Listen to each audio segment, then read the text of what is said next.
She's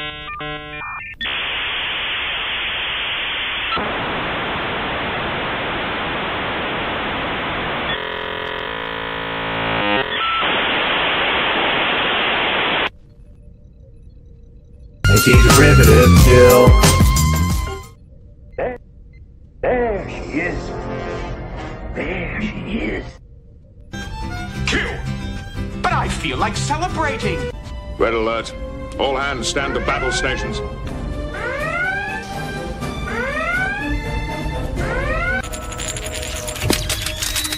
Welcome to the danger zone. These are the 11 p.m. to 7 a.m. voyages of the Enterprise's night crew. Its continuing mission is to pass. I need you.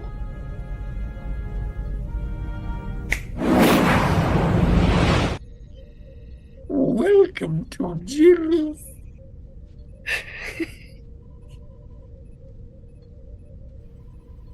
Greetings and felicitations.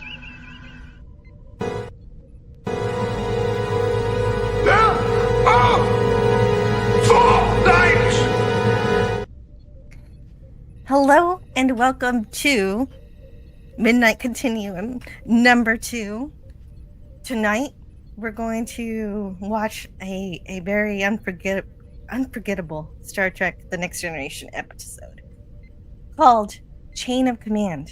This amazing two-parter, of course, is a big one for Captain Picard, but also a pretty fun one for a brief command by Captain Jellico of the Cairo. And also David Warner. He plays a pretty good Cardassian. We're going to learn more about him.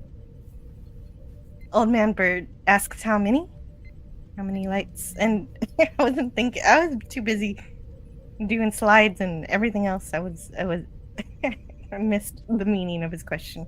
Of course, the 4 lights.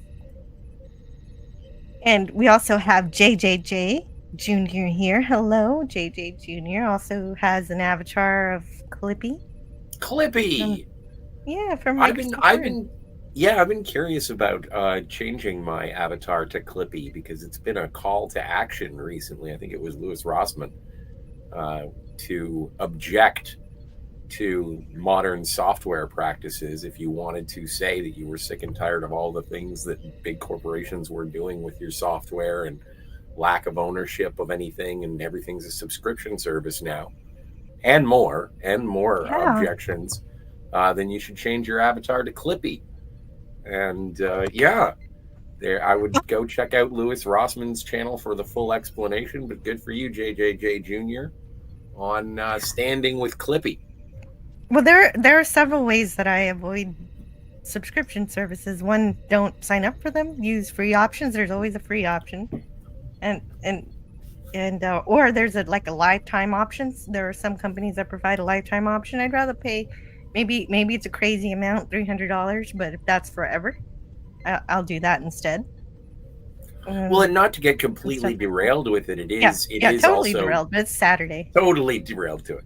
But it is something also in terms of the invasive nature. If you go and you start talking to somebody about something online briefly, and then you go over to Amazon, and then that thing will just completely overwhelm your search results, and also the manipulation of people into certain kinds of trafficking and whatnot. So it is, again, it's over on Louis Rossmann's channel. I'll send you the link, Jill, or actually I may even be able to find it and put it in the chat. But interesting stuff, and I am so far a coward, but I am thinking about updating my avatar to Clippy for the foreseeable future.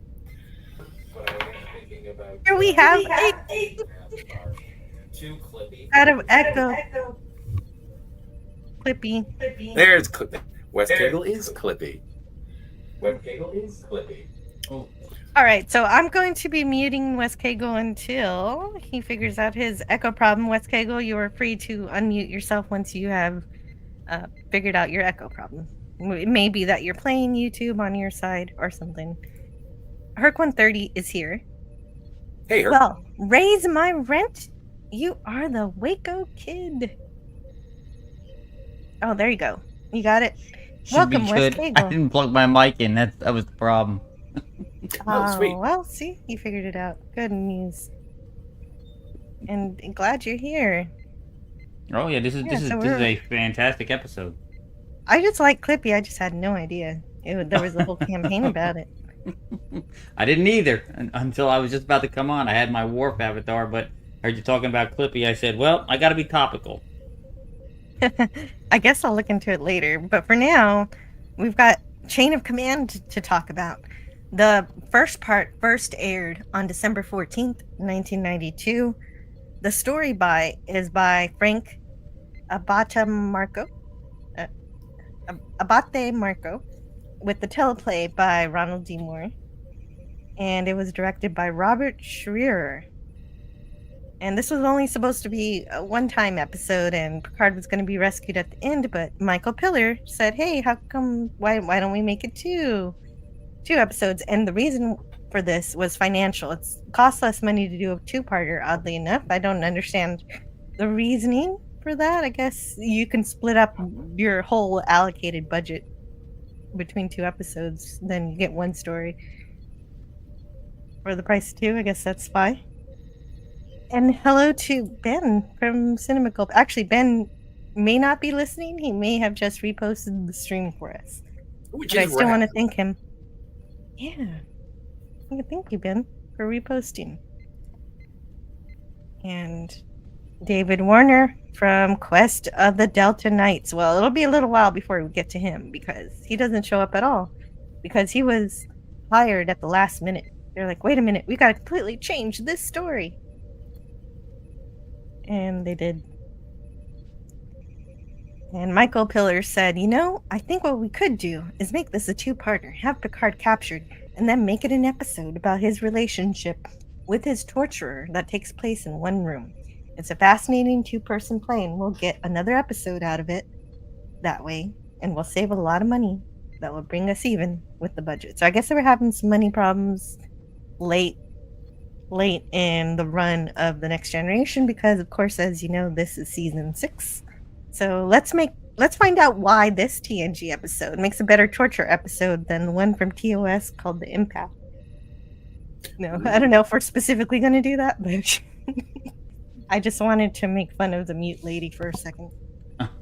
Yeah, I have to say, I've always found The Empath far more disturbing than Chain of Command. I enjoy Chain of Command, far more.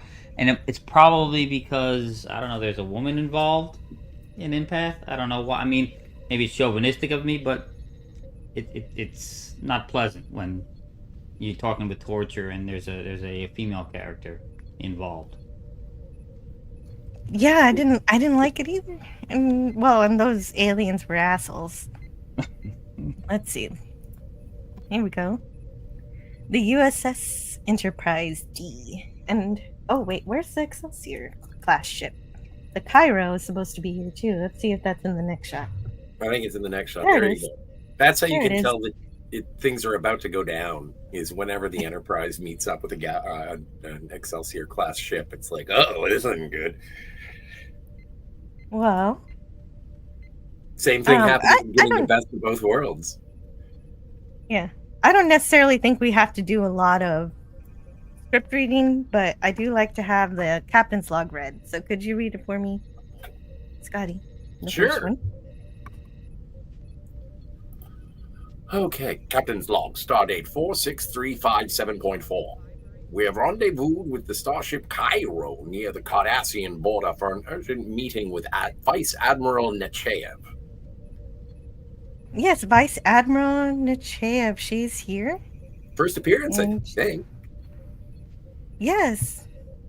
Yes, she's introduced, and Picard offers her some tea, but she refuses. So immediately she decides just to come out with it, what she's here for. I'm here to relieve you of command of the Enterprise.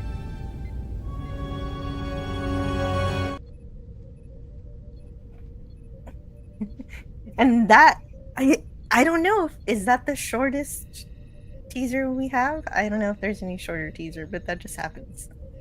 It's pretty quick. And we get straight into the opening credits. And since this is such an important episode, Scotty and I have discussed this episode already numerous times in smaller segments whenever we felt like it. So it's really great to actually be doing it now. An actual deep dive. You know, I always felt that opener was kind of clickbaity. You know, I mean, you're thinking Picard must have done something. No, he didn't do anything bad or nothing wrong. They were just, they had an assignment for him. I was that's a great way. Yeah. OS Kegel, that's a great way to apply modern terminology to back then. Clickbaity. Yeah. Well, teasers are supposed to be clickbaity. You're supposed to want to see what happens after it comes back from commercial. And so she's meeting Admiral Nechayev. Is meeting with Riker, Data, and Troy. And the news is that Cardassians withdrew from Bajor sector. So this is some Deep Space Nine foreshadowing, and this is basically the episode that airs before we get Emissaries. So this episode is basically a crossroads between the Next Generation and Deep Space Nine. Yeah, it's fascinating to see that sort of escalation of a plot line that would carry through Deep Space Nine, but to see the sort of the beginnings, the seeds being sown with multiple Next Generation episodes. In fact, when I do another watch through of Deep Space Nine, I'll probably do a primer of Next Generation episodes that lead up to it as well. Oh, you just want to see Ensign Rowe? I do want to see Ensign Rowe. That is also a thing. Rogu says, hello, everyone. And I agree with Jill. Those aliens are assholes. Well, and if you want to know more about it, I did do a whole review of that on my channel. Maybe I'll do some clips one day. FKHC 2005 says, turns out we don't care for the French in the future. Wait, what makes you say that? What do you mean in the future? No, I'm kidding. Oh, I love the French. Well, it does seem like people are allowed to make fun of them more than other people. Hello to Alan Trioscillator. Bunch of cheese-eating surrender monkeys. No, I kid. JJJ Jr. says hello. Erk 130 says guest star Ronnie Cox. Cool. Yeah, we'll get to him pretty soon. We'll get to him sooner than we'll get to the other cool guest star. Burger 414 is here. You know what that means. Booger. That's right. Is it where it's supposed to be, or did I move it? Booger. Where was it supposed to be? Yeah. And hey, look at that. Sentai Ranger Donnie is here. Hope everyone is well, despite Disney's cancellation of Goosebumps. I never really watched that show. I'm sorry you lost it.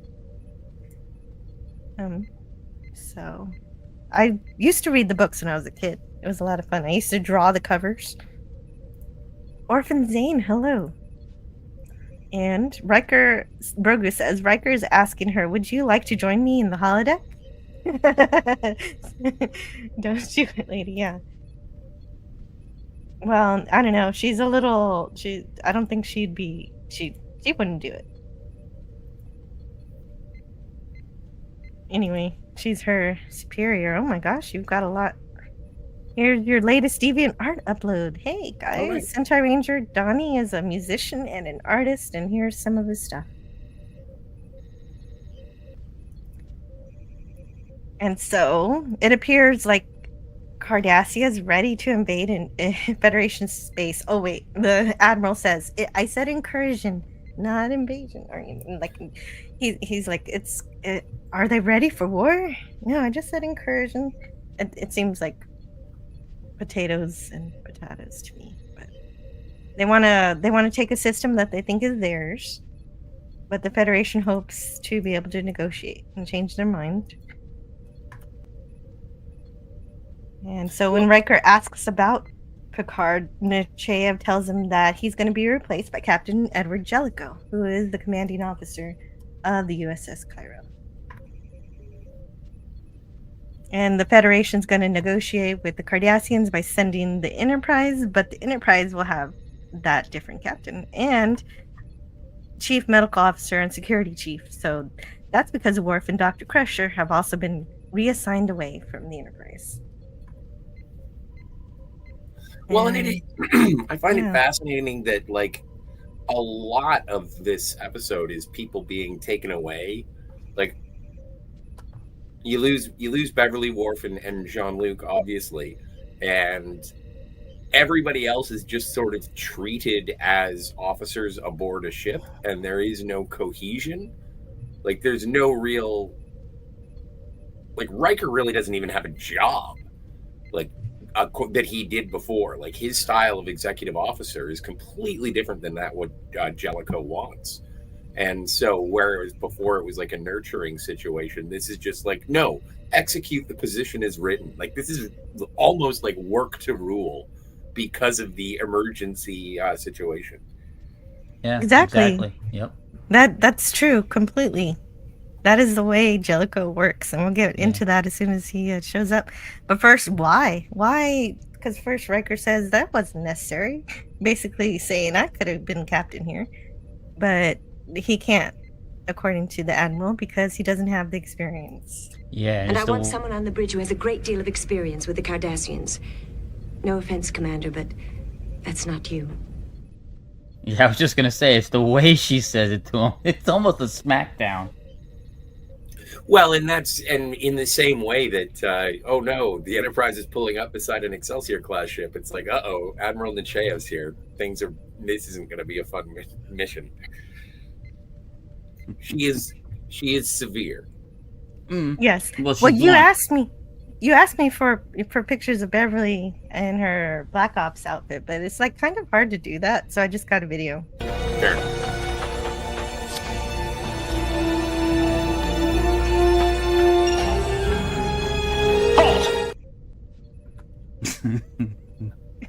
I don't like the Black Ops outfits. I mean, it's almost like really bad attempt at being a ninja. I don't know. Oh, yeah. That's what Scotty likes about it, actually, that she looks like a ninja. Yeah.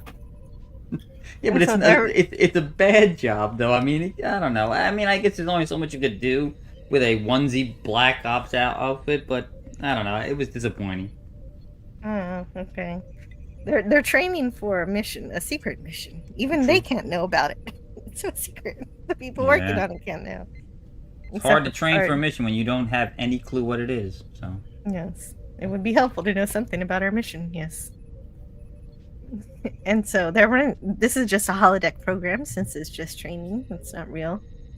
But they're practicing escaping the Cardassians and doing all this stuff that they don't understand what they're doing yet. And I guess there's got to be some reason that they picked this particular crew. Worf makes sense. But I guess they do explain why Picard's there later. They do explain why everybody's there. Yeah, they explain why Beverly's there specifically. Worf is obviously for his prowess and his tactical and his kind of infiltration tactics, but Beverly's pretty key too. Yeah. So Michael Dorn in 2012 related a story about being in these caves. So apparently these sets were on Paramount Stage 16, and there were many stray cats around Paramount Studios. So since the set was covered with sand, it was frequently used as a litter box. Oh, no. And so he said, I don't know how I got here. I was at a seminar at Santa Barbara, and the next thing I knew, I'm crawling around in cat shit. So, there you are. So he has the best lines in character and out of character. Yes. Oh. Brogu wants to visit the holodeck with Counselor Troy. Well, Troy does look better in a uniform, Booger. I can't wait. I'm so excited for that. That's the second part. Is Miskatonic Madman here? I would like to know. Is he here? I haven't seen him. Oh, James Cassard is here. Hey. He says, Jill and Scotty are two peas in a podcast. And Wes Cable can be our third P. Yeah, Well, yeah. Well, I do have 2P. 2P. Brogu says Worf is so cute in a onesie. He protests. Yeah. He is not a cute, merry man. So.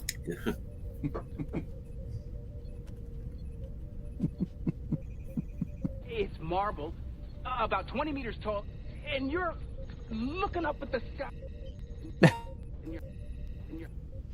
God damn it. And your hand sort of Wrong one. reaching toward the future.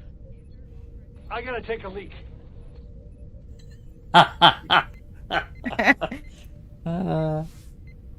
I'm not detecting a leak. Love this two-parter. Hey, the Nerd Portal Lifeform is here. It's so great to see you. Should have been the finale for season 6. Much better than Descent. Yeah. Descent's not bad. I would have rather it if it's going to replace another 2-parter cliffhanger. The Inner Light. I'm not a fan of the Inner Light. I know you guys like it. I'm not a fan. No. Scotty is on your side. I'm on the okay. one who... I'm not a very huge good. fan. Good.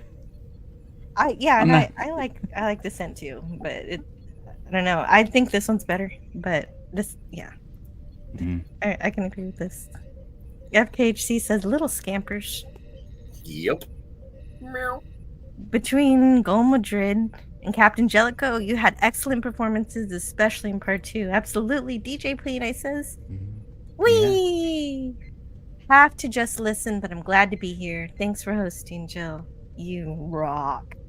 Thank you. And just for you, I will play The Golden Man. You must be mistaken, sir. The gentleman and I have never met. Whee!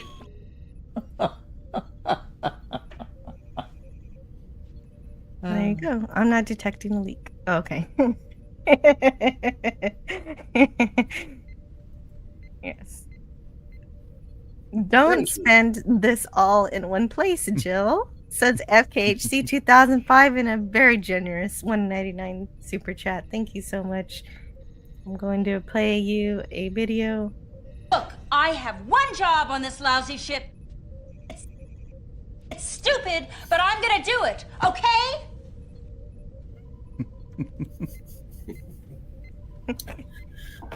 All right. And where are we? We're still in the cave here. You can buy bag chips at the vending machine. Oh yeah. Well, I think I could. Oh dear. And so then we have Captain Jellico showing up. Just as Nerd Portal mentions, Ronnie Cox. The legendary Ronnie Cox. Does a good job here. He does a good job of being the guy you are irked by, but can't actually hate him because he is professional. He's doing what he's a bugger, but he's professional.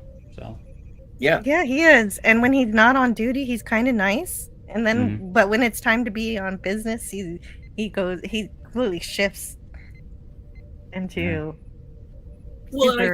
super get it done mode. It's a realistic depiction of a professional relationship breaking down between superior and subordinate. In terms of the relationship only starts to break down when Riker doesn't do what Jellico wants.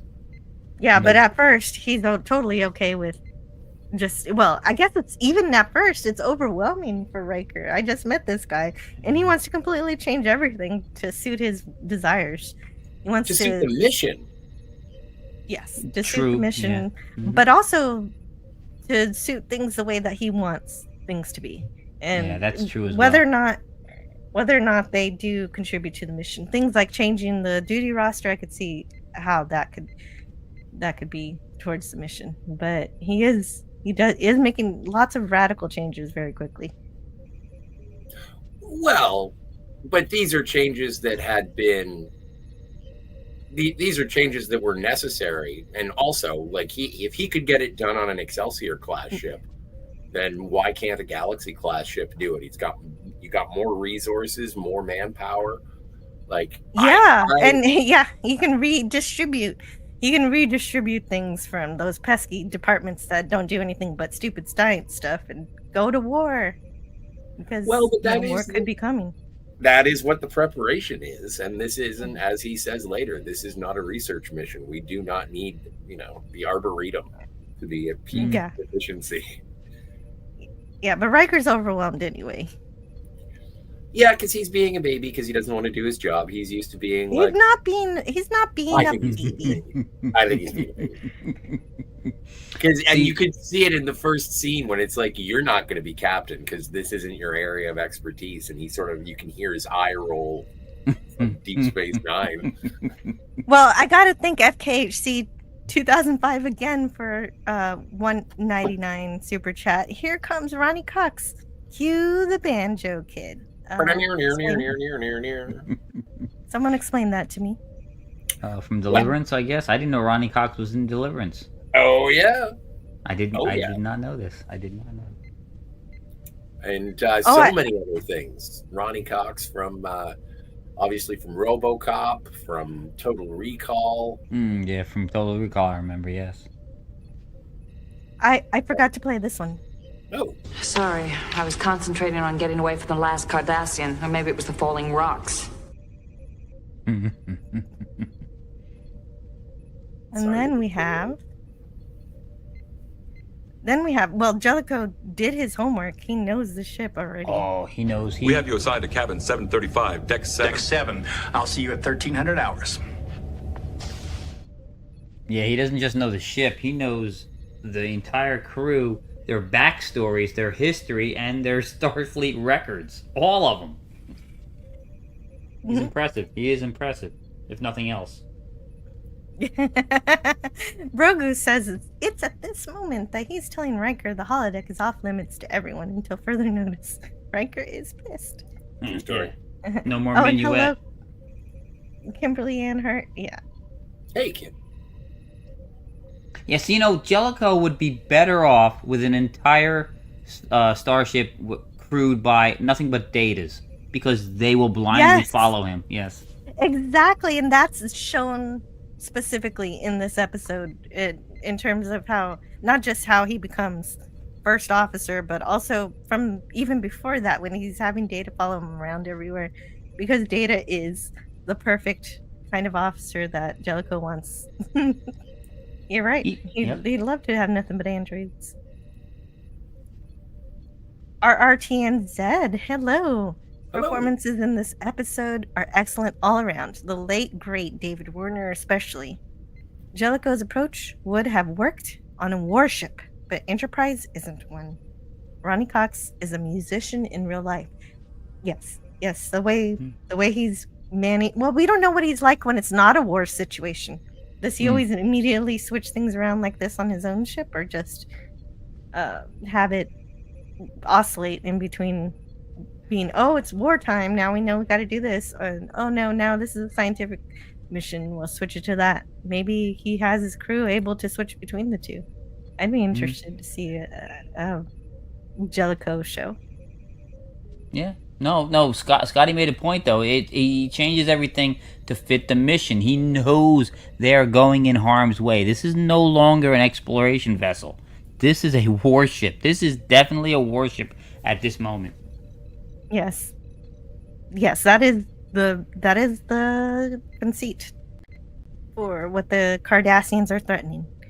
Brogu says, I love RoboCop and Total Recall. Every time I think of RoboCop, I think of that robot lighting. That dude up in the conference room with his gun smoking at the end. Oh, wait, why? Oh, yeah. And he was in Bound for Glory, which stars David Carradine. Insert joke about the title of the film and Carradine here. Oh, my. Bound for Glory hole? Is that where we're trying to go there? Okay. I think it has something to do with otherwise erotic asphyxiation. Poor David.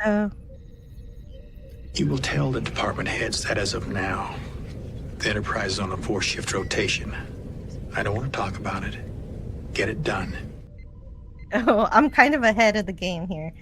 We haven't even signed in we haven't even handed over the transfer orders, the command codes to Captain Jellico yet. Oh. Yeah, you know what's funny is that scene you just played, that happens immediately after this, right after this scene, so he wastes no time getting directly down to telling people it is what it is, and I hate that. Like, it's one of the things that really irks me about Jellico is that, you know, I mean, everybody's got their catchphrase, but his "get it done," yeah, you know what, you can get people to do things better than tell them, hey, it is what it is, it's my way or the highway, kind of thing, you know. Well, also, Get it done. Yeah, I guess that style of command is very much negative reinforcement as opposed to the positive reinforcement and nurturing nature of Jean-Luc. But I'm completely accepting of this because he knows that, like, this has all happened in rapid succession in terms of, hello, you're relieved of command, and I'm assuming it happens that morning. And Admiral Nechayev says, we're getting Captain Jellico in here at 1 o'clock. So be ready. And so as soon as he arrives, it's like, okay, this is what I want you to do, and we can talk about it after I am officially made captain. And so then Riker's like, oh, yeah. You know that thing you told me to do by 1 o'clock? Yeah, we talked about it. We don't like that idea. And it's like, excuse me, son? I am the captain of the Federation flagship now. I gave you an order. I tried to make it sound like a request, but if you're not going to do it, get it done. So I think he didn't exactly. He said that it was going to. He said that it was going to radically be it was going to be a difficult thing to do in terms of everybody's assignments. Yeah, it's going to cause significant personnel issues. Yeah, personnel issues. But I think I know why he did it exactly. Jellico wanted this change to happen before they actually encountered the Cardassians. And if you get it done quick, then everybody can get used to the new sleeping schedules and everything. I don't know exactly what other personnel issues. Yeah, he only has a short time. He only has a short time to implement this stuff, so that is fair. Yeah. That, and I don't know. I think that there's a loud opinion on the internet that Jellico is right, and I hate to say it, but I think I'm sort of on Jellico's side with this, and not to say anything negative about the way the Enterprise was run before Jellico showed up, but I do think exactly, they're just different ways. He's not a bad captain, he's just a different captain. Well, right.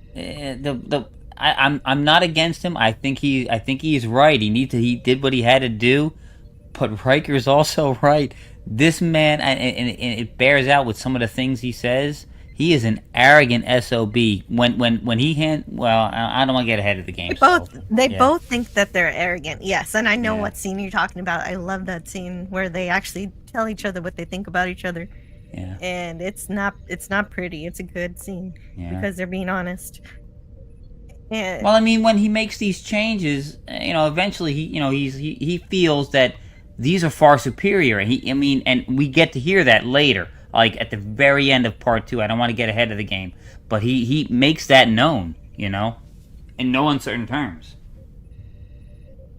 And so, well, continuing with the episode though, Picard is worried that they don't have enough information about the mission that's coming up, and Jellico is actually being very helpful. He says, we'll launch a Class 5 probe to get some more information, and so that's really great. And then, Riker has to figure out the personnel problems. And so I guess this maybe could be a question for the chat. Have any of you guys served, and have you had a commanding officer like Jellico, and did you like him? I've had bosses like that for sure. And Picard tells Jellico that Riker is one of the finest officers he's ever served with. Which Picard does that to several people from what I remember, but I don't remember exactly when he always stands up for Riker.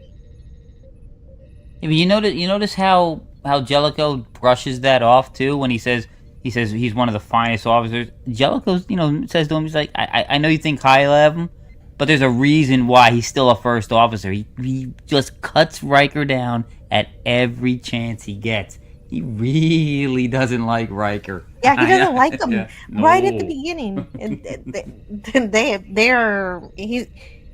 Jellico is Riker's antagonist this episode, even though he gets like everyone else can follow his orders, but Riker is the main one that has trouble.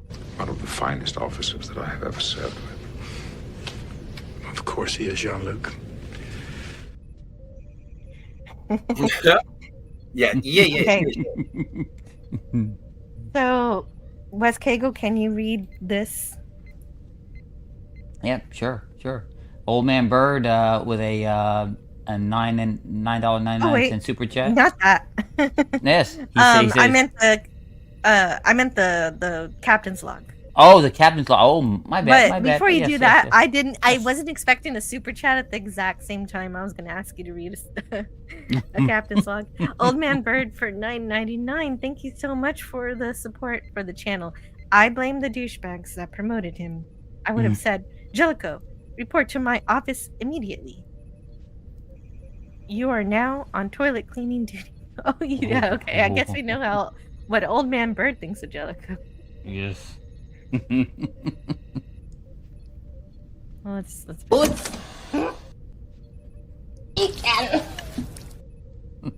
Well, he's a pain in the ass, but I don't think he's a chicken. I think Jellico, yeah, right. I think Jellico's a brave officer, so. Yeah, no, I like that Captain Jellico knows what he wants and goes for it. I didn't mean to call him a chicken. I just wanted to play something for Old Man Bird. Random. Jellico has been stuck up ever since that one rafting trip years ago. And Picard and Jellico agree on one thing. They think Wesley Crusher should shut the hell up. You know what? Wesley, fortunately, is gone at this point. Yes. James Caserta says, Jill sounds good. Wow, really? Thank you. Appreciate you. And Brogu says, also tells him that his breath stinks to high heaven. Oh, wow. And Classic Comics is here. It's so good to see you. Classic Comics, who says Jellico did nothing wrong. Well, I have some questions in part 2, but we'll get there later. Right now, I do appreciate Captain Jellico for knowing what he wants and going for it. He makes a decision, and that's his choice. And he doesn't always want a discussion, which may be part of the problem. What? I don't know. Did somebody say that? I don't remember. I think it's a little early for that. Oh, it's always time for glory holes. Yeah. No, nobody said that though. I have always thought, what if their toilets were holodecks, and instead of flushing, you say, "End program." That's a good idea. Anyway, Jellico's wasting no time turning the Enterprise into a warship ready for battle. I want you to install a bypass between the main phaser array and the secondary generators. I also want to run the main deflector pathway through the warp power grid and the auxiliary conduits through the lateral relays. You may have to reconfigure the transfer interface. Oh yeah, I forgot. Wes Cagle, could you read the captain's log? The Sure, absolutely. In the private chat? Absolutely. Captain's log, stardate 46358.2. The Enterprise is on course for a rendezvous with the Cardassian ship Reklar. Fortunately, I still have time to prepare the ship and crew for the task ahead. I'm aware of your current design system. It's not good enough. Nothing is good enough for this man. That's part of the problem.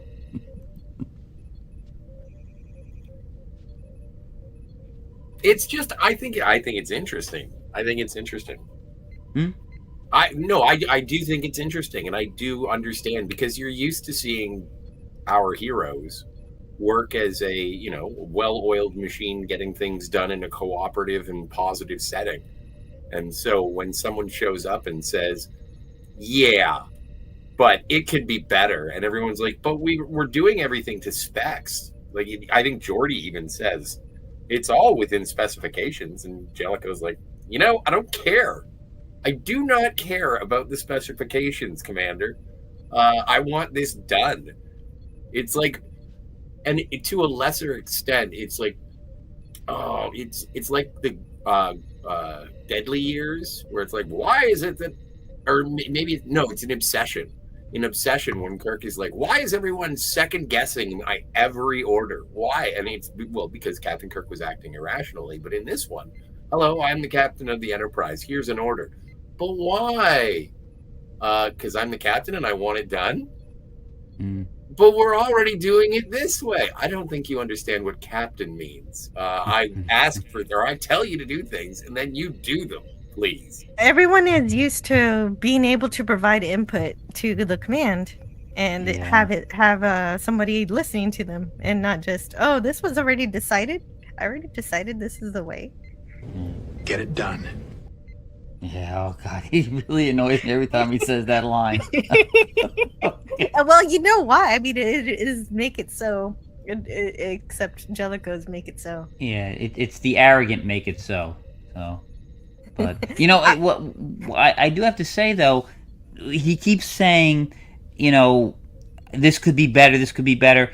It kind of, and then Geordi says, well, this is within specifications. That kind of goes against Geordi's character.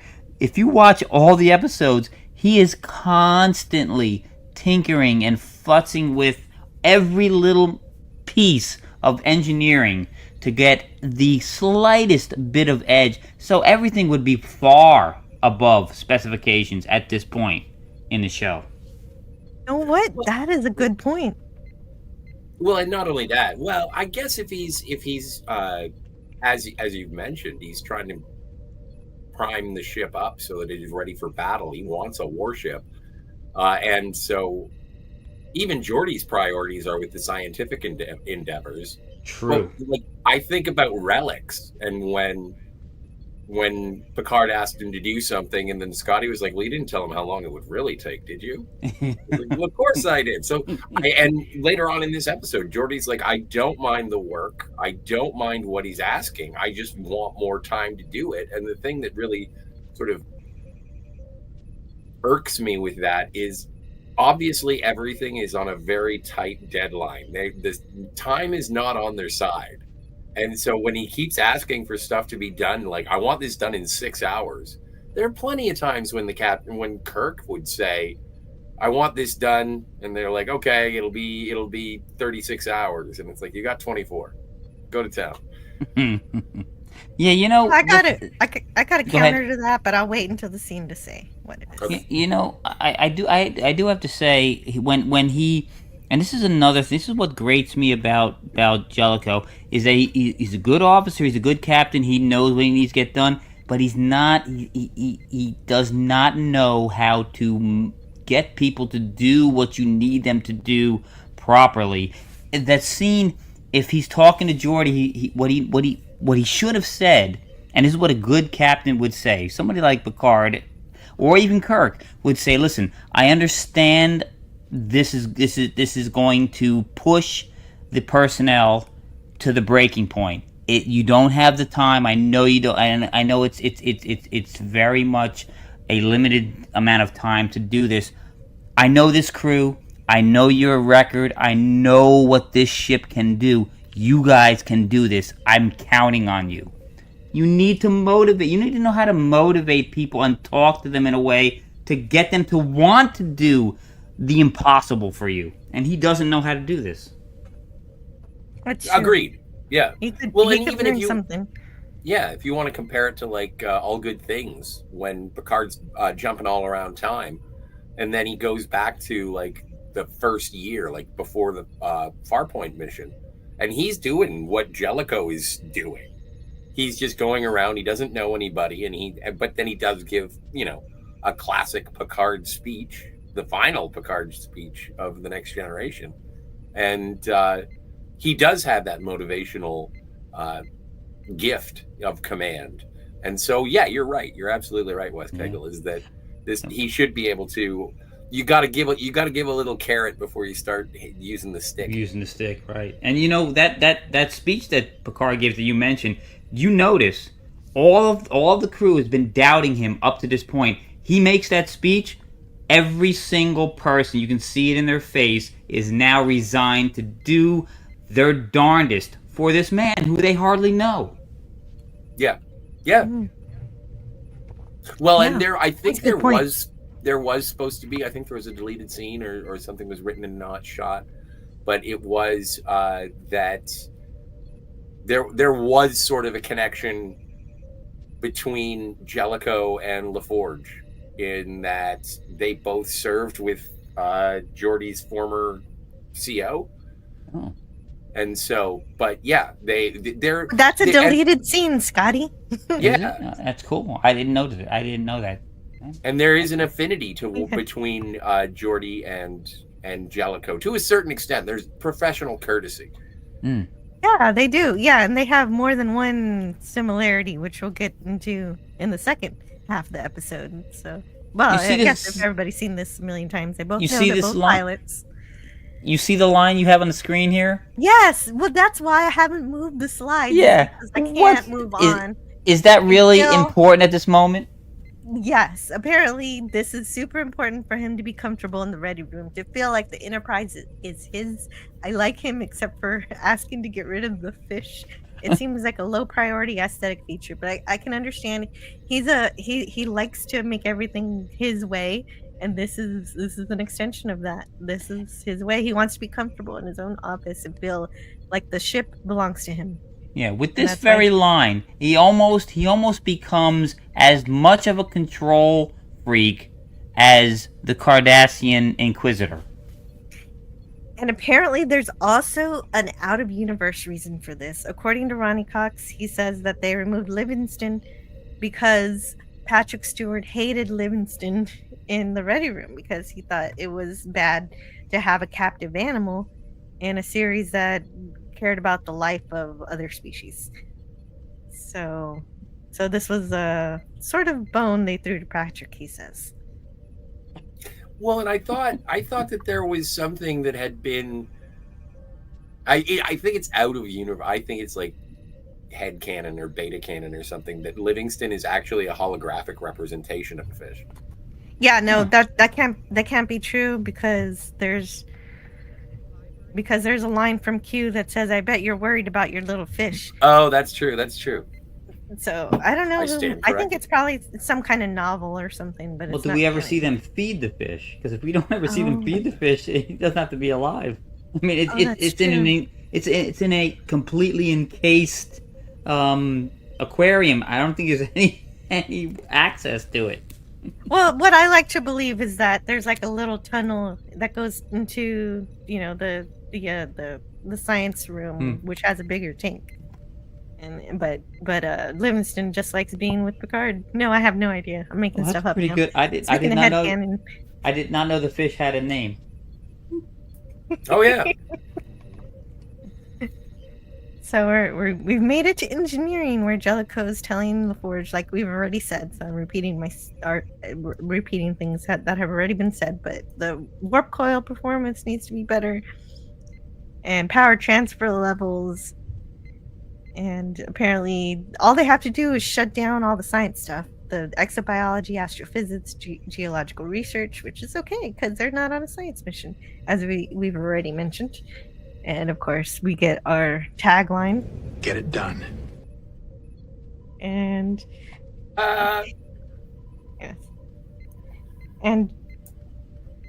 yes, and like you said, there was a cut scene that they used to have the same Theo, Jellico, and LaForge.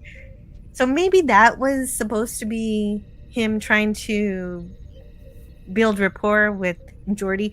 But his problem is, like you said, he separates the part where he's being nice and the part where he's trying to get things done, getting the mission done. There's no connection between the two. Classic Comic makes a good point at 11:48 there when he says about Jellico. He grants that he's not a people person. It's a good point. I think it's fair. It's very fair. And we've touched on that before. So. Yeah, he's a people person. He's not. Yeah, we did. Agreed, completely. Classic comics, you're absolutely right. I don't know where that chat is, but... Oh, yeah, he says, I grant you Jellico isn't a people person, but I've never had much use for the crew's attitude in this story. They're on the verge of war with the Cardassians, and they're whining about petty BS. Some of it is petty. Way of looking at it. Yeah, some of it is, we're uncomfortable now, and we're not happy. You know what? War's not comfortable. War's not pretty. Well, and it is, like, I think that as I mentioned, just in terms of professional relationships falling apart due to a lack of adherence to the orders that have been given, it's like, I want a 4-shift rotation because that'll make all of the changes that I have to implement easier on the crew. But we don't want to do a 4-shift rotation. Okay, see, without the 4-shift rotation, Pumpkin, none of the other stuff is going to work. So you are getting in the way of my command before I even take command. And so I can He doesn't say that he doesn't put it so nicely, though. He doesn't say pumpkin or it will make it easier. He doesn't have to. Pretty please with sugar on top. Change the fucking work rotation. Yeah, see, you mentioned, you give the reason why he's doing this, but unfortunately, he doesn't tell the crew the reason why he's doing this, so... Exactly. That's the whole problem with Jellico, Westcake. Completely right. Burger says it's interesting. But he is a Bull Halsey kind of guy. It's my way or the highway. I'm in command. You're going to do this stuff, and I don't want to hear anything about it. And that's the way he is. You have to adjust to that. Yeah, exactly. And that he also has engineering knowledge. Yeah, he does. He has a lot in common with Geordi. It's really interesting about him. Yep. Make it so it's a weaker version of Get It Done. Scotty is right. Jellico is the kind of boss that wants to throw his weight around even though everything is running smoothly. He can't help himself. His arrogance overrides everything. Well, it takes me back to Balance of Terror, when either Balance of Terror or Corbomite Maneuver, and it's like someone says that they want to do something else, and Kirk says, "I'll keep that in mind once this becomes a democracy."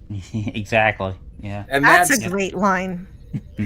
But that's how I feel about Jellico. Jellico doesn't need I don't need you to understand. I don't need to talk about it. I don't need to hold your hand. When I give you an order, guess what you do? You follow my order. You do. And that's it.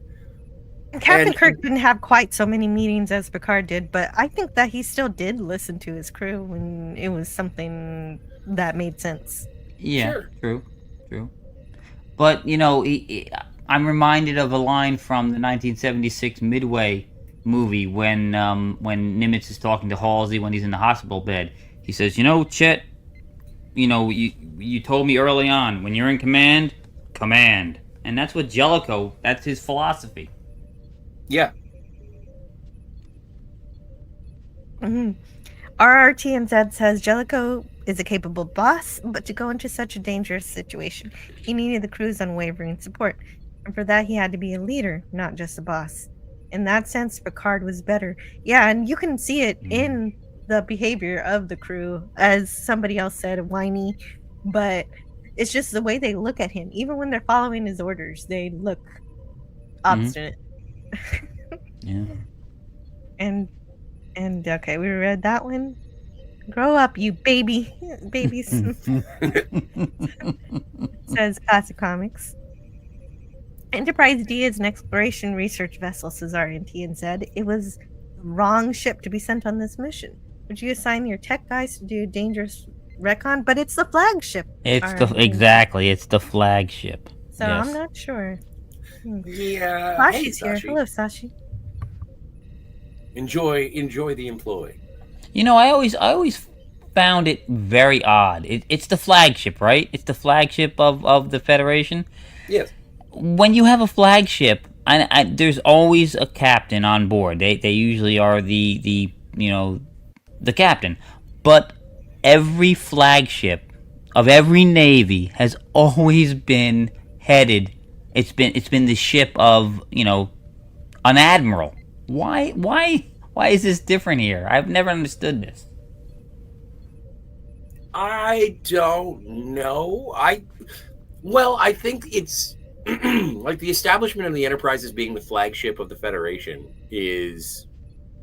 that slowly comes to be revealed as the original series carries on. And so I think it's just something where it's like, okay, well, now we're the flagship. So yeah, you're right. There should be a flag officer, but yeah, look, Booger says it. Booger said it in the chat there. Exactly. A flagship with no flag officers, exactly, yeah. Booger's it's just weird to me. I mean, I know that's kind of off topic, but it was always something that bothered me. So, I mean, the Enterprise in TOS was not the flagship. So, Kirk being there was no big deal, but the Enterprise D is the flagship. They make it a point of saying it a lot. But that's also like that. There's it's the question as to what is the nature of Starfleet. Is it a scientific exploratory organization, or is it a military? And both. Both, but primarily exploration and scientific. Only when they're forced is it military. And it is the philosophy of the commanding officer of each ship. Like, you look at, like, Maxwell. Maxwell obviously believed it was a military. Jellico certainly thinks it's a military. Picard doesn't. Yeah. Yeah, so definitely it does depend on who is running the show. That makes a lot of sense to me. Hey, Sport. It's definitely both in Star Trek. And SP4H says it's a flagship in the ceremonial sense as opposed to a military flagship. Interesting. Okay, but first, before we get too far, I want to make sure that I read the super chat from RNTNZ. It is for $5 New Zealand. Thank you so much. But it's a nerd cred check, which I am going to fail. So if either of you know the answer, let me know. The sky over the port was the color of television turned to a dead channel. Anyone without using Google? Who can do it? I can. I believe that is from the opening chapter of William Gibson's Neuromancer. Ooh. Wow. I guess that's impressive if you're correct. Yeah, wow. Yeah, that is correct. No Google. No Google. Wow. I'm impressed. Color me impressed now. Cheers. Brogu says in the first Star Trek movie, Captain Kirk was to take over the Enterprise. Even though he didn't have to explain anything to anyone, he still showed tact when telling the young captain. Yeah, that is absolutely. But that's also, there is a difference in that as well, because he knew the crew, or at least the command crew. Yeah, he already had rapport with most everybody. True. Yeah. So, and even the people like that one guy who looks like an alien big-headed Bronson Pinchot in the beginning, and it's like, but Captain Decker's been with the refit of the Enterprise the entire way. And then Uhura says, yeah, but our success or possibility of returning from this mission in one piece just doubled. So there was a little bit of friction in the crew in terms of Kirk taking over from Decker, but then the established crew that we knew from the original series was like, yeah, but it's Captain Kirk. Sit down, buddy. Yes. Thank goodness for her for that line. That was a good line. RTNZ says, think about the logic. If the Enterprise is the flagship, then it makes even less sense to send it on a dangerous clandestine mission. There are families and civilians on the Enterprise D. Yeah, but then we wouldn't have any fun episodes. Well, but also, like, this doesn't really make a whole lot of sense if you're going to send the flagship of the Federation, and then you're going to conduct diplomatic negotiations. They know who the captain of the Enterprise is, and they're not going to be like, huh.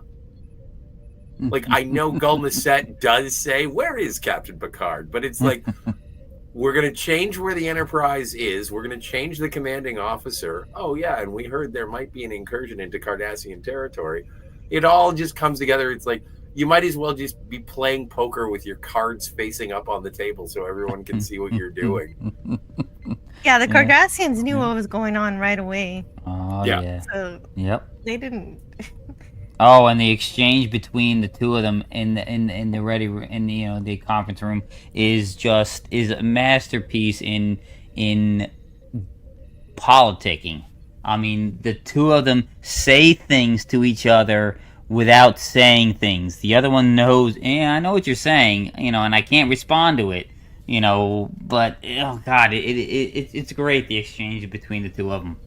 Highly intelligent. It is great writing. I know which scenes you're talking about. The negotiation scenes are stellar. They're straight off of a C-SPAN without actually being actually. And Jellico plays the game of political poker really well. I mean, you can see it when he talks to the other guys. He's like, listen, you need to say this, this, and this, and make me appear as this, kind of. He is setting the stage. He understands that I'm not this way. I know I'm not this way. You got to make them think I'm this way. It's brilliant. Even when he's not yelling, it looks like he's yelling at people. Well, you know what? He was typecast, I believe, when I did look him up as the bad guy everywhere. And so they hired him to be not necessarily the bad guy, but to be the antagonist. Instead of having a normal bureaucratic antagonist, they've got a different kind of captain. Well, exactly. I said you can't outright hate him because he's right a lot of the times and he's doing what has to be done, but he just peeves you off. Well, there is a great little throwaway from Counselor Troy, like before Riker gets fired, but like Jellico's almost like wringing his hands and he's so happy with his little ruse, and we'll get specifically what it is later. But Riker says, well, he's awfully sure of himself, and then Troy just actually uses her empathic abilities to, and when she's just like, actually, no, he's not. Yeah. And it's like, so there is depth to his character that is even informed by the relationships with the other characters. The primary thing getting in the way of Jellico and the crew is Riker. Yeah, that was exactly what I was trying to hold myself back from saying earlier when Wes Cagle kept saying that he's arrogant, is that he just seems arrogant, but in reality, revealed by Counselor Troy, he's not. He's just really good at making decisions and sticking to them, no matter what his true feelings really are. Yeah, and it goes to his what's the character? His constitution, maybe, that he can present such a front, even though he may have doubt. I mean, significant doubt, obviously, for Troy to feel this in such such a level that he's not quite sure, but he's never gonna let you see that. Yeah, he never betrays what's really going deep down. And so Counselor Troy wants to talk about this with Jellico and how the crew's uncertain with his command. And he's like, okay, I'm glad you told me about this, but I don't really have time for that. Why don't you do it? You're now, like, he assigns her to be morale officer, like she's Neelix on the Voyager. You know what? But this is another thing that annoys me with him. He does it all. This is the passive aggressive BS here with this guy, is that he pretends, somebody says something heartfelt to him about something, and he pretends to understand and sympathize and get what they're saying, and then blows it off the very next line. Yes, I see. I'm glad you're here to talk to me about it, and here's why I don't care. Which I think is a completely and totally accurate response to the lady who's coming up and saying, we're glad you're here and we respect you, but could you be nicer? Maybe we all just need a little bit of time. And it's like, counselor, I know you hold hands and you pass people tissues 90% of the time in your office, but we're on the way to negotiate something that could potentially start or stop a war. and that time is not getting any longer. In fact, we're in a rush to make sure that this war doesn't break out. So it would be great if we could all hang out and share dinner. But we're busy. Anyway, remember that thing that you came in here to do because we were going to talk about the performance reviews of the crew? Well, you wasted it babbling about your gooey feelings. So I got a meeting with the new security chief because I don't know if I mentioned this, but it's Cardassia, okay? It's Cardassians. Yeah, that's so perfect, go put on a uniform, stop being a cheerleader, and get off of my bridge. Yeah, I don't you know disagree. Yeah. I was kind of, you know what? I'm kind of starting to agree with classic comics at how whiny they're being. Yeah. After listening to Scotty's rendition of that scene, I'm gonna play the clips that I haven't played up to this point. Sure. Oh, and get that fish out of the ready room. Data, you with me? We're not on a research mission. Get it done in 2 days. I prefer a certain formality on the bridge. I'd appreciate it if you wore a standard uniform when you're on duty. Well, that's fair enough, too. He actually addressed that, in my opinion, properly. That was the way to say it. You know, I like formality. I'd appreciate it if you did that. You know, that's fine. I had no problem with that. And I have no problem with him smacking down Troy anytime he gets a chance either, so... Well, he doesn't really smack her down, but except in this one. But even with that, it's like, oh, you're here to do a job. Oh, you wanted to talk about that stuff. Okay, well, never mind. Anyway, can you cover up? You dress like a whore. I wasn't going to go there, but, you know. But you know what? That's exactly what Ronnie Cox says. That's what Ronnie Cox says. He says, I think there were a lot of things that Jellico did that were really important for that show. Having Troy put on a damn uniform? Give me a break. This is an officer on a ship, and she's running around with her boobs hanging out. Well, and it's also because, Troy and Jellico, they do talk about Jellico's son, who is probably, 6, which makes me question how old he is. But he's married. And... I'm curious if that was part of it, if that was something that was you know what, I'm a married man and you're a single woman on the bridge. I don't think it's very appropriate for you to be wearing whatever you want. Mm-hmm. At the very least, put on the turquoise dress. That's what I want. I want her in the Farpoint uniform. Oh, there you go. That's good. Yes. Oh, the encounter at Farpoint, but that was an official uniform. That would have been good too. Yes. Yeah, that would have been acceptable to him. He wouldn't have complained about that one. Nope, not at all. They should have brought back the scant. Yeah. Yeah, several people in that episode were wearing that. Even men. Even men, yes. Booger 414 says, considering Admiral Kirk took over from Captain Decker in a sudden way, it was remarkably easy to get the band back together. Yes.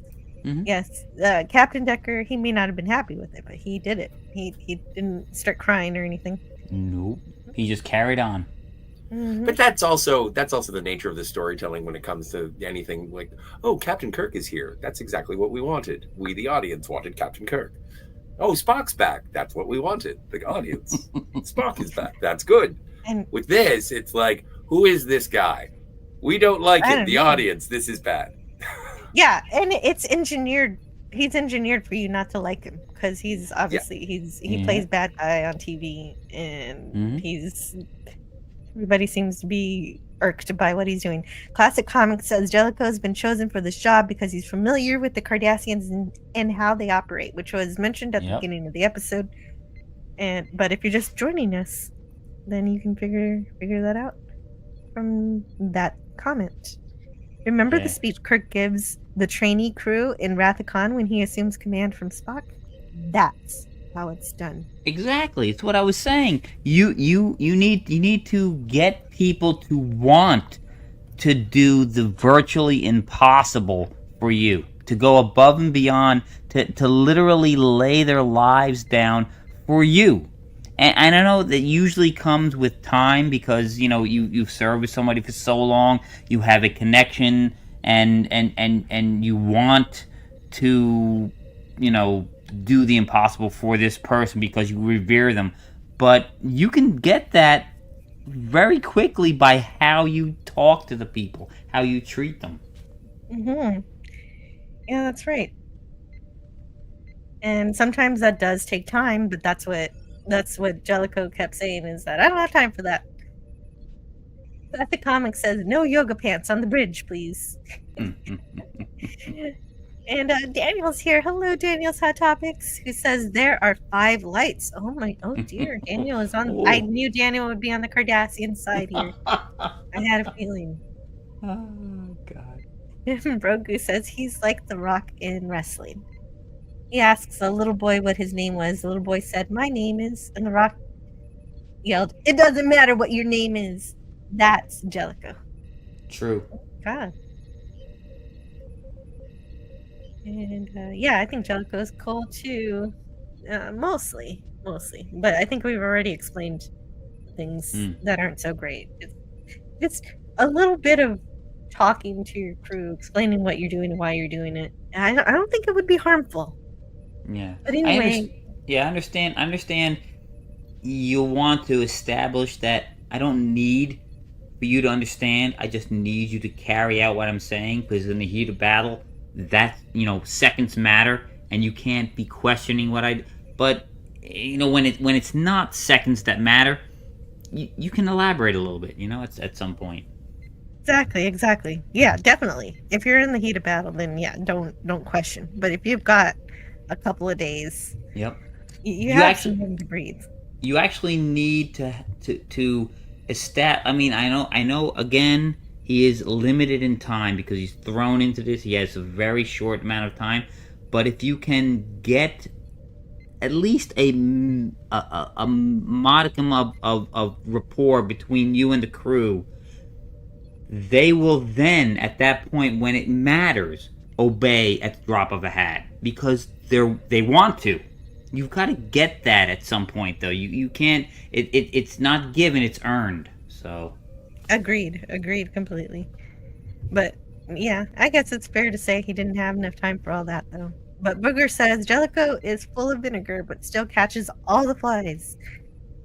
It's true too. RRT and Zed says, to be honest, Troy has a unique role, and her outfits help her get people, especially male crew members, to feel at ease and to talk about deeply personal and embarrassing issues. That's an interesting point. But anyway, as we continue to, as the crew continues to complain about Jellico, this is the Complain About Jellico show. And Geordi LaForge is saying, like Scotty mentioned earlier, that he doesn't mind working hard, but that he's not having enough time. Oh, actually, I have the video for that, don't I? Yeah, well, I don't mind making changes, and I don't mind hard work, but the man isn't giving me the time I need to do the work. And the counter to that, okay, it doesn't matter if you don't have time. There's a lot of times where you have to do difficult things in a quick amount of time. Well, earlier, Geordi said in order to do what Jellico wanted, they needed the whole engineering crew working around the clock to meet Jellico's timetable. But the problem here is that Jellico took some of that crew for security, and so Jellico is stretching Geordi's team thinner than for the time he needs to finish the job. So I think Geordi's concerns are technically valid here.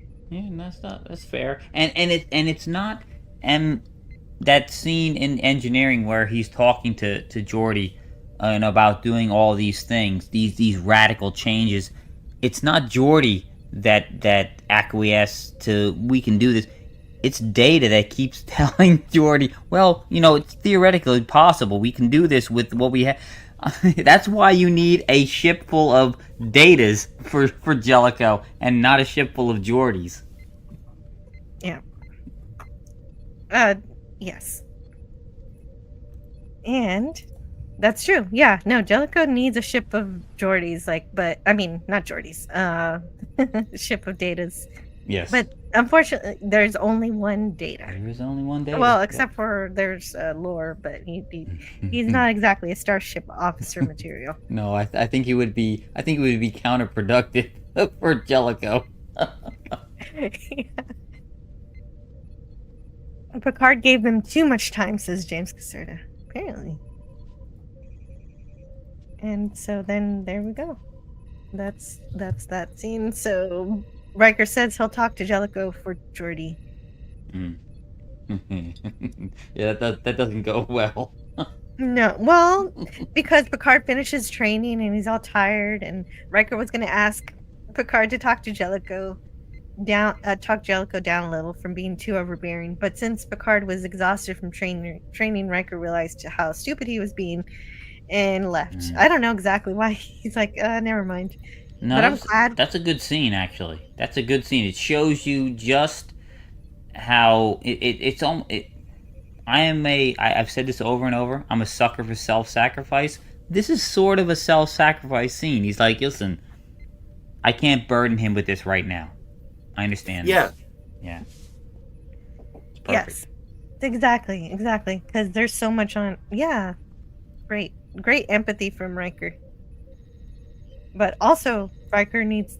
I'm glad he doesn't do it, because that would also be kind of like sidestepping and triangulation to try to undermine Jellico if he actually did go through with complaining to Picard. So, for that reason, I'm also glad he didn't go through with it.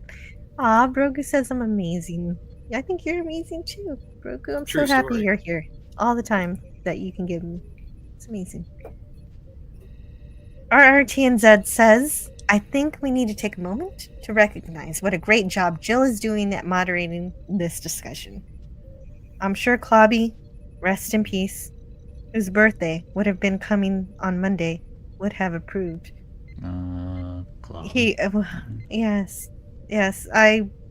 My favorite way to spend a Saturday night was always Saturday Night Star Trek with the Clobberin' Times channel. And I would spend all day watching the 4 episodes, writing my little review, and having a great time.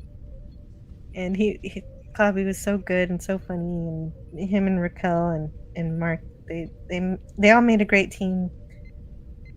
And I miss him so much.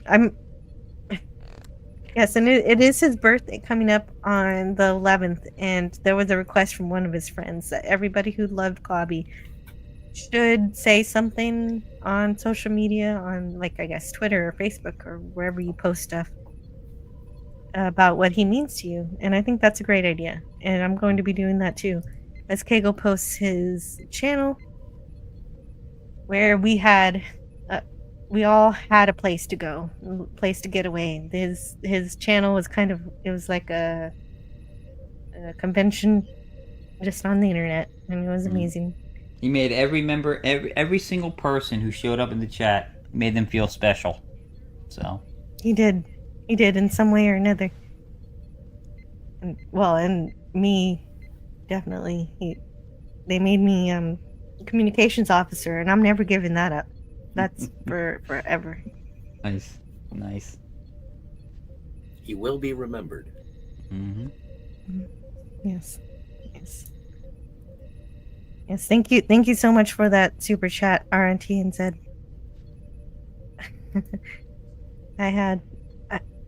Let's see what I always just have this. I made this for him a long time ago when he used to come to my channel, when he used to be able to. Listen, you bunch of tarts, it's clobbering time! He always said he liked that episode whenever I played that for him. Because one time my phone went off and it was a Red Dwarf ringtone, and so that's how he found out that I liked Red Dwarf. Thank you for the super chat. Yes, thank you so much, RNT said. That one's very big to me. And he did always say, anyone who, the more people who talk about Star Trek, the better. Yep. So you're right, he would approve. And you listen, when I found his channel when they were already in doing Voyager, and I'm not a fan of Voyager, so but he's like, listen, you come in, I don't care if you're bashing it, it's all community. We Mm-hmm. it's fine. Well, yeah, and there were even people who liked Voyager who were typing in the chat. Oh, absolutely. Yep. Brogu says, I loved going to Clobby's channel. He would always say, Brogu, from my old hometown. He Yep. and I were both from Baton Rouge, Louisiana. Yeah, he always Yep. finds something to connect with everybody on. He did. I'd miss him so much. You're doing an excellent job, Jill. I'm sure Mike would have loved this. Right on. And so, to get back to the episode, Riker was going to ask Picard to talk. Oh, yeah, that's right. I already talked about that yet. Mm-hmm. And so then we get the scene with Picard and Jellico discussing the upcoming mission. They have to maintain radio silence, but the Enterprise will listen in just in case. And Picard asks Jellico again to give him a chance, to give Riker a chance. But Jellico says he doesn't have time for that. Once again, he's like, yes. What we've already said, what we've reiterated several times. And then he says something a little bit to the point. Right here. And forgive me for being blunt, but the Enterprise is mine now. Yeah, he doesn't just say that though. That's pretty blunt, but he also says, "You're probably not coming back." So the Enterprise is mine forever, kind of. It's brutal. It's pretty brutal. He's not wrong. That's almost a suicide mission they're going on, but that's rough. It's really rough.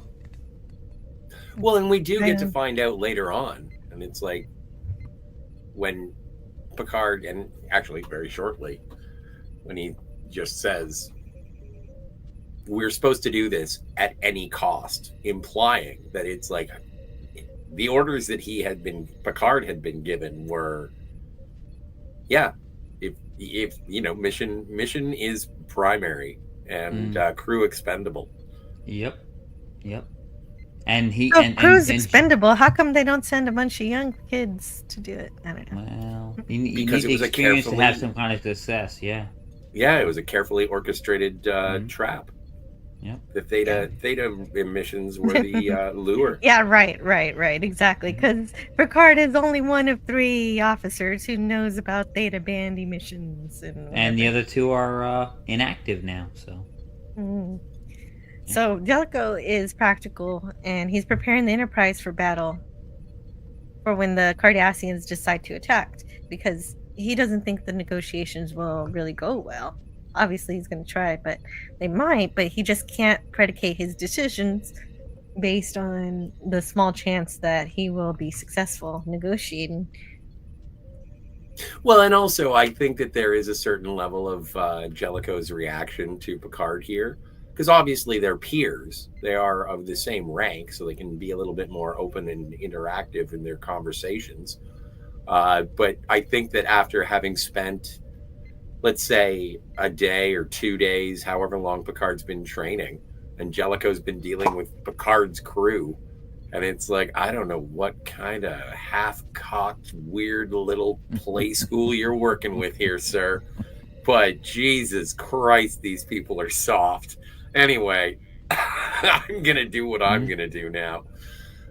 Like, it is something where any job that you've been, if you've been in any sort of situation where there is a shift from the previous day, or when you're walking into the second shift of a rotation and you're like, what the hell did the previous shift do? Like, did they do anything today? And then you're like, okay, I guess I have to fix it because you've been slacking off. I don't know what your business is, but it certainly isn't this. So I'm sure that he's just frustrated with Picard as well.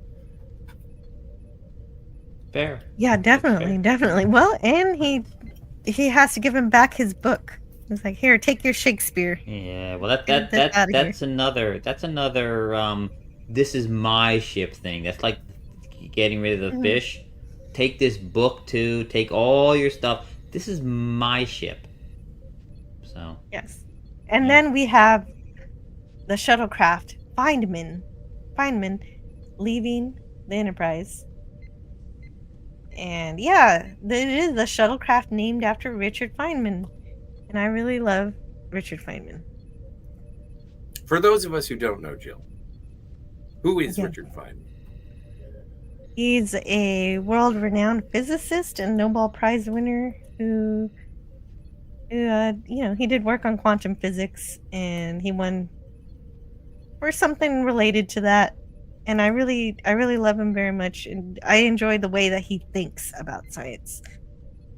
And I want to see if I have a short clip of him just to show you guys. Oh, what happened? Where is it?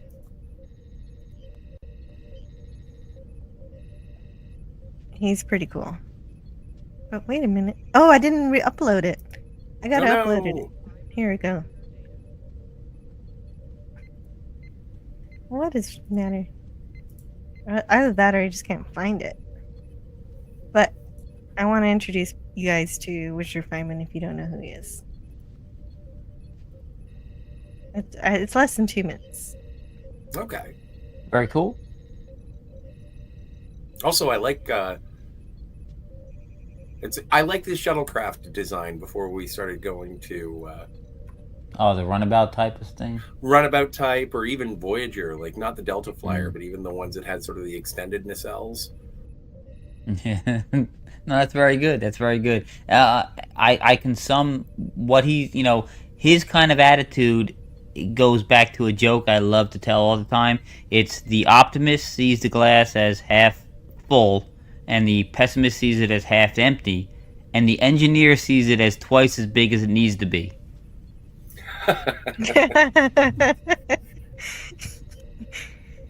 Oh, that's a great saying. I've never heard that one before.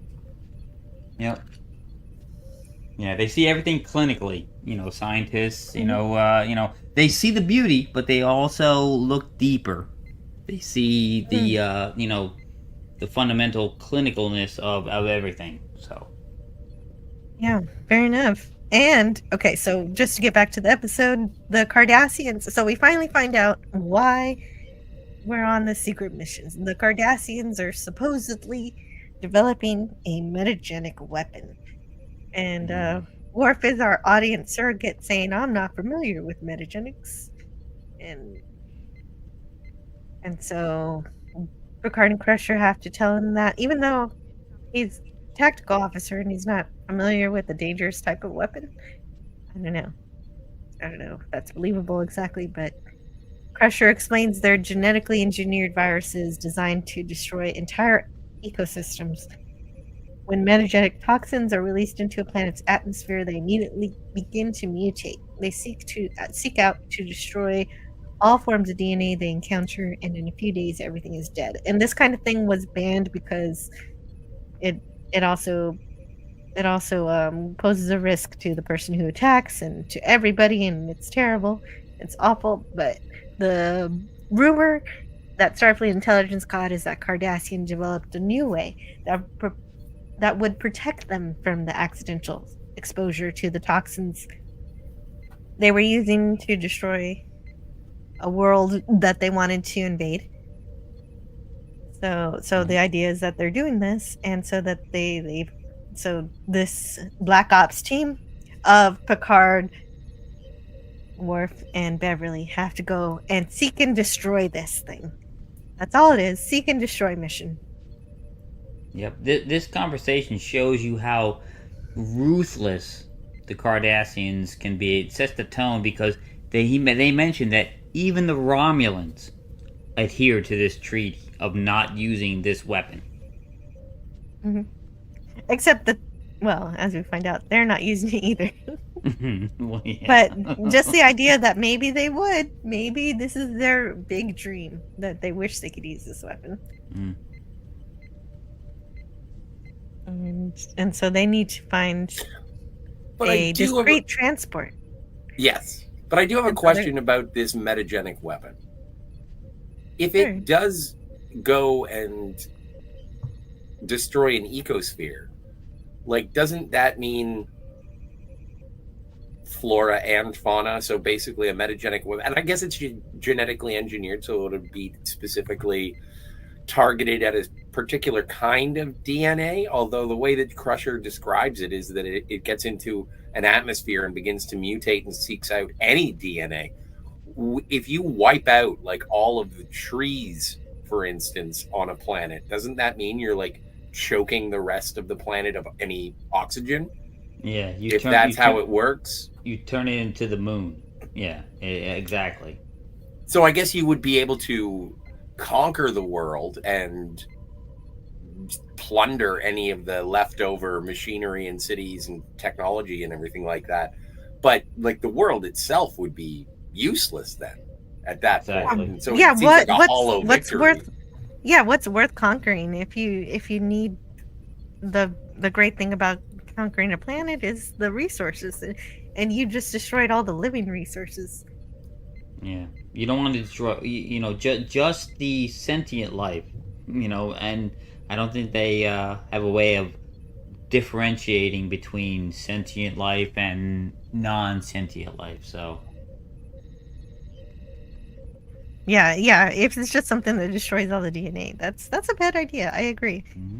But I also have to thank RRT and Z for supporting the channel again. Once again, you're basically part of the show too. RRT and Z. Well, gosh, thank you. $10 New Zealand. He says, just say Jellico was Mike Ironside's boss in Total Recall. He used the same management style, and Ironside nearly derailed his whole plan. Equals employees need a minimum level of knowledge to perform. Well, I don't know. I think that you have to inform your staff as to what the goal is, or at the very least, even just provide parameters so that when somebody thinks that they're taking the initiative to try and further the goals and they're anticipating, they're adapting, but if those anticipations sort of step on the true goals, then either you haven't given your subordinates the proper amount of information, or you haven't restricted them enough in their duty function. And it hurts more to have your duties restricted.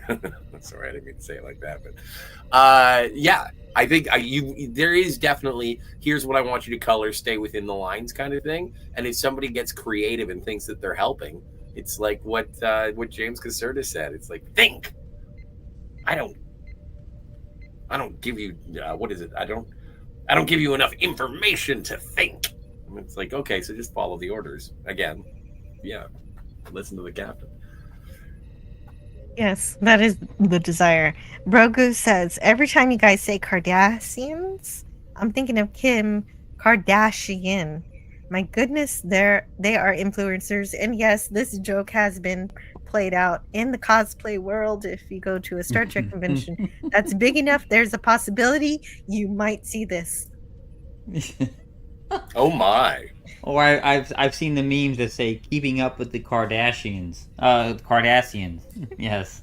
And it shows Gul what's the guy from Voyager all the time? Gul Dukat?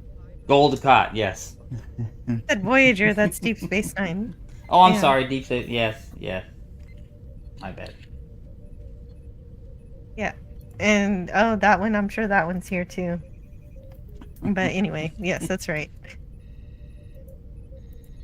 And so, yeah, so they're going to destroy this thing that this weapon that will destroy all life. And so, yeah, that's a thing you want to do. So they've got to get a transport, a discrete transport, a better transport than the transport they have. And in order to get that, they have to go to Tormund 5. They were really supposed to go to Deep Space Nine, but because this is coming out before Emissary, they changed it up. But they are still on Deep Space Nine, so get ready to see the promenade in just a minute. Well, redressed. It's redressed and zoomed in. You're not supposed to think it's the promenade. I'm not supposed to know that. No, I had no idea until I looked it up for today's episode. So it totally fooled me. Let's see if you can tell. But here it is. That's what the outside of Tormund 5 looks like. Great matte painting. Yes. Oh, you know I love a good matte painting. Mm-hmm. And here, just around the corner is Quark's bar, but we're not supposed to think about that. This is not Quark. This is Solak. It was supposed to be Quark, but it's now Solak instead. And he claims he didn't do anything. He immediately thinks they think they're there to arrest him or something.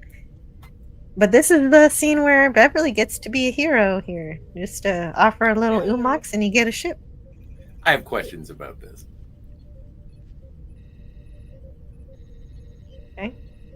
Okay, so yeah, like obviously this is the guy that we're trying to get the transport from. Picard is trying to be authoritative, doesn't really work. Worf is standing there awkwardly in the background, and so Beverly decides to throw herself at the Ferengi because everyone knows that a little umox goes a long way. But aside from just the umox, everybody is watching Beverly essentially give this Ferengi a handy in the middle of the bar. Yes. And she says if we could go, that she would be very, very grateful. And I'm assuming that that is on top of the umox. So does this imply that Beverly sort of had to provide some favors upon the journey? No, she totally ghosts him. I would be very, very, yes, grateful. When do you want to leave? Yeah. I was going to get that one too. I should have. Oh, you were really fast. Never mind. Yep. I didn't even read that. 7 of 9 was so fine, says JJJ Jr. Yeah, Beverly too. No, I don't know. I mean, we don't see it. It's off screen, Scotty. You can use your imagination if you want to imagine I do. that something happened. Well, she she's not above, interspecies kind of things. She was with a ghost, so. She was with a ghost. She was Oh my gosh. Shape-shifting glow ball, a trill.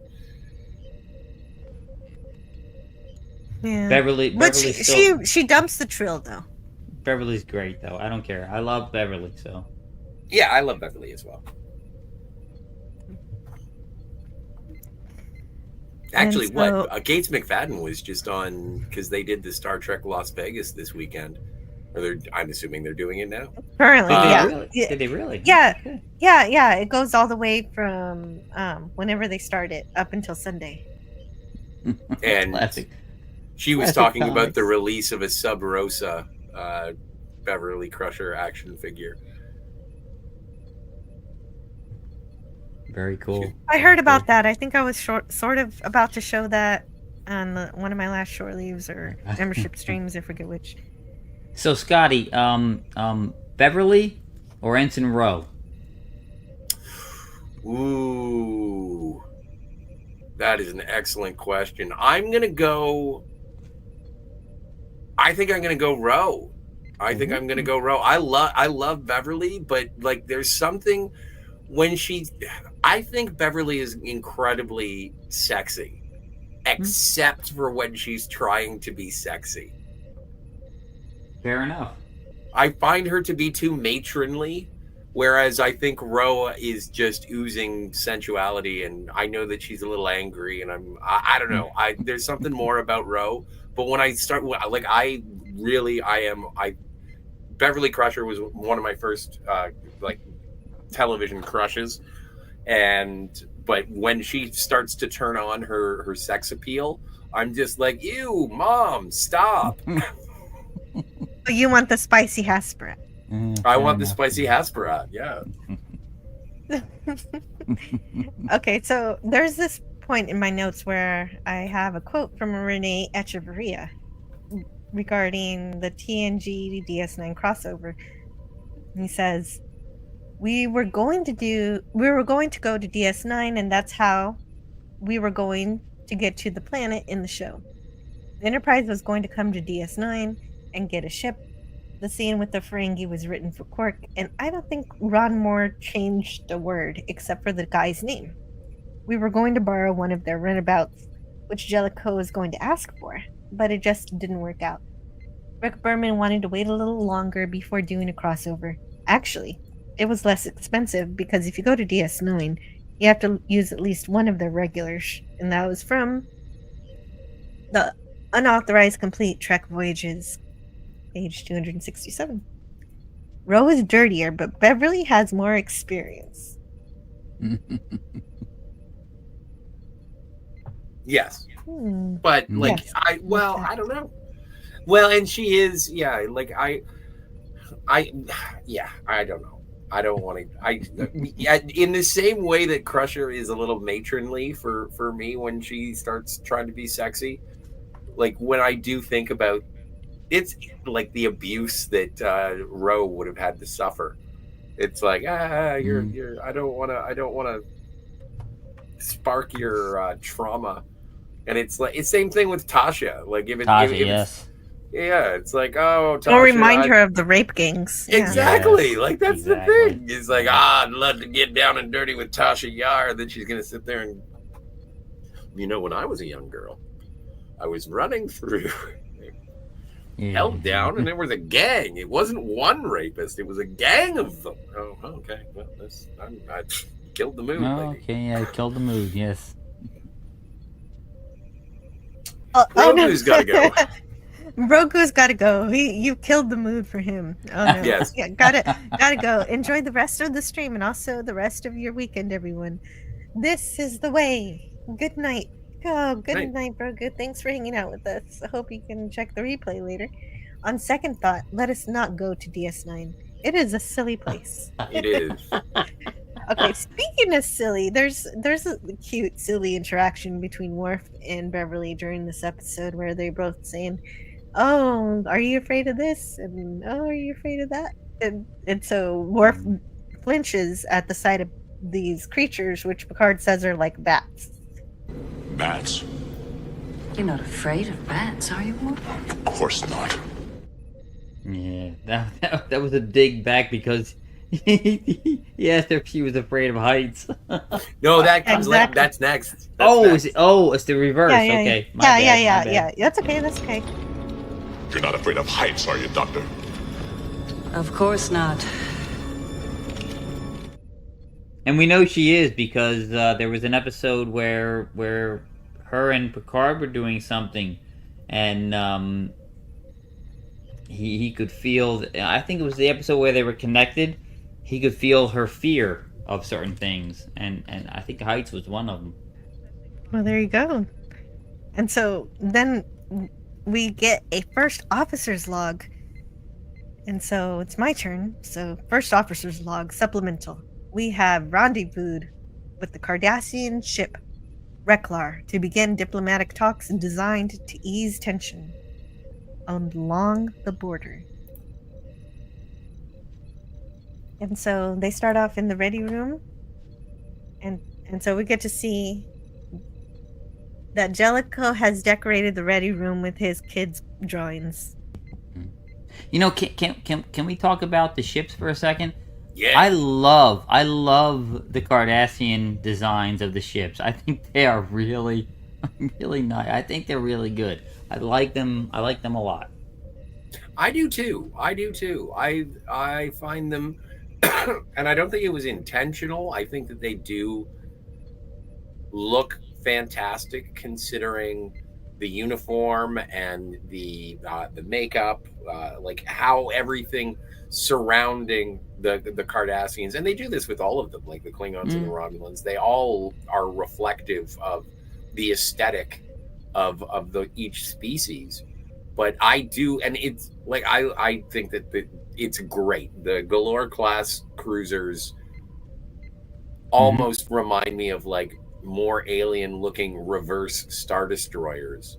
Like, they look great. And then I also appreciate the sort of not quite warp nacelles. Like, they're just fins on the side. I like it. I think that it is a great design for a ship, especially trying to keep it fresh considering all the other ships that we've seen.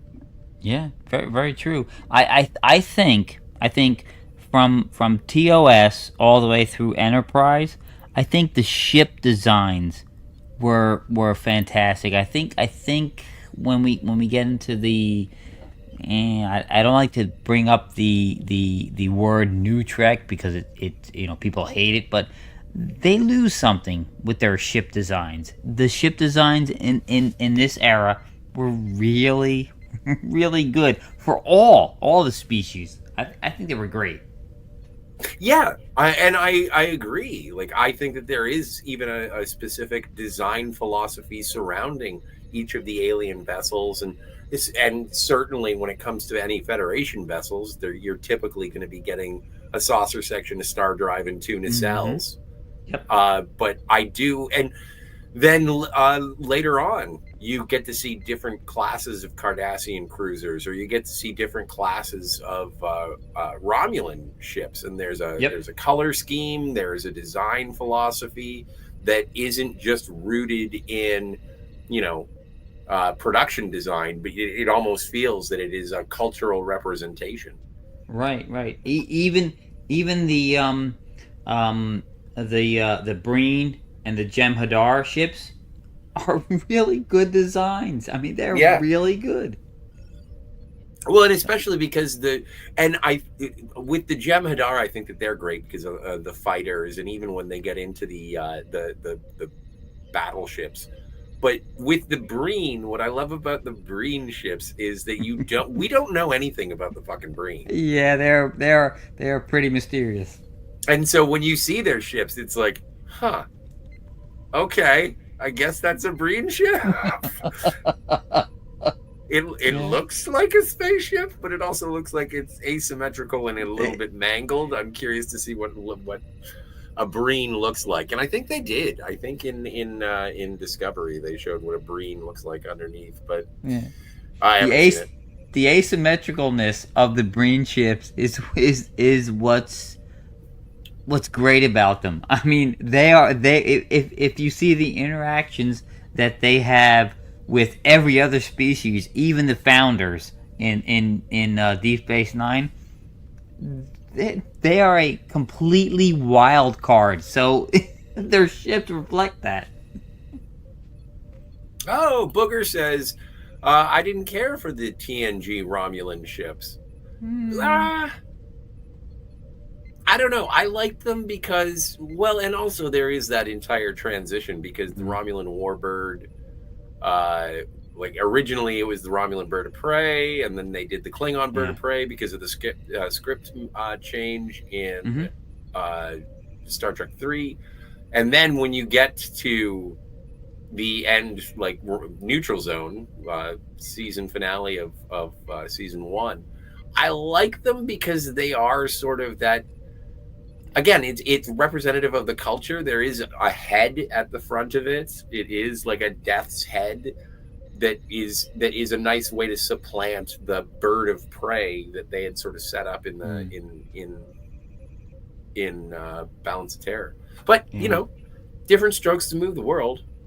Well, the Romulans. You have to consider the fact that I don't know how much canon it is considered, but in all of what I've read, there was a exchange of technology between the Romulans and the Klingons. So that's why we got all the D7 stuff from the Romulans at the one point, and then eventually they started making their own stuff. They're not going to rely on the Klingons. So that's why we get what we get in TNG. So, yeah, I think it's a natural evolution. But again, if it's an aesthetic choice, Booger, I can get where you're coming from. I kind of got frustrated with the Romulan ships once we got to Nemesis. Oh, and you know what? You mentioned that Neutral Zone was the season finale. It should have been Conspiracy. Oh, well, yeah, but I think they were still trying to figure out. I think that Conspiracy, Neutral Zone, I think they were all sort of dovetailing into whatever the Borg was going to be, because obviously they didn't have a perfect idea as to what the Borg were going to be.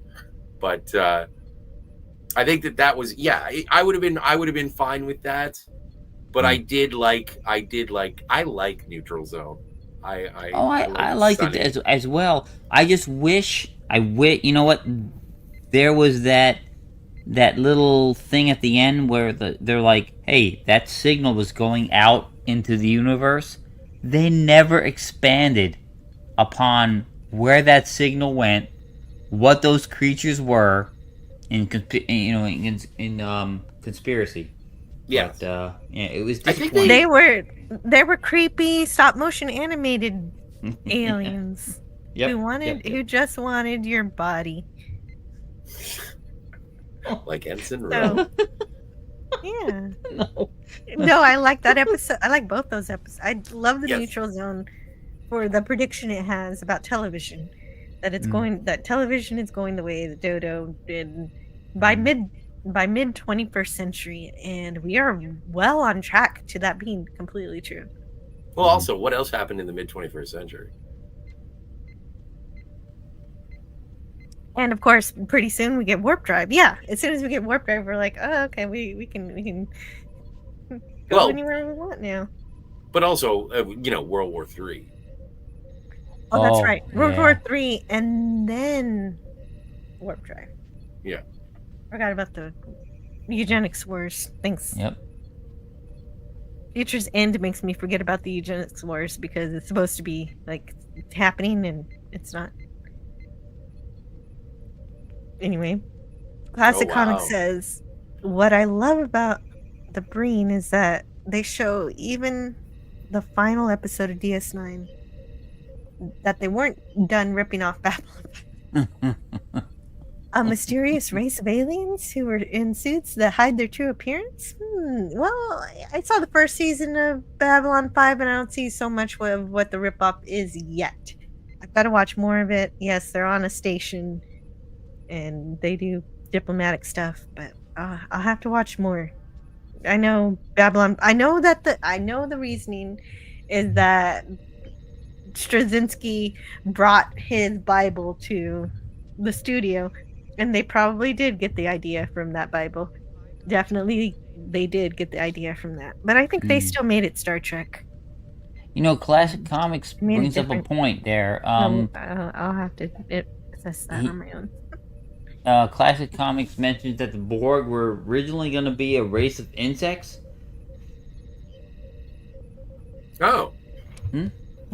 Oh. Yeah. Well, but again, that makes sense in terms of a conspiracy sending the message out, and then the end of Neutral Zone is talking about the outposts along the Neutral Zone that have had their major city centers like scooped out. They make reference to it in the beginning of Best of Both Worlds, and that's why I kind of see as that was being like a progression towards whatever the big major villain was going to be, because they had slipped up so much with the Ferengi. But it's interesting to see what would have happened, and especially if the writer's strike hadn't happened during TNG Season 2. Yeah, for some reason, small goofy people with electric whips didn't quite work out. I wonder why. But Deep Space Nine turned that around for sure. Yes. But let's and Armin Shimmerman for sure. And Armin Shimmerman had extra rehearsals in his house when it was a Ferengi episode. So he definitely helped make it. He helped the Ferengi the same way that Leonard Nimoy helped the Vulcans. Yes. So we see here that Captain Jellico, despite his tough exterior, does have a soft interior. He is a family man. He puts his kids' drawings on the wall. Yeah, he puts those drawings on the wall, but he has a problem with a fish in a fish tank. Yeah. I always thought that this was kind of like a softening of Jellico, but I never really liked it. But then again, I also, whenever I go into a boss's office and they have their kids, they went to Chuck E. Cheese and did a placemat drawing with crayons. I'm like, I know you like these things, but why do I have to look at them? Oh man, my daughter drew the coolest monster the other day. I must show you later. Okay. In that case, the trick is to be the wolf that's still standing at the end. Yeah, that is a great line. That is a great line. I think I think that Ronnie Cox sells it a hell of a lot better than that line actually is. Because if, like, preceding that, it's like, with the problem with when you're with wolves is that one of them is going to end up dead. And so what what Jellico actually says there is like, well, the trick is not to die. Thanks for the hot tip, Quincy. Fucking Jesus Christ. Yeah, Yeah, exactly. how small a dick do you have? Come on. Yeah. But like it is just something where I think that this is the writing trying to be more clever than it actually is, and then the performances actually elevate the word. Because I'm just like, when he said that, I was like, so be careful, you could die. Well, that's the trick, counselor. Don't die. It's like, yeah. He should have, instead of saying it that way, he should have said, well, I intend to be the wolf that's still living, kind of thing. Yeah. I don't intend to die. I don't intend to be the wolf that gets eaten, kind of thing. So, or like the trick is to be the better wolf, or something like that. Like in terms of the characteristics. Yeah. Mm-hmm. More clever than the average wolf. Yeah, don't be a sheep in wolf's clothing, kind of thing. Yeah. Yep. So speaking of having to survive, they've got to rappel down this cliff of over 500 meters. So because they don't have, because they do not have the rocket boots from Star Trek V, they have to do this old-fashioned way. I thought about the rocket boots. This is the first time I thought of those in this scene. Yeah, no. Well, and also this is just a fun way to, show how difficult it is, and they have to do things tactile, but they were really, the fusing pitons or whatever they call them, they were proud of those. They were like, okay, we know this is normal mountain climbing. How do we make it sci-fi? Yeah, how do we make it futuristic? Using pitons, apparently. And so they put on their little harnesses, and we get to see how to rappel, if you didn't know how to do it. You've learned by watching Star Trek. Yeah. Don't try this at home. And that's how I broke my leg. Yeah. And so we meet up with the Cardassian in the observation lounge. He's pretty upset. He's been kept waiting for an hour. And that's brilliant. That is a brilliant tactical move by Jellico. Yes. Keep him waiting. Let him stew. Let him sit there. This is a species that likes to assert dominance. You put them in their place at the very beginning. And not only does he do that, he also brings Riker and Troy, which is something he didn't inform Gul Madred before. Is it Lamech or is it Masset? That's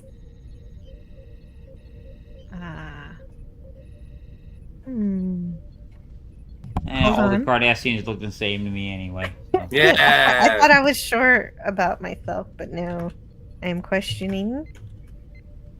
It's Lamech. No, you're right. It's Lamech. It is Lamech. Well, anyway, this is also the first time we get to see the Cardassian uniform, military uniform, that we get to see throughout all of Deep Space Nine. Although the Emissary was filmed first, Chain of Command came out first. And so we've got a good cop, bad cop dynamic using Troy and Riker against Jellico's bad cop. So that's a pretty clever thing to do. But here we don't actually get to see that negotiation. He just storms in here and he says if that they must not be, since Lamech is just outraged and he's talking about all the how put out he is. Jellico says, I can see you're not serious about these talks. If the Cardassian Union truly wishes to discuss peace, they can send someone who can negotiate in a civilized manner. And so he storms out. Yeah, that's like Khrushchev banging on the desk. Yeah. So, yeah. But I do, yeah, the actor who plays Lamech, absolutely fantastic. Another great smarmy Cardassian performance. Yes, he also uses the fact that he brought in a couple more people and says, "Oh, I'm sorry to alarm you," and then Lamech has to go on the defensive. And Mark Harkness is here.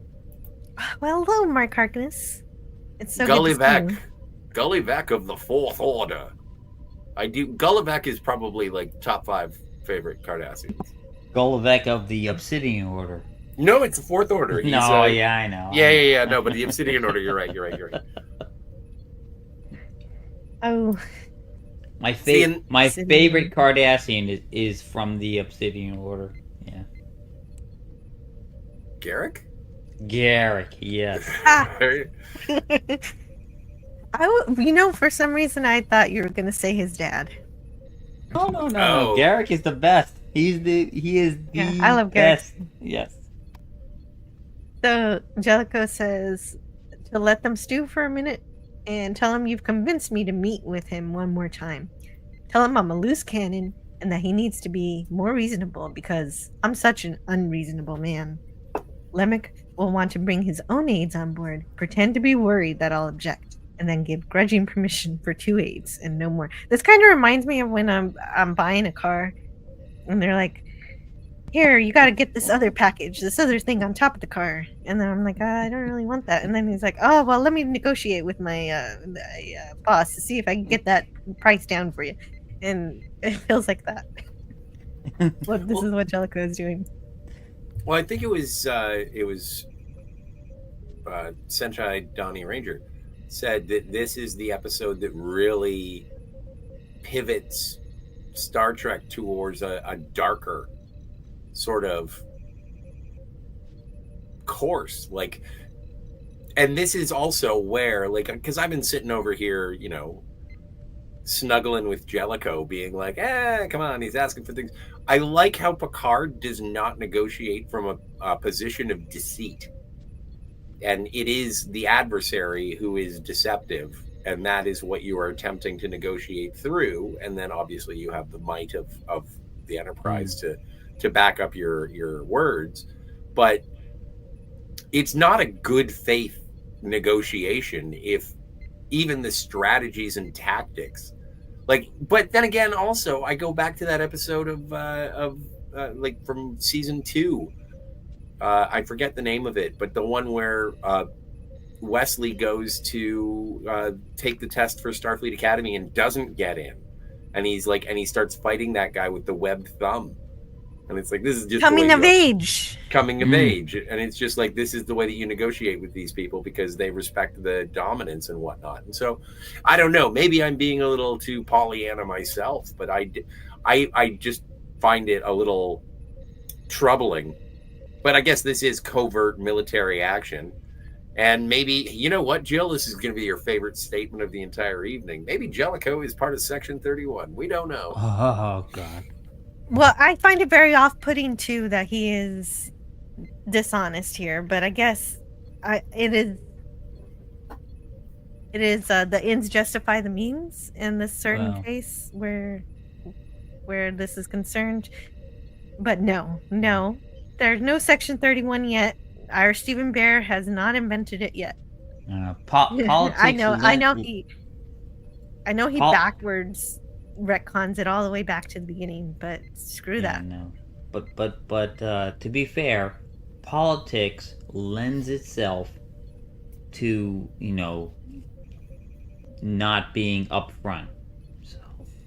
Yeah. Oh, absolutely. Yes. But it's also like it is something when discussing things like Section 31 or even going into the filth, like there is a certain level you want an optimism and an altruism and an evolution, a heightened sense of morality and something to aspire to, something hopeful. And these kinds of episodes, when you're watching the galactic political machinations towards how do you wage war without being mean to one another, kind of thing, and it just gets to be muddied, and it's more modern, and it doesn't have that utopian ideal.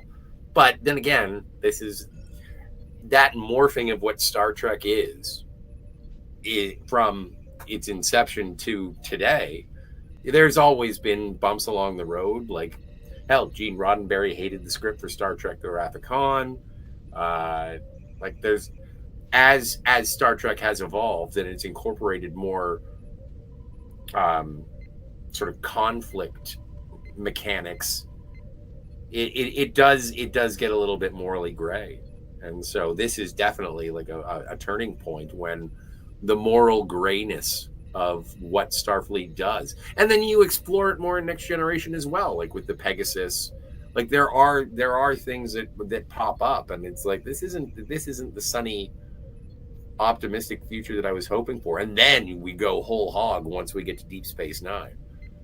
Like Deep Space Nine. I don't mind an exploration of something a little darker, but this is a bit.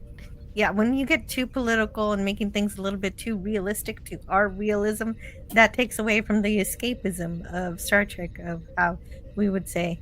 Instead, what are the problems that are on Cardassia that cause them to be this way? And what can we do to turn that around, maybe? But no, we've got to deal with this now because they're about to kill some people. So it doesn't matter what we think. How we think we can help them right now because they want to destroy planets which contain life. So we gotta act now. And they do sort of provide a great thumbnail of a snapshot of what did get Cardassians to be Cardassians. I was just gonna say that. Yes, that's in part 2, I think, though. So. Yeah. Oh, there's so many great people here in the chat too. Classic Comics says, what I love about the brain is they even show the final episodes of Deep Space Nine that they weren't done. Oh wait. Oh yeah, I already read that one about ripping off Babylon 5. Yes. And the Breen ships are question marks. I'm a huge fan of Jem'Hadar. Yes. But nothing beats the slightly clunking elegance of the Klingon bird of prey. Definitely agree. The Borgs were originally going to be a race of insects, yes, from Conspiracy, but that was ditched because the effects were expensive. They were fun, though. RRTNZ, can anyone hear the line from Happy Gilmore? I see those finger paintings you bring home, and they suck. That's what I'm talking about. Oh, and Booger has to go to bed. Catch you all later. Good night, Booger. See you, Booger. Good night, Booger. Yeah. The blunt truth is that it is a first officer's job to tell his captain if the orders he's giving will adversely affect the ship. That said, if the captain says do it anyway. Yep. Yep. And Garrick is number 1. Lemon Pie is here. Hello, Lemon. Lemon! Garrick sews pants for the winning side. He is a tailor. Yeah, yep. We can see why Nechayev didn't leave Picard in command here. Picard is all about open covenants. Jellico is about achieving his objective.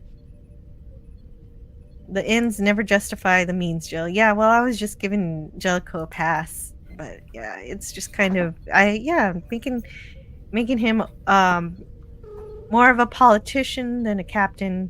And I can understand... It definitely bothers me more in part 2 than in this episode.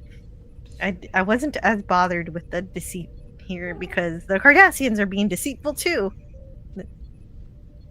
But I guess that's not It's better. It's better. There are better ways to go about it. Cardassians were a good analog for the USSR, which had only just collapsed when this episode was being made. Interesting idea. I always thought that they were. I always thought that the Cardassians were basically, Nazis. Nazis. Let me see. Well, there was genocide. Yeah. Yeah, but we'll get to that later. Yeah. But you're right. We don't know about the genocide yet. We don't know all about what Gul did and all the occupation of the Bajorans and things like that just yet. And that is why you are not an evil man. Mark Harkness says an example of negotiating in bad faith and winning the negotiations and losing the peace was the Washington Naval Treaty in 1922. U.S. codebreakers discerned, if pushed, the Japanese wanted a 10-10, 7.5, but would settle for a ratio of 5.53 in naval strength. So America pushed 5.53. They won the negotiations, but Japan felt their security needs and dignity were compromised. Yeah, well, the Japanese decided that, they'll sign anything and then do whatever they want, so. Well, yeah, and stuff happened, and boom. Bada boom. Big bada boom. So, then we get that quote that we've talked about already. Well, I'll say this for him. He's sure of himself. No, he's not. Yeah, he's not sure of himself, but he, of course, doesn't show that. Nope. Which really opened up my thinking, because it's been a while since I've revisited this one, and I got to see it on Blu-ray for the first time, so that was nice. It looked great. But it got me thinking. It's like Jellico is a captain. He comes over to the Enterprise. He has no friends. He has no one to talk to. He only has his mission. He has no idea. He is like in the frying pan and the fire.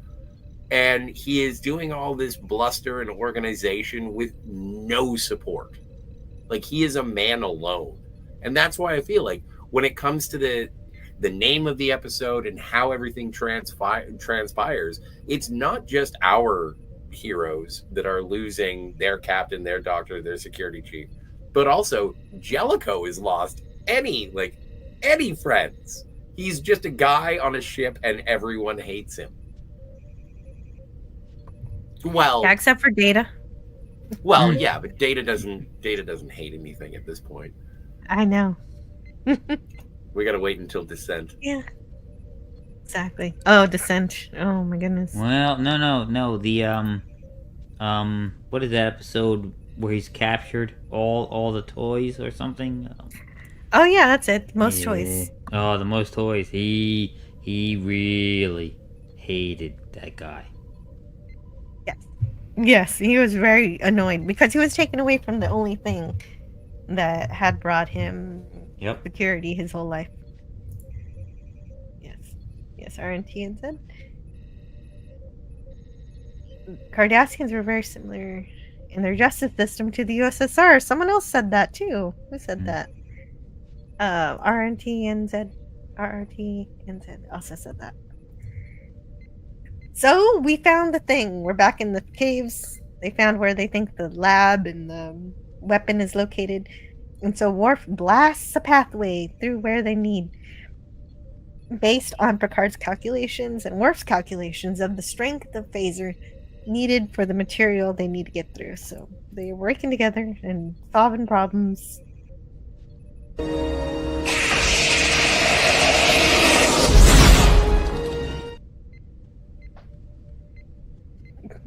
I didn't really need to do that clip, but I just wanted it.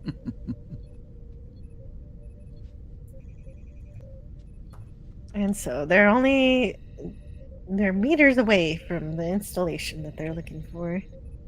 Yeah, they think they're gonna find an entire lab. So yes, exactly. So they're scanning with their tricorders. They get through the wall that Worf can blast through. And they're crawling through the tunnel. And then we go back to the meeting. So now we're back at the negotiation table. And Jellico says, "You've been massing troops in staging areas, and we will not stand for this provocative behavior." And Lemek says, "Your fleet deployments do not concern us. However, we're very concerned about your refusal to vacate those territories." I gotta sneeze. Along the border.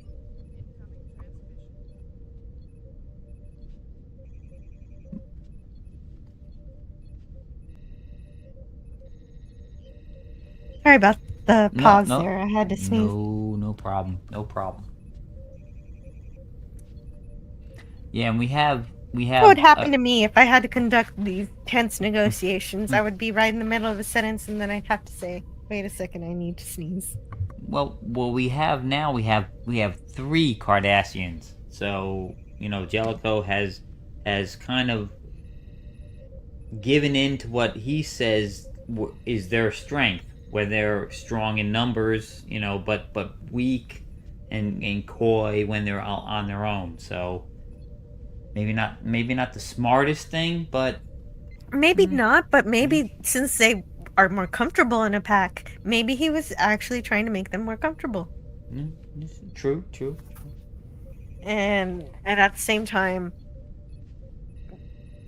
defensive, because now he's got he's able to have his good cop bad cop scenario, which I surmise is what he's doing here, because we have Jellico being aggressive and we have Troy saying, "Wait a minute, let's hear them out," and we have Riker essentially doing all the things we expect a Starfleet officer to do that Jellico is not fulfilling, in terms of saying, "No, we're not for war," whereas Jellico is more accusatory.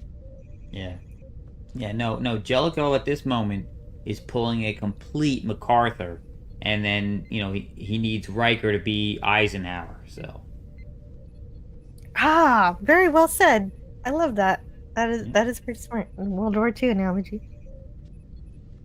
No, this is a good thing.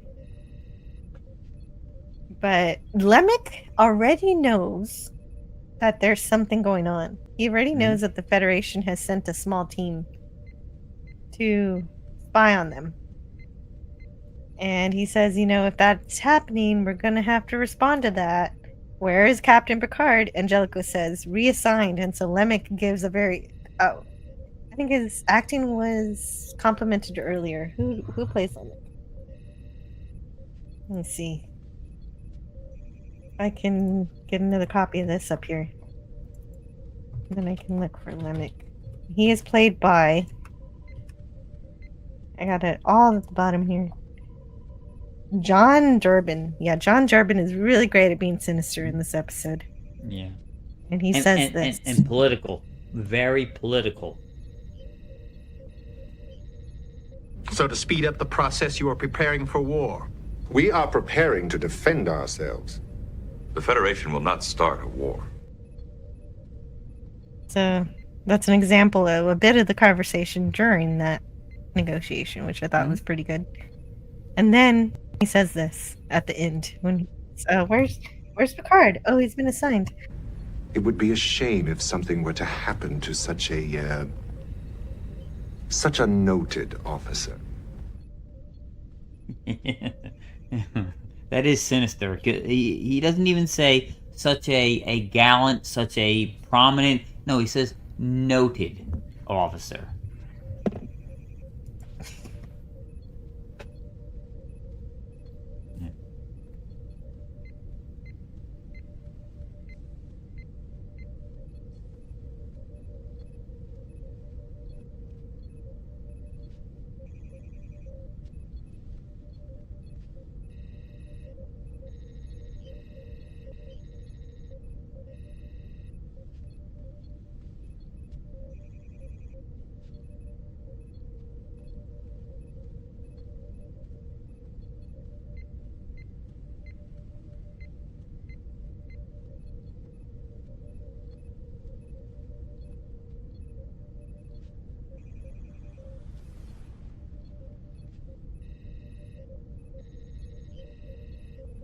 Yeah, now we get to the part where things start falling apart on the mission. So, big time.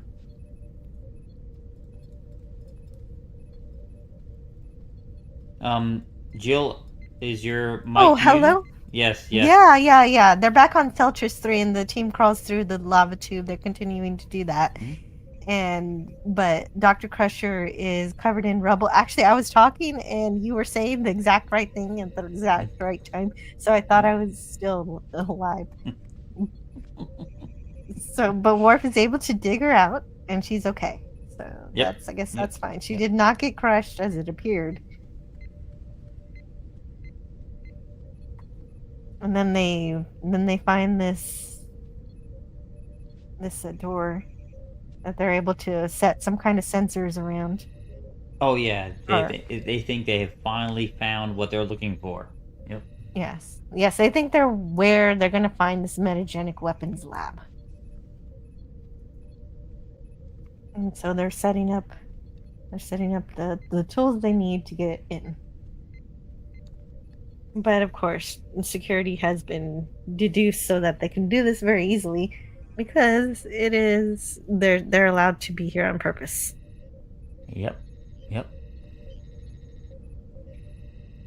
And when they finally make it through, they find that it's just a little device emitting theta band waves, and there is no laboratory. Yep. It's a trap. And they go, it's commercial. I can remember watching this the first time. I'm like, oh my god, is that the entire lab? This little machine? It completely confused me that it was a trap until it was a trap. You're just like, oh, they're cutting the commercial now? Yep. And Beverly says, there's no lab. And that's it. That's why you're confused, because she didn't really say much else. Yep. Where's the lab? I'm thinking that the device that was sending out the theta waves to lure them in was the entire weapon itself at first. So they got me. They got me good. That's cool. Yeah. So you watched this live. Was this a brand new episode when you watched it? Oh yeah. I was watching. Yep. Mm-hmm. Oh, nice. I watched this as it aired. Yeah. Mm-hmm. Me too. Yep. Oh wow. Yeah, they got me good. True. They got me good. I was like, oh, I'm like crazy. Admiral Akbar. It's a trap. Well, and I know I missed it, but like I was devastated. As I mentioned before, I had a thing for Dr. Crusher, and so when there was that cave-in, I was like, oh my god, because they've been talking about you're not coming back from this mission. People are going to die. You're not getting that back. And so when she had the cave-in, I was like, holy crap, are there actual stakes in this episode? And then it was like, she's fine. But for that moment, I was just like, Beverly! You just got a little scratch. Yeah. Yep. Well, given the fact that they had gotten rid of her after season 1, every time something happened to her, I'm like, oh god, they're gonna get rid of her again! Damn it! Yeah. Oh, I love to hear about people's stories watching this the first time, especially Wes Cagle thinking the whole lab is inside that device. Yep. That's kind of fun. There was no lab, so it must be inside that device. Yeah, they got me good. Well, and that's also like they made you listen to those commercials. Like, and why? And I'm glad someone mentioned it, that I forgot Ronnie Cox was in Beverly Hills Cop. And so that was really the only positive representation of Ronnie Cox that I had ever seen. And, but like, because Ronnie Cox was in RoboCop and Total Recall, I thought of him as being a bad guy. And I was always just like, why is he being so mean to everybody? But again, it was like on revisitation later on. Like, I think this is one of those 2-parters that I ended up buying on VHS, and I watched the tape until it went, like, just wore it out. And so, yeah, I think that there's something about the manipulation of the audience in this episode to make you feel like, okay, anything that's going up against anybody. Obviously, Gul Madred is fucking prick, but Like it was a great. This is like another one of those great mid-season two-parters. It's way better than Gambit. Lots of things are way better than Gambit. That's true. Outrageous Okana is better than Gambit. No. I like Gambit better than Outrageous Okana.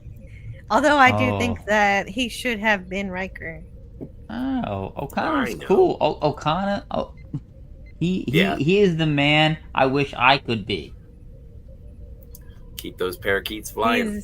He's annoying, dummy. Oh, and he should have been Riker instead. Oh God, he is so he Billy is Campbell he is swashbuckling suave to the max. He is awesome. He's sexy, but he doesn't have the intellectual fortitude that I want, and I would rather him be a Starfleet officer. But anyway, anyway. No, but I wanted him to be like good guy Harry Mudd. Well, I mean, but he's like Bem. He's kind of a jerk, and then at the end, he's like, "I was kind of a jerk, and I'm sorry." And so, and then that's it. He's One like day a we'll better review. looking Bem. One day we'll have a fight about the Outrageous Okana. Okay. Yes, we will.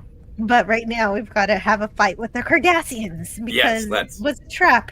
And the Cardassians subtly attack Picard and everybody, and we got phaser fire and hand-to-hand combat, and I've got some of it right here for you to see.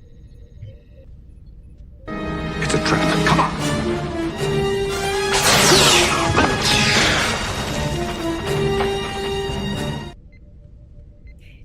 And that's the start of the fight. And then there's a perfect moment where Beverly does something and Worf does something. And I like this.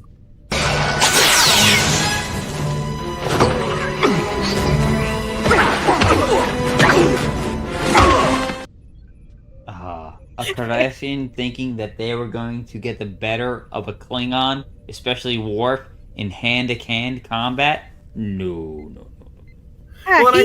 It almost seems like overburied. Like I think he got him the first time more. But it's funny because the Cardassian comes up and does the bear hug from behind. He's holding a disruptor. Like, I don't know anything about Cardassian disruptor settings. I don't know if they have stun, but like it just seems weird that he's holding a gun and then he goes and he bear hugs Worf from behind, and it's like, buddy, you could have taken care of this a lot easier. Well, he was stupid, and that was to Worf's benefit. Yes. But unfortunately, Worf is trying to keep the door open enough for Beverly to get past, and she does. But then a Cardassian shoots Worf, and so Picard cannot get through.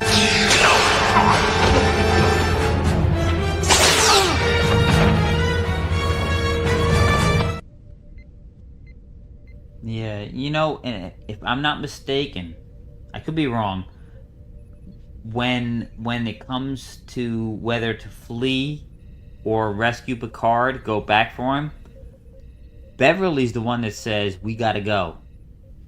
Yeah. Worf she's ready to abandon him. So. Yeah. She says there are 5 on our trail, so we gotta leave. Yeah. And then you see Worf standing there, he's hesitating, he's like, just 5? I can take 5. Yeah. And she's like, no, we gotta go. Yeah, but also like this is something, and I obviously there are many times when Worf has been loyal and rescued or saved or defended Captain Picard, but when he's like, but the captain, like, it reminded me of the end of Best of Both Worlds Part 1, where he's like, they go for the rescue mission and he is a Borg. He is a Borg, yes. Like all that, it just, I don't know. I was awash with emotion watching it this time as well as the first time, just being like, Worf loves, like, or is very loyal to. Oh, very much. Worf would lay down his life in a heartbeat for almost any member of that crew, but particularly Picard, which to me is what makes that moment in the last episode, All Good Things. Yeah. When he gets mad at Picard, he's like, if you were anybody else, I would kill you where you stood. You know. Oh, that's in. That's in First Contact. First Contact. Oh, okay. Yeah. Yes. Okay. There you go. Oh, I have. But yeah, I have a lot of First Contact clips. I don't know if I have that one though. That would be a lot. Yes, it shows you the loyalty that Worf has for Picard. And so we get the great David Warner. Yes. Yes, David Picard is going to be interrogated in the next episode, and yes, David Warner is going to do it.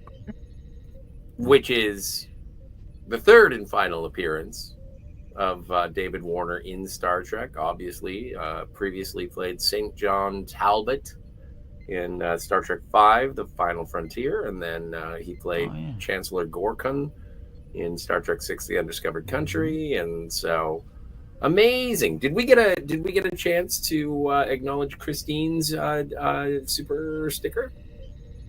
Oh, I had no idea Christine sent a super sticker. Christine Oh. Hart, I haven't seen Oh, you yes. in so long. It is so good to see you. What is the super sticker? Let me see. Oh, you know what? My chat crashed. I gotta refresh it. Oh, okay, it's a happy little dancing. Happy. Oh, a little person with glasses. Thank you so much, Christine. nice. It's great to see you. I was actually listening to an old live stream of mine where you were inputting so many great things, and I was like, oh, I wonder what Christine's doing, and here you are. Great to see you. I'm gonna play the last clip of the episode that I had. This episode, I have more for the next one. You should prove an interesting challenge. Possibly the most interesting to come through that door in many years. An interesting challenge for his particular sport, which we're going to find out about very shortly. And so, in case you're just joining us, you guys who are here, this first episode was basically setting up the Cardassians coming around to cause trouble and installing Jellico as the Cardassian expert, the realistic captain who gets things done. And you know, he's political and everything, and but he also unfortunately uses deceptive tactics to get what he wants. And so maybe that's he's a foil to Picard, even though Picard's not even there. I guess maybe he's the foil to Riker then, since Riker and Picard work so well together. And Oh, I just want to say hello to Canadian Spider-Man has joined. Yeah, I do want to say hello to Canadian Spider-Man too. I saw him when I went into the chat, but I wanted to get this episode wrapped up and then move on to the next one, so that I could go read the chat. I had an order of things, and Troy looks good in her uniform, just to round out what we just saw. And even though I complain a bit about it, the complex negotiation strategies he has does carry forward into the next episode, and so we're going to see what happens. In Chain of Command Part 2, which first aired December 14th, 1992. Wait a minute. Wait, they aired the same day, West Kegel? Parts 1 and 2? Or did they do... I didn't think so. I don't think so. Wait a minute. Yeah, no. Okay, wait a minute. That can't be right. Let me see. I might have got the wrong information. Let me double check. I got to make sure what I'm doing here. No, they aired a week apart. A week apart? Yes. Yeah, and that's it's same deal as Unification. Those were separated by a week as well. Oh. Yes. Okay, so that anytime there was a two-parter in the middle of a season, they were a week apart. Yep. Like I think the Part only one. Yeah. Part 1 aired on December 14th. Okay, at least I still got that one right. Part 2 airs December 21st. Merry Christmas. Let's have a torture episode. Well, there's 4 lights on the tree. Oh, nice. Oh, no. This episode was straight up... See, I think the last episode was written by Ronald D. Moore with the story by Frank Abaturn Marco. And I think that's great because Ronald D. Moore knows the characters, knows the Star Trek characters, and so that was what happens when Jellico clashes into the characters we know and love, and Ronald D. Moore can bring out those characters. But in the next episode, Frank writes the episode himself, and it's directed by Les Landrew. Landau, so there we have it. Not Landrew. Not Landrew. Landau, you're right. Okay, now I want to read the chat. Let's see where we are. While you're finding the chat, so when I was in high school, my high school girlfriend, actually, speaking of Troy being in a Starfleet uniform, my girlfriend did actually get a Sciences Starfleet uniform. And we had a holodeck time with it. It was great. The only problem with her getting that uniform is that she didn't wear it for very long. Those type of things never stay on long. I know, right? It's like, you look so good. Get that off. Well, that doesn't sound like a problem. No, it was a great time. I love the TNG female miniskirt uniforms. They are awesome. I'm sorry if that makes me a bad person. I love them. They're great. This doesn't make you a bad person. The Starfleet officers wanted to wear those uniforms. Yep. Originally, Jellico was going to have the catchphrase, says Lemon Pie. Don't be jelly of Jellico. But they felt like it wouldn't fit the character. And he does the 3 snap triangle. Three snaps up in a Z. There you go. Hey, thank you to RRNTZ. Ah, yes. Very good. For becoming a member. If you are so inclined, that's amazing. Thank you so much for joining our ragtag away team. Yes. If you are so inclined and you do want to, you can always support the channel by joining. But if you don't feel that you want to join the channel, we appreciate it if you do. But, just like, share, subscribe. Definitely good things, too. And I definitely appreciate new members. RRT and Z, there are lots of fun things for members. I've got a special membership Discord. I've got membership streams once a month. And I always have them every month. I know some channels say they have monthly membership streams, but they don't actually do them. And I do. So I've got to. Just don't be a commie. Don't be a commie. Well, okay. Well, you're not a commie if you're spending money on memberships. No. You're right. Anyway, also I've got short videos that I try to cut some short videos for members. I'm reading a book, and I'm also posting some discussions that have never before been heard before. For members. And then let's see, there's just all sorts of things. I'm always looking for new things to do with members. If you're a member and you've got a microphone, I basically invite members to live streams if I feel like it. Like this one, I put it in my post. Like if a member wanted to join us on this discussion and they know what they're talking about and they don't sound like they're in a tin can, I would be happy to hear what you have to say. And I'm always looking for new things to do.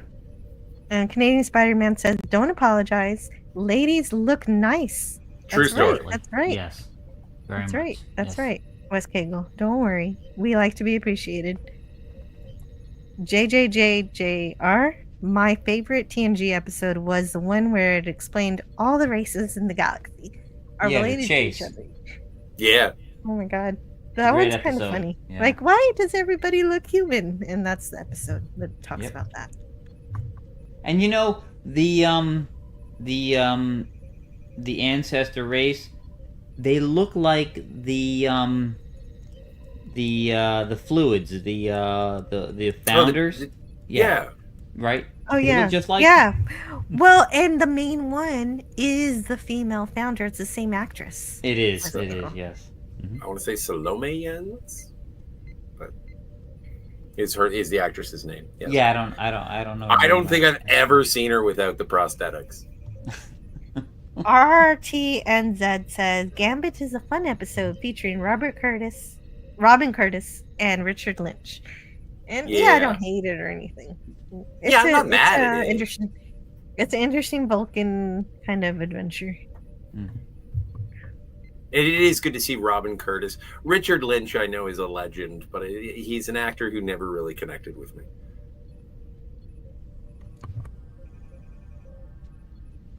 Ladies are protesting too much.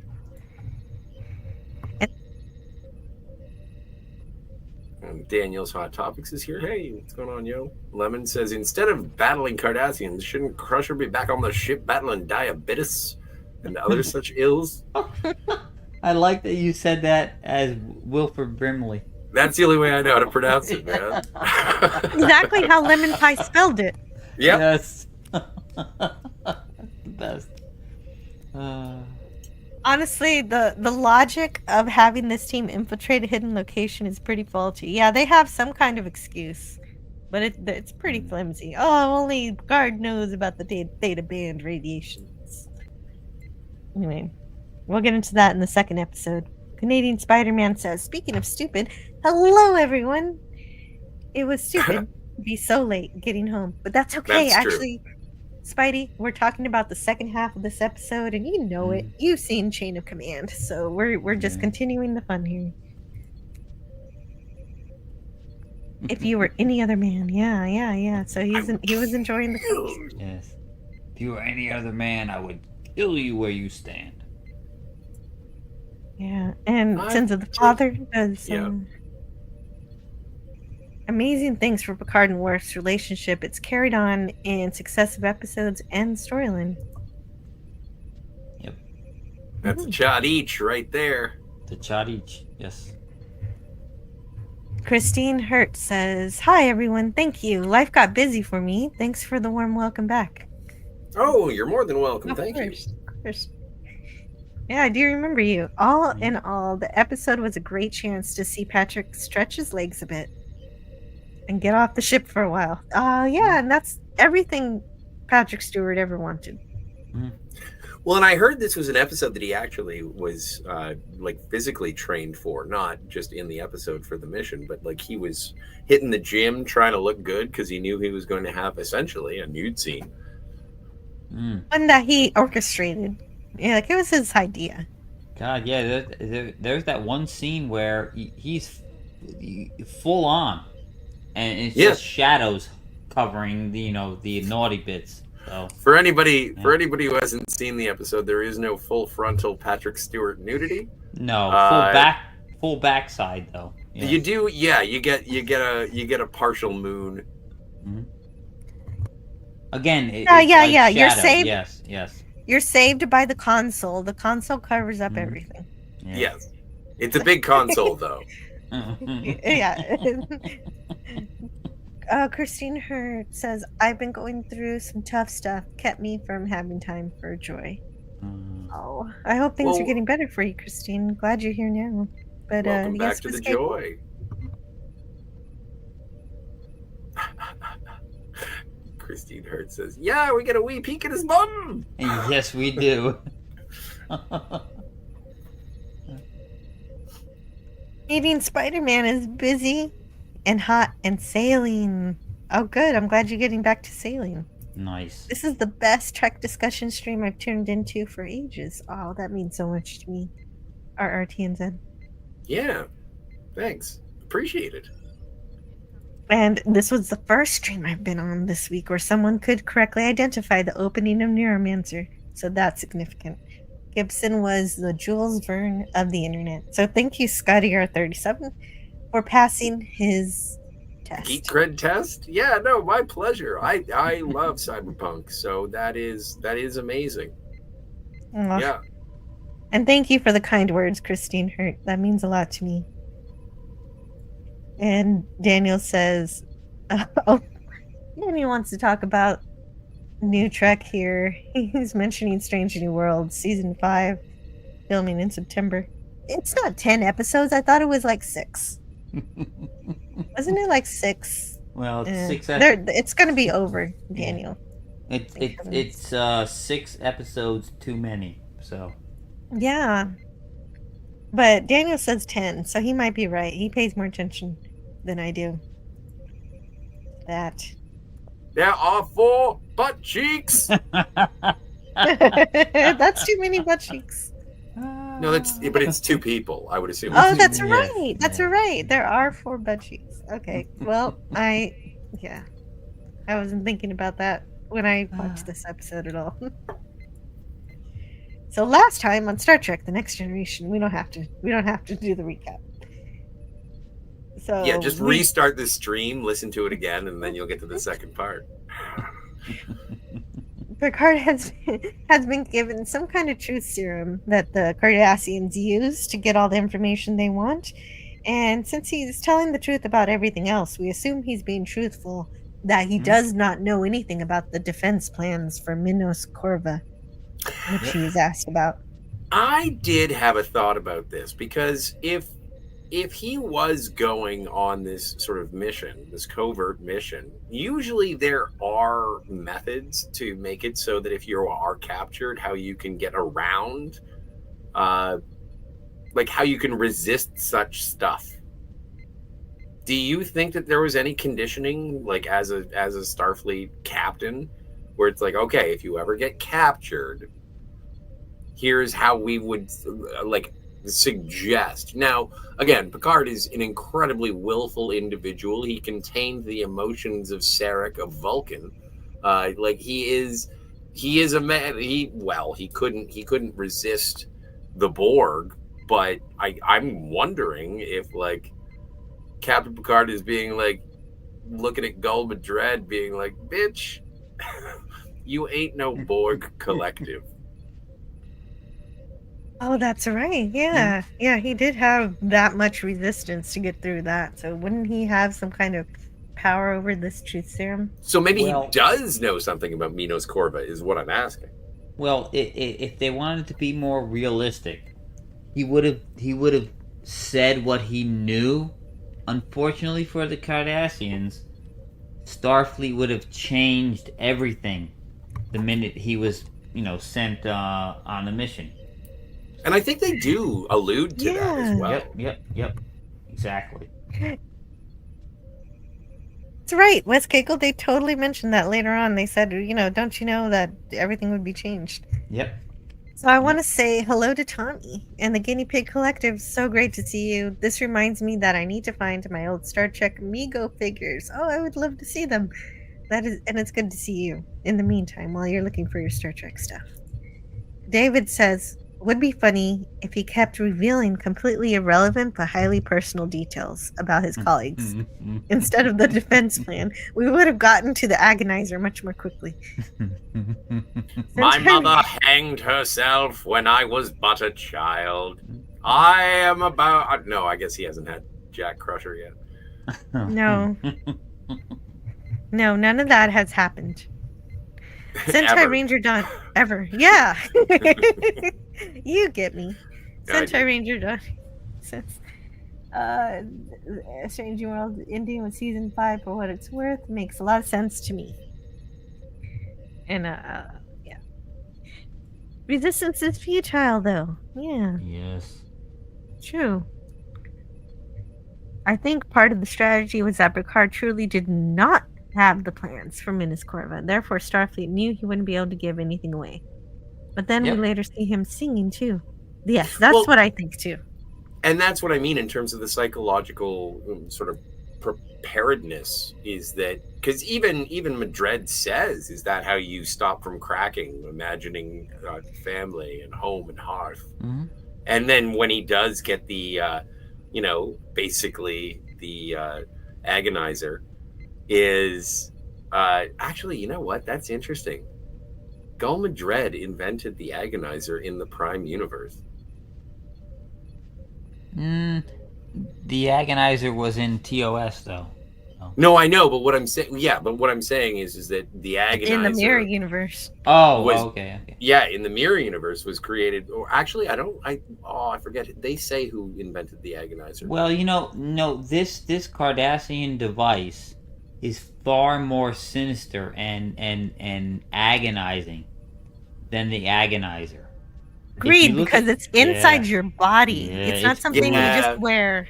It's brutal. If you look at how Picard reacts when he activates it, it's brutal. And I just that's on setting 1. Yeah. And I got distracted by the Agonizer, but just going off with what Christine Hurt was saying in terms of him singing, is that is like he starts singing the French song, and it's like, this is how I'm going to maintain. And then also when he's mocking him, and he's like, "You are 6 years old." Yeah. And it's like, and I'm not when I'm doing that impression, I'm not in any way taking away from. You're not exaggerating. No, but I think this is a really great performance by both actors. This is a masterclass between two Royal Shakespeare Company thespians. Patrick Stewart did take this role very seriously, which we will get into when we start talking about it. David Warner is here, obviously, and he took this role with just 3 days' notice. Oh, wow. So I wonder who he replaced. Yeah, on that short notice, it was definitely a replacement. Yeah. But that has to be like a big swing replacement. If you're going to replace your previous actor with David Warner, I'm just curious who they were going to get. Like, I know that there have been a couple of times where Robin Williams was supposed to be on. And I'm glad, you know what, I'm glad he wasn't, because I think it would take me out of the episode far too much. But like, I know think so. I want him to be the guy from the past who's pretending he's from the future still and stuff. Yeah, Berlinghoff Rasmussen. But yeah, and I think that would have been an interesting thing. But again, I think it would have been stunt casting. With Ronnie Cox, he's off the beaten track, so you're like, oh yeah, no, I like this guy, I know who he is, and all right. And same with David Warner. Like, David Warner has been in so many things. Like, I'm a big David Warner fan, especially, and he was in he played Jack the Ripper in Nicholas Meyer's second movie, Time After Time. Oh, wow. Okay. Nicholas Meyer. Another Star Trek reference. Very nice. Yeah, no, and very so, nice, but round the circle there. Yeah, just trying to keep things topical. But anyway, I'm curious as to who would he have, because he did, like, according to things that I read, he was doing stuff that was like Marlon Brando stuff. He had cue cards kicking around instead of, because he didn't have time to learn the lines. That's exactly what happened. So he says, I took over on 3 days' notice. It was another makeup job. It was with Pat Stewart, who's an old colleague. It was great to be part of that. I thought, oh, I've done 2 others, the old classic ones, and here I am in the next generation. I'll go for it. And so I didn't know, I wasn't aware of the Cardassians. I didn't know their history, except of course that they weren't very nice. So yes. So that's, you're exactly right when you say that he had to have cue cards, and he says there was too much technobabble in the dialogue that didn't come naturally to me. So they wrote everything up for me. I don't mind people knowing this. Every line I said, I actually was reading it over Patrick's shoulder, or they put it down there for me to do it. And Sentai Ranger Johnny, we have to say goodnight to him. I must say. Oh. I will give part 2 of Chain of Command 10 out of 10 lights. Nice. This is my number 1 TNG season 6 episode. Oh, that's so cool. Yeah. Oh, wow. Not bad. Favorite episodes for each season. Johnny is a serious Star Trek fan here. Thank you all. Till we meet again. Remember, no matter which side you're on, we're all human beings. I love you all. Live long and prosper. And that's nice. 1 out of 2, so he's not finished. Let's see what he has to say again after that. Live long and prosper. And I think James Caserta is taken off as well. He said good night to you. Well, we're all human, but some of us are more human than others. So. More human than human. That is our motto. Yes. Sounds like something from Animal Farm. Exactly. All animals are equal, but some animals are more equal than others. More equal. I love being more equal. Yes. And so... Well, thank you. Prosper. Thank you for investigating, Christine, who says, I looked, but the actor David replaces has not been revealed that Google I can find. And I can find. Oh, thank you for checking, Christine. I think what it is that it's not that he was replacing, but that he's an addition. So that they could be, yes. No, but that's a good point, because as you mentioned before, Michael Piller was like, why don't we have a two-parter? Why don't we actually show the torture? Yeah. More agonizing than the agonizer. So it divorces you and steps on your Star Trek models? Yes. Yeah, you broke your little ships.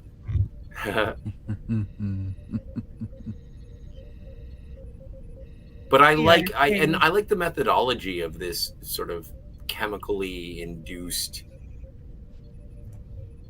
sort of truth telling, and it is the future, so truth serum works. And so definitely check out this SoundCloud thing from Center Major Johnny. I wonder what that is. Should I click on it? You put a link. I guess if you put the link on, I'm allowed to share it, right? You're not gonna copyright claim me. Oh no, it says I have to sign in. Oh no. I don't really log into SoundCloud. No. This if it takes too long, I can't. Okay, that's how to do it. No, I don't want to tell you more about me. Oh, it's required. It's George. Yeah. It's George Gershwin's "I Got Rhythm." It's variations in an orchestration because, Donnie is an accomplished musician as well. Yeah. Very nice. So thank you for sharing that. Oh, and it sounds great. It's got horns.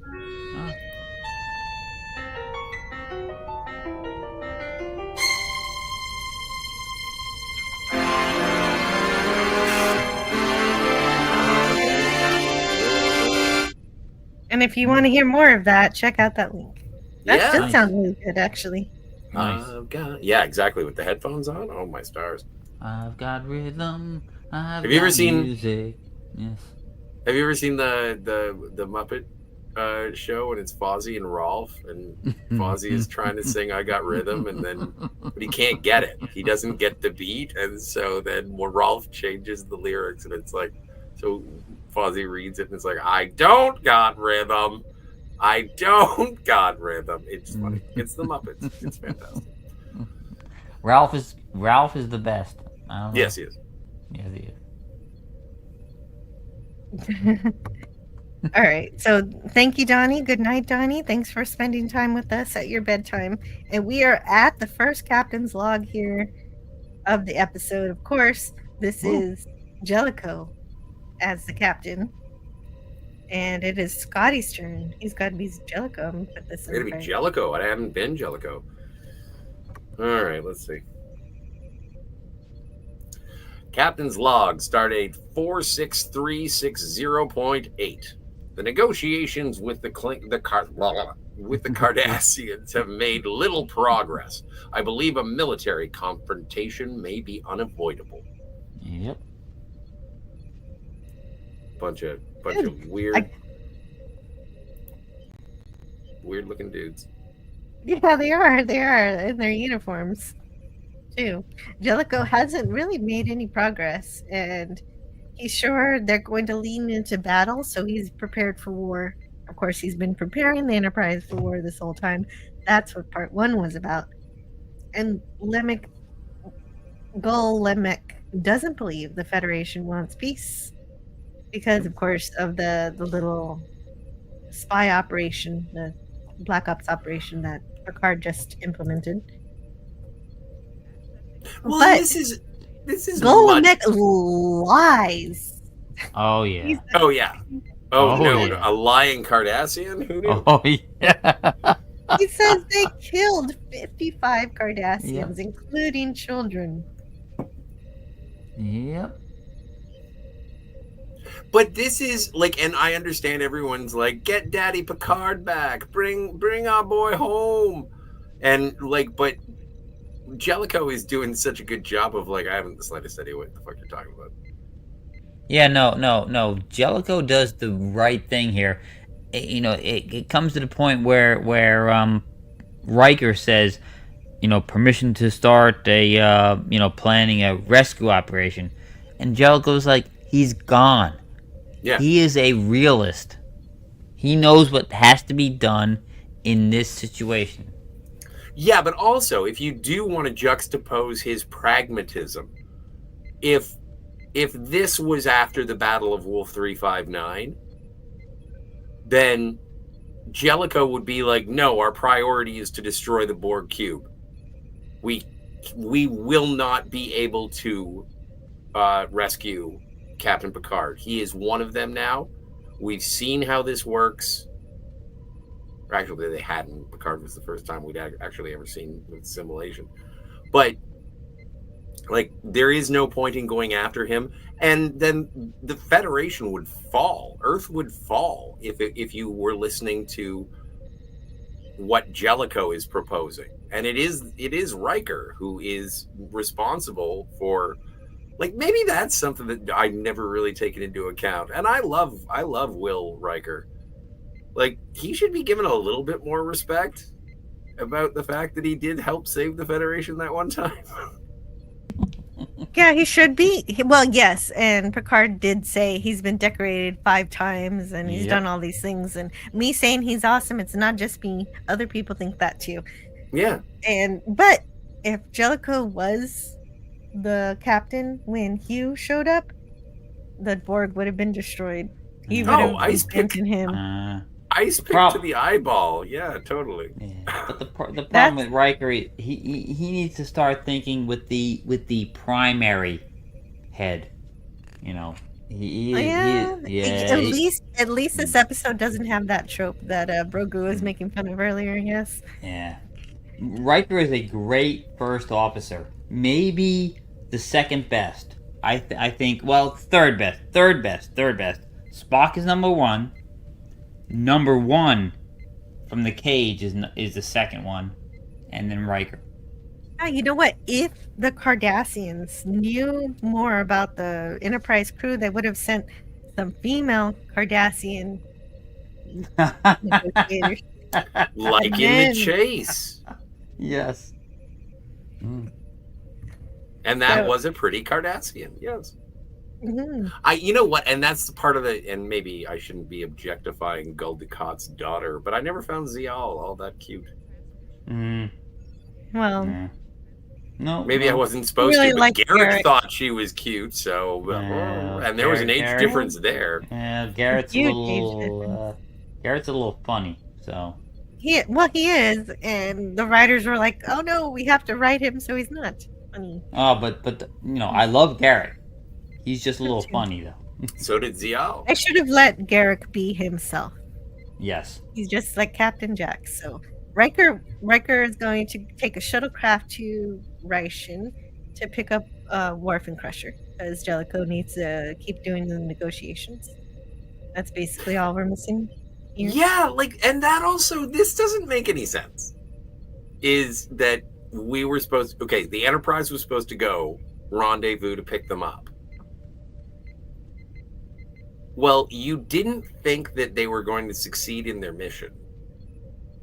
And you had scheduled a rendezvous. But also you knew you were going to be in negotiations, so you would never be able to make the rendezvous. Because he didn't think he would have to. So on last minute he has to say, Riker, you go get him. Go pick up the kids. So he went all in on they're gonna die. Like even Nechayev went all in on they're gonna die. He did. Yes. Yeah, so it was surprising that they got those coded messages from the sector, and so they had to go get them. Anyway, yes, you're absolutely right. But at least he sent somebody to get him, and so we cut to Picard being blindfolded. Hey, wait, go back. It's directed by Landau. Yeah, Landau. I said Landru. Landru. Apparently, for some reason, I was thinking Return of the Archons, but I don't know. Yeah, me too. Also, I think the Cardassians make the nicest blindfolds. Because it's like foam rubber that goes, or like some sort of stretchy spandex that goes around the entire head, but it's cushioned. Yeah, it's not too tight. It's a very thoughtful blindfold. It's very non-Cardassian. Yeah, exactly. Like I would assume something just metal with barbed wire straps. It's so thick that you know that it's going to work. Yes. So, let's see, where are we? I have videos, but I'm not sure about which one to play. What is this first one here? We have already sent a message to Tobin 3. Oh. So that's Madred's first lie. He's lying to Picard that there's a neutral party on their way. And I just I got that clip because I like the way that we get to be in Picard's perspective and to see the blur and the shiny eyes, everything. With the cinematography, when you get that flash of light, just as Picard is adjusting, like that's interesting. That's great visual storytelling. Maybe he's been wearing this thing like since they drugged him. They put this not a visor, and then they put him in a cot or whatever, and then he wakes up with it and he can't do anything. Anyway. It's interesting visual storytelling about how he's being treated, and also the way that Picard is reacting to Madred as a negotiation. And Madred knows a little bit about Picard. He knows that he likes archaeology, so he talks to him about Cardassian ruins and things that might interest him to try to, I don't know exactly. Oh yeah, no, be able to talk to him. That is classic. Trying to induce Stockholm syndrome here. Yeah. Yes. Yep. Yes, and he talks about how the artifacts were plundered because of the war and the poverty that the Cardassians endured. And Picard says, okay, but that happened because of war, and now you want to have war again. And when Picard says, I want to go back to my ship, Madred tells him that, nope, you're a criminal. You got to be here. Well, and that, and I hate to do it, but I'm going to do it, is that this is another one of those times when, and maybe it is Picard attempting to take control of a situation that he's completely powerless to control. But he's like, I want to be returned to my ship. And then I was like, sheer fucking hubris. I was just like, what the hell, man? You can't say that. I want here because I just did a clandestine mission in your space to destroy part of your infrastructure. And now I'm being held captive and you're going to dictate to me what you want? Oh, my friend, if you were an MI6 agent, your government would have disavowed you. Oh, wait. You've been disavowed. So how about you stand the fuck up. I'll help you with that. Well, I'm going to ignore the part where you quoted Star Trek Picard season 1. It is. This is not a thing because I'm trying to get on your bad side with the filth. I'm just saying, for Picard to be in the situation that he is, and then he starts dictating terms, who the fuck? What? Well, he had to try, right? He had to try. Like maybe he could have gotten out of there. I don't know. Or at Well, least maybe he could have gotten to be able to. Maybe he just thought the Cardassians would get into some kind of negotiation with the Enterprise. but this is also Not I that think he was about. I don't think he expected what happened next, which is him being but stripped I do and hung up. Yeah. No. But I think that this is also an excellent juxtaposition to see why Jellico is dealing with the Enterprise the way that he is, because he knows the Cardassians the way that Picard does not. Like, maybe it's something like I'm even getting flashbacks from Setlick 3.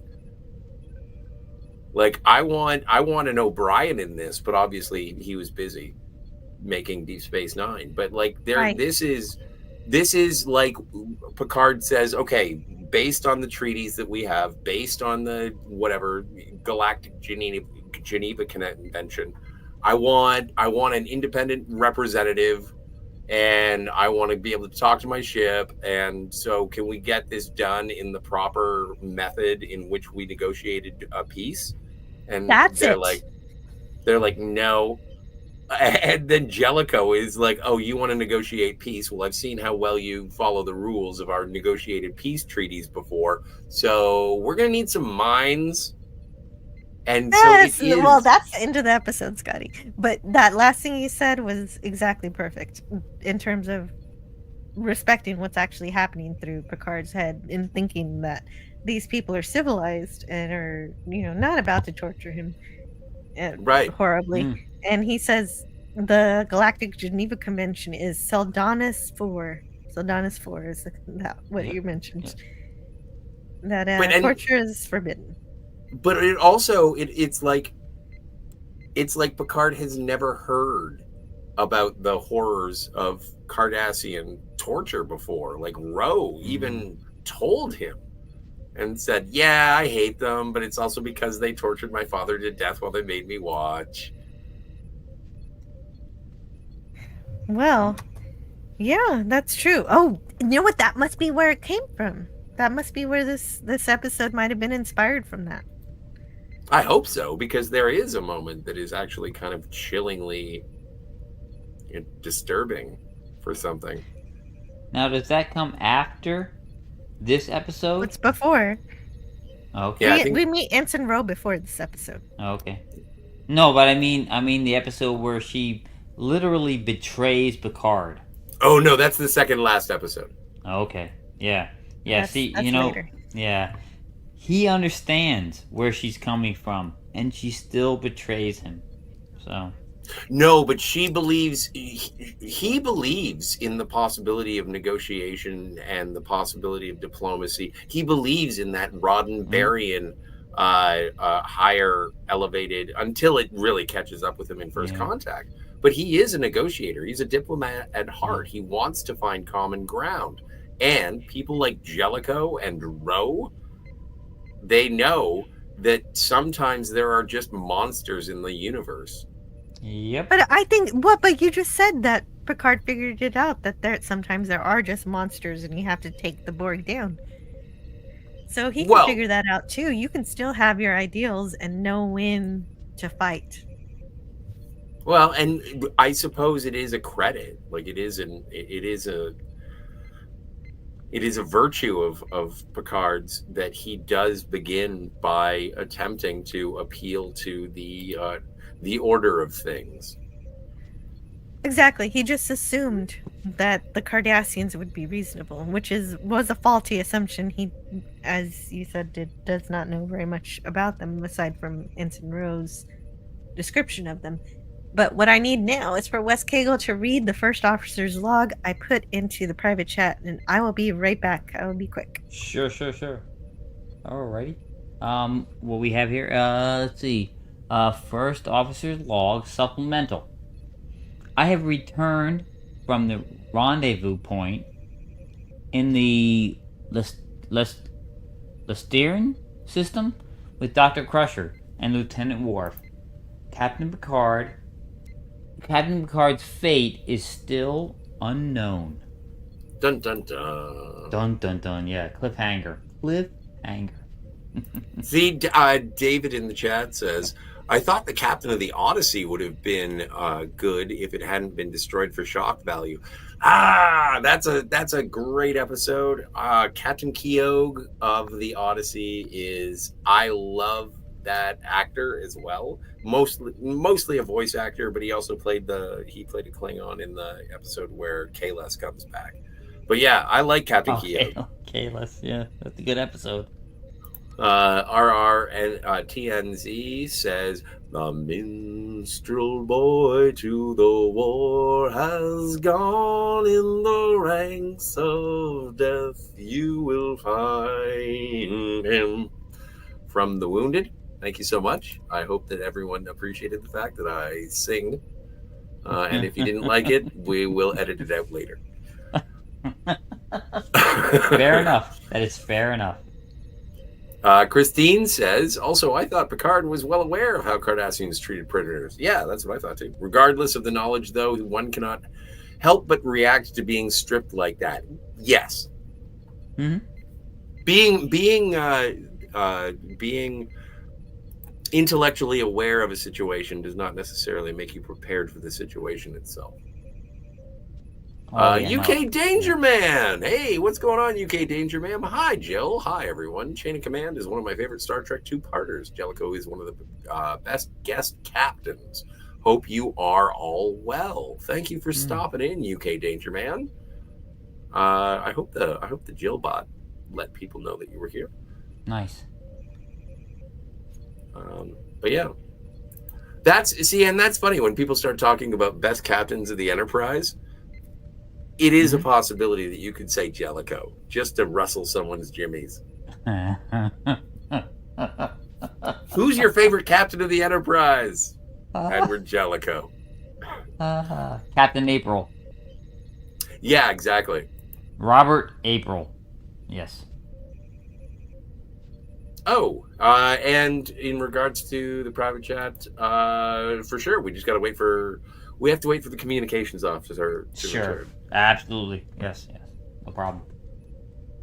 But no. I you cannot beat Kirk. I'm sorry, you can't beat Kirk. But I like, from what I've read, Robert April, great captain of the Enterprise. So. See, I only know him as Commodore. I only knew him in the animated series. I haven't seen any of the new Trek with Admiral April. Oh, it's not even the new Trek. No, that's just Bob. Yeah, no, his name's just Bob. No, this comes from the RPG game. So, I haven't played. Yeah. All right. Pardon me for just one moment. And then Jill, there is a request in the private chat from West Kegel. That's you, me. Oh, all right. Yes. Very good. He had access. Okay. I guess maybe he just likes to double check. But yes. Sure. If you have the link to my show, if I've sent you the link to my show, you're invited. Like if you just randomly see my link in a group that you're in, I'm inviting you. Very good. It's important to know that. Yes. Absolutely. I'd love to see you if you got something to say about this. Jellico is underrated AF, says David. And let's see where I was in the chat here, because we've got a few more coming in here. And yeah, Animal Farm. Let's see where I was. Oh, okay. I'm going to save some chats for later, for after when we're done. And if I don't read your chat, I might read it at the end of the show, because I do want to continue with the episode at this point, because I'm excited to talk about it now. Oh yeah, now we're getting to the good stuff here. Yeah, exactly. Yep. And Canadian Spider-Man wants you to consider becoming a member. We have membership streams and custom emojis. Oh, earlier I forgot to mention the custom emojis and a Halloween burn dance. You're going to have to help me organize that one, Spidey. I don't know what that... Okay. Halloween bar dances are cool, says Daniel's Hot Topics. And that last icon is a Venn diagram. Okay. And then there's a Mandelbrot set. Oh, I love Mandelbrot sets. I made one in college with computer graphics class. It's pretty fun. You just keep zooming in and zooming in. It seems like it goes on forever, but then, of course, you've got the technological limitations. So the fractal that's supposed to go on forever does indeed end eventually, unfortunately. And I think that some of these were read because I was listening. My co-host did a stellar job of discussing stuff when I was away, so I don't have to read that one. But I do appreciate that. I did like the Odyssey. What a lovely ship. Unfortunately, it was in the wrong place at the wrong time, and the founders were none too pleased. Oh, you're not in the group anymore. Oh, right. Okay, that explains everything. I'm going to bring you back in. I forgot YouTube. No, Twitter, rather, was bad. Oh, yes, no, yes. Twitter yes. was bad, Spidey, not you. You were not bad. But thank you so much, Wes Cagle, for the super chat of membership emojis. And, of course, we've got the math symbols that I use for members when they level up each month. We got pi, tau, golden ratio here, and infinity. Infinity, it's coming up to where people are going to have the infinity symbol soon. Yeah, very soon, very soon. Ooh, tough call. Kira's an excellent terrorist. I mean, freedom fighter. Yes, she is. She's the best of the best. David says, I always felt like Kira was too badly traumatized to be objective. She's seen some... Yeah, she has. Yeah. She makes it work. So we're on the scene here where we've got Crusher here explaining that she could not go back for the captain. That they barely made it to the Ferengi cargo ship. And Jellico says you were smart not to try. She counters with this. You were smart not to try. I don't feel so smart. Yeah. Well, that's the guilt. She was smart. Yeah, let's be honest. She was smart. Yeah. She was smart. Worf would have just went in there and probably got captured too, and then they would have had him. So, I forgot to play these back when we were on being tortured. Are you in good health? Do you have any physical ailments I should know about? I wonder if he would have said anything like, "I've got an artificial heart. I can't ride this ride." From now on, I will refer to you only as human. You have no other identity. Yep. Yeah, that's part of the dehumanization that went along with taking off his clothing. Mm-hmm. Yep. And apparently that was part of Patrick Stewart's idea, so that makes sense. And so Jellico wants Geordi to analyze Crusher's tricorder, and Riker wants to form a rescue party. But Jellico believes that's a lost cause. It's foolhardy is the word he uses. A nice classic nautical term. And Riker says that we can't just abandon him.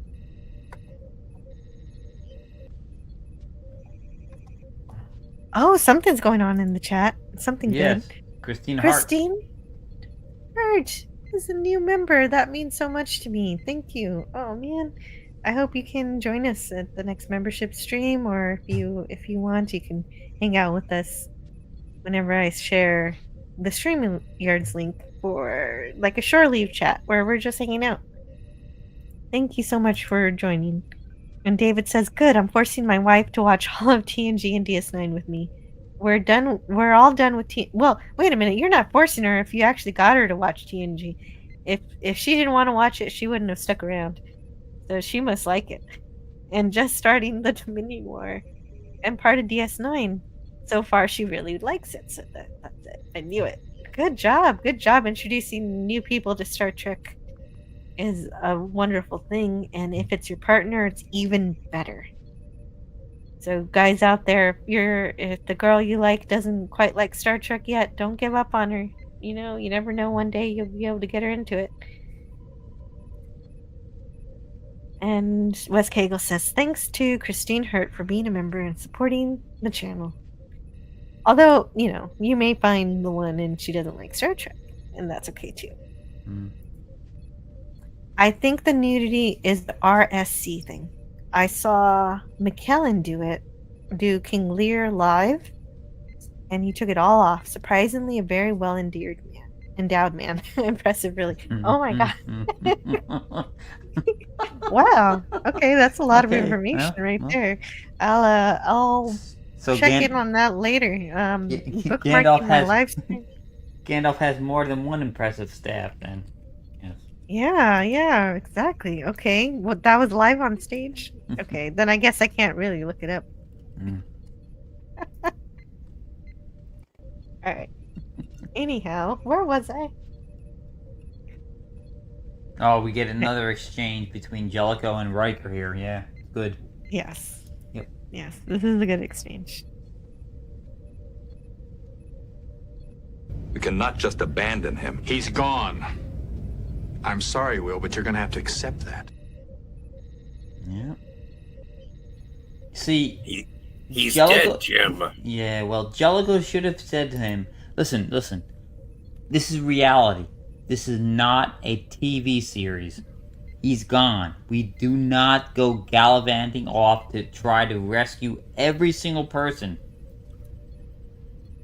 Yeah, okay, so I did have I went outside and I had myself a little recreational botanical, and I was thinking about it, and I was really trying to assess as to why, like, I like Jellico. I like watching people do their jobs, and I especially like seeing the crew of the Enterprise bristle against someone saying, you know, you're not that good at your job. And they're trying hard, and we get to hear the explanations of everybody. But the thing is that part of the reason why we do love Captain Picard is because it is that optimistic view towards the future. This is the pragmatic 20th century managerial style encroaching on 24th enlightened exploration and diplomacy. And it's like the bureaucracy is starting to take hold. When Donnie was saying that it was like, oh, and this is where it gets darker. It's like, I think this is the first time that it's really an infusion of 90s cynicism into Star Trek. Like, at least this is the one where it points out, because it is someone who is in control. Nechayev as a character is a character that drops in and says, why don't you just shut up, pretty please, with sugar on top, do your fucking job. And we get Jellico, and especially considering the casting with Ronnie. I'm not in a first name basis with Ronnie Cox, but like, this is them saying, but we're trying to do better. And Jellico is saying, yeah, now's not the time to be better. Now's the time to win. And I find that fascinating, because I've had varying degrees, and I'm sure you have, Wes Cagle, in terms of like, which Jellico may be right in this situation, but would you want a Jellico show? I don't know. I don't think he is good material for an entire series, but for an episode or two, yeah, no, he is perfect. Like, I think it's an interesting juxtaposition, and again, we see these. Usually, again, it's like the admiral who shows up and messes everything up. But even at the end, and I don't want to, you know, tip the hat to the very end, but I love it when he says, I hope that I left it maybe a little better. Yeah, you know. Oh, he didn't that's say, "I hope I left it better." He said, "Maybe a little better." Yeah, that's another arrogant assumption by him. He should have said something like, you know, I made some changes. You might find some things better, maybe worse. Yeah. You decide.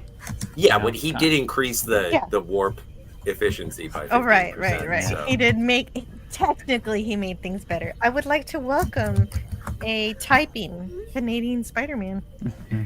Sorry, I was typing in the authorization code for Captain Jellico. Jellico Spidey. Alpha 3-1. Yes, that's right. That's it. Jellico And I'll Alpha answer 3-1. your question. When I'm sorry I had to dash so quickly. I had to get a new drink because a bug decided my drink was so delicious. It decided it was winning. And so I needed a new one. What? That's no. So my answer. You drink the drink with the bug, don't you? No, that's bug juice. No. I do it. I drink the drink. I drink the drink with. I mean, it's a waste of alcohol, but I don't want to drink it. Alcohol's too expensive in Canada. We have to. Yeah, exactly. And what? Come on, tequila has a worm. Well, you enjoy your bug juice. I'm okay with a fruit fly in my Chardonnay. So my answer is, I don't necessarily want a Jellico show, but that is that a Alanis Morissette reference there, Scotty? It's a paraphrase. It's actually a black fly in your Chardonnay, but whatever. Yeah, no, that would ruin my Chardonnay.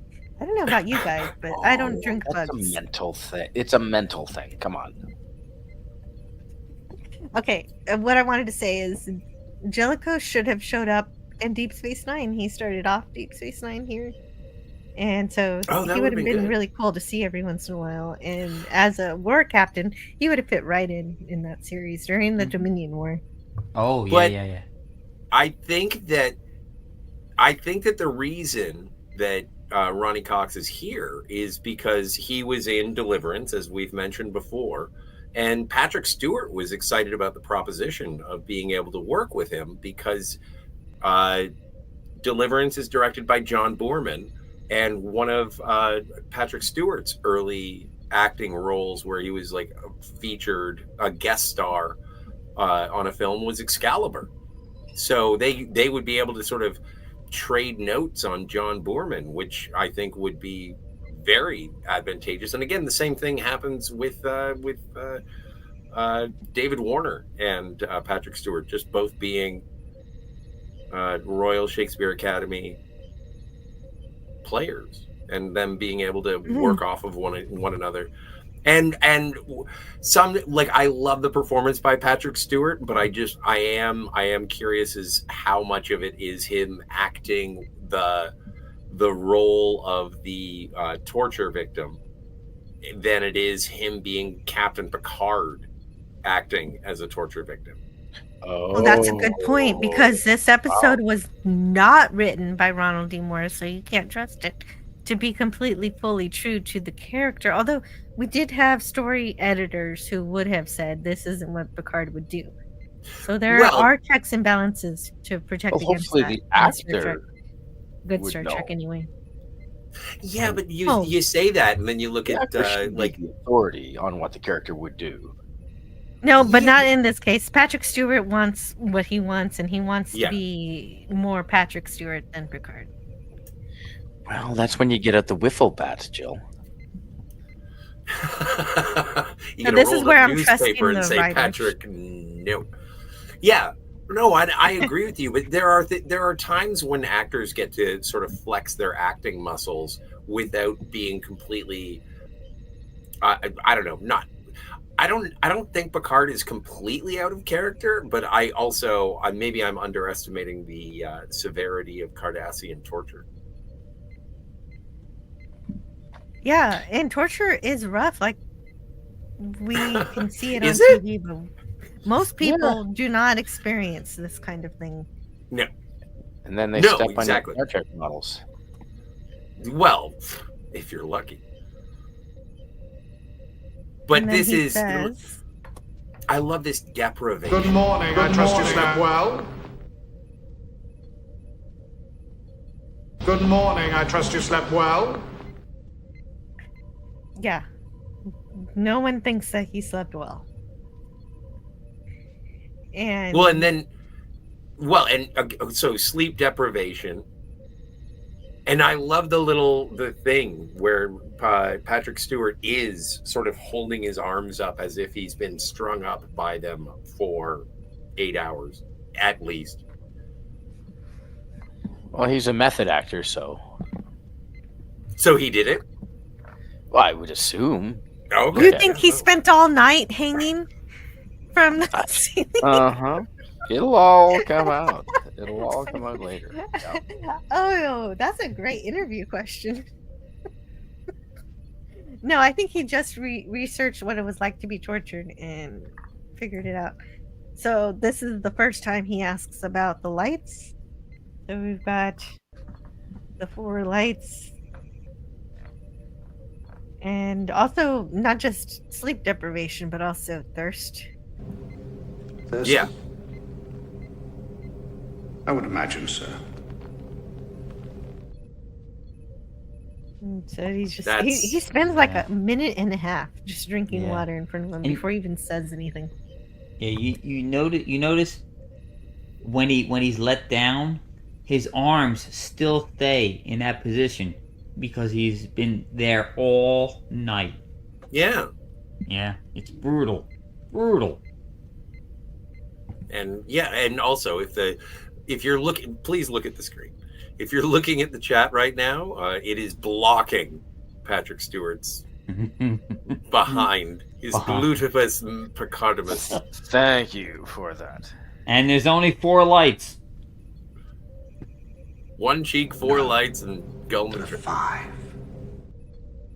I don't enjoy this, but I must demonstrate. It will make everything clearer. Yeah, that is brutal. His reaction sells it all. Yep. Yes. It does, and I don't get too many clips like that because I don't want to. Yeah. But it's harsh. It's very harsh. It's hard enough to watch. I'm not gonna play it over and over. Here's this clip. You wanna see that again? You wanna see Picard being tortured? See, not really. no. See, it would have been if it was Will or Wesley. That would have been different. Oh yeah, I do love that one episode where Will is impaled by a spear. Anyway. Oh, hide and Q. Yes. But Riker brings him back. So. Oh, Christine. Christine gets it. It's like another lie from Madred. Of course he enjoys it. Yep. Yes, exactly. Mm-hmm. That's absolutely right. He totally enjoys it. He enjoys being a bully, and we're going to get into why he really enjoys it. Great. Mm-hmm.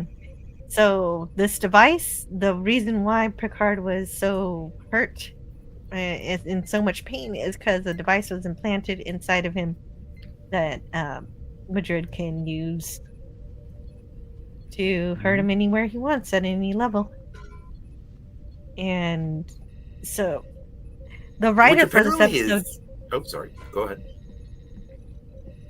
Well, what were you going to say? Yeah, I was going to say what you were going to say. Yeah, no, this device is the wet dream of the Spanish Inquisition. No one expects them. Yeah. Well, the writer for the episode did a lot of research with the Amnesty International. Was it about that? Nope.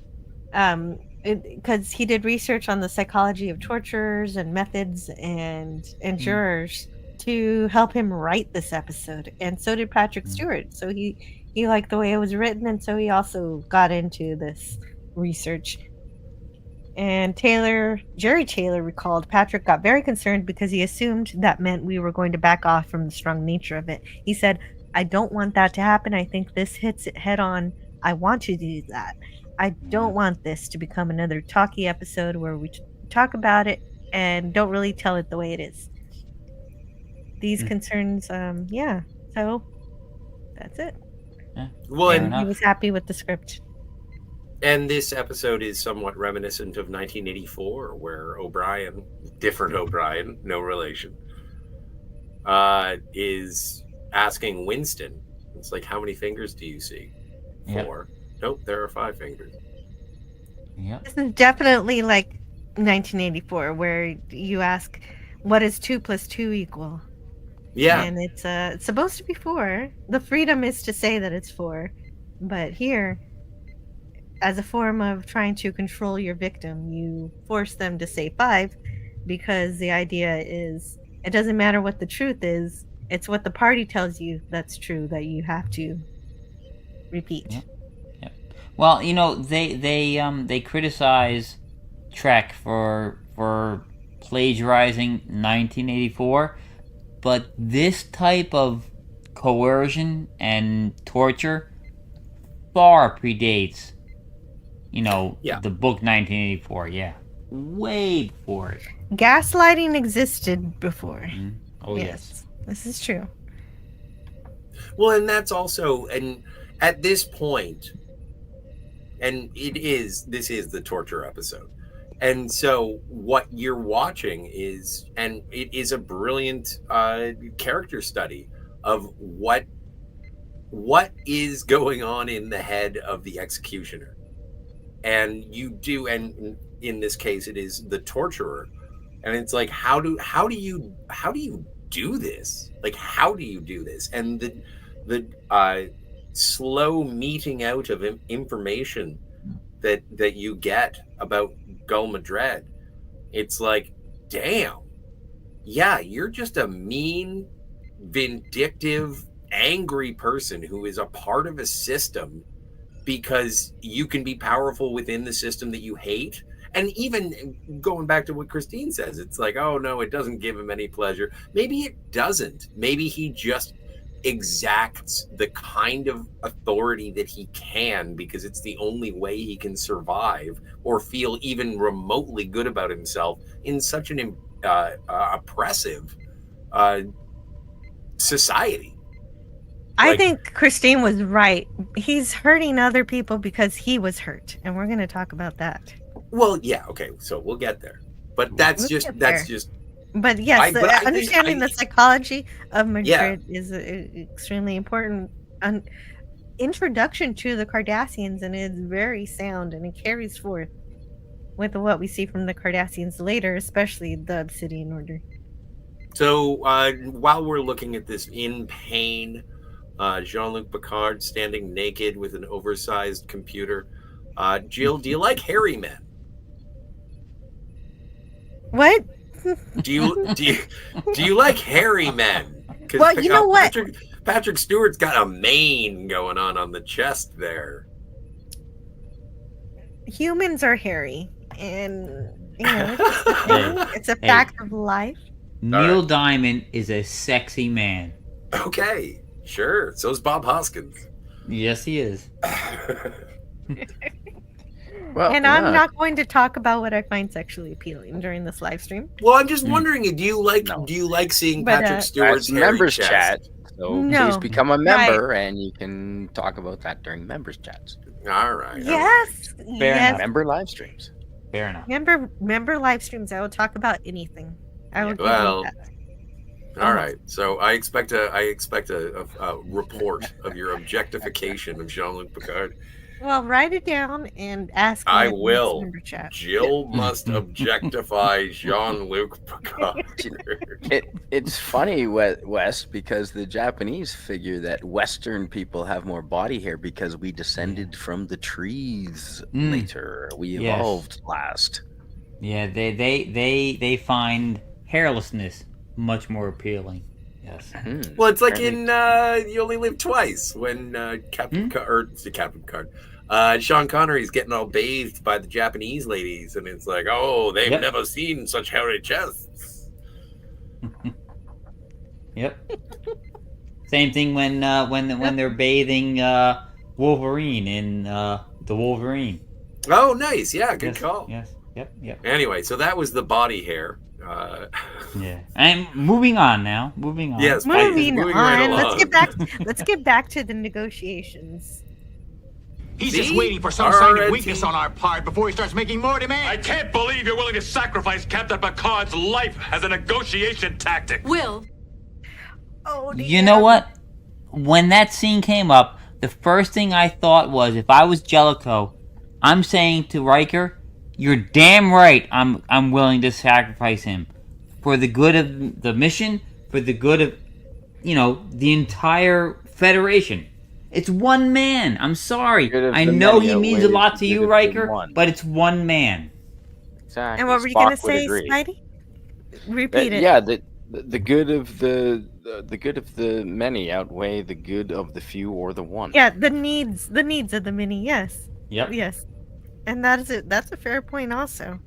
Yep. But essentially, Jellico is refusing to admit that Picard was acting under orders of the Federation, even though that's the truth. That's Jellico again lying.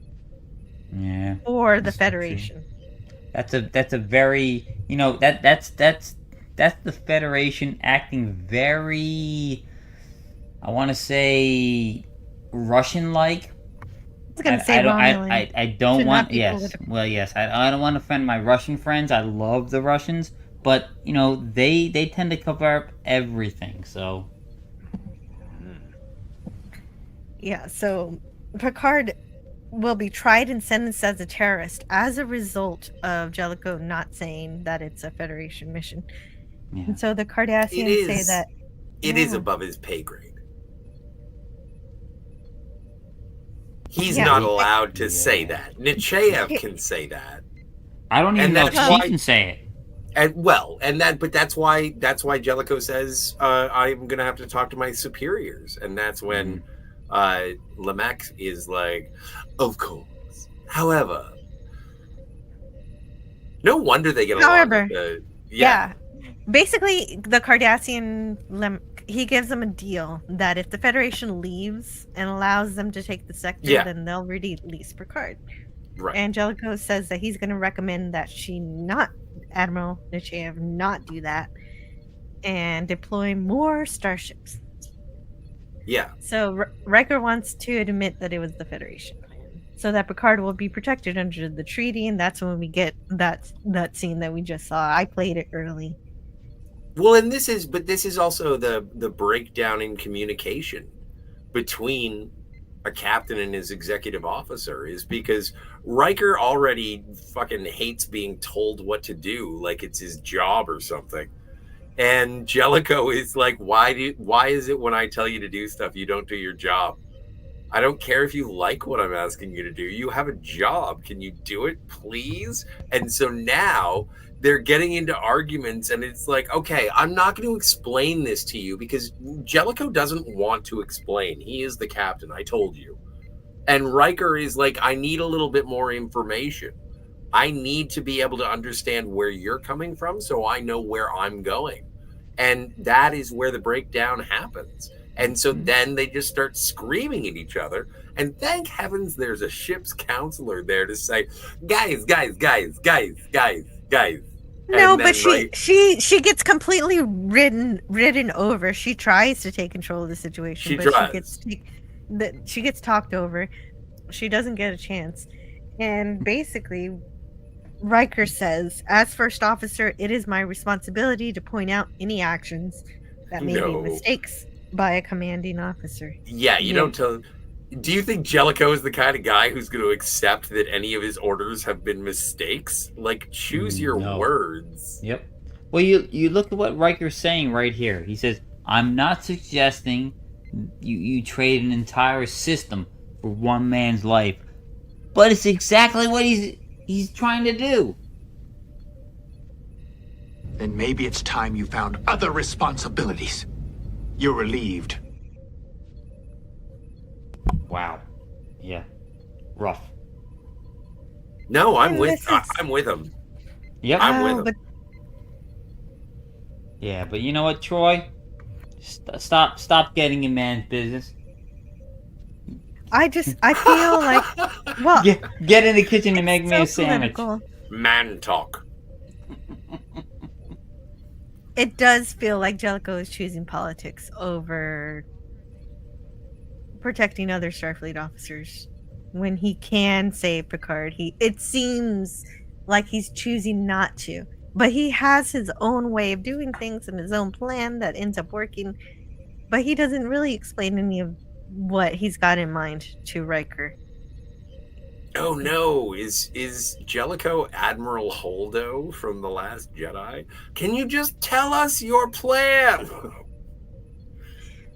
Yeah, yeah, exactly. That's all I want Jellico to do is to be a little more upfront with what he's trying to do. At least with this first officer. It makes sense if, first officer don't tell other people this.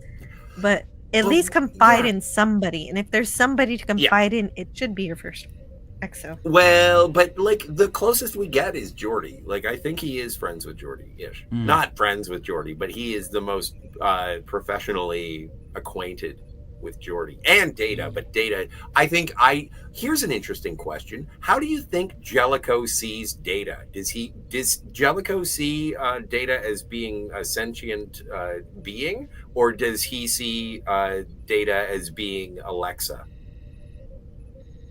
Oh, damn, that is never brought up the entire episode. That's a good question.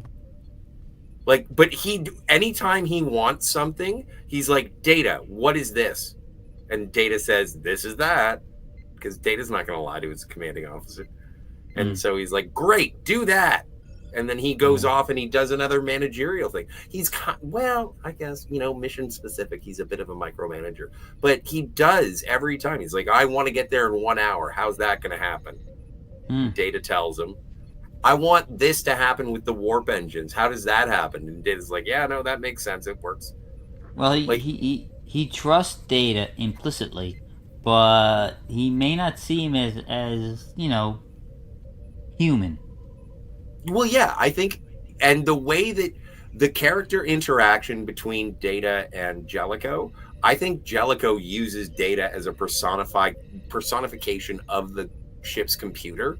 And it's like, well, if it has a rank, then that means it can tell people what to do, and it'll explain it logically. I don't even have to talk about it. Oh, damn. See, I didn't even really think about it like that, as Data just being used by Jellico as a thing. Yeah, I think Jellico, of all the compliments I can give to Jellico, I think that he does think that Data is an it.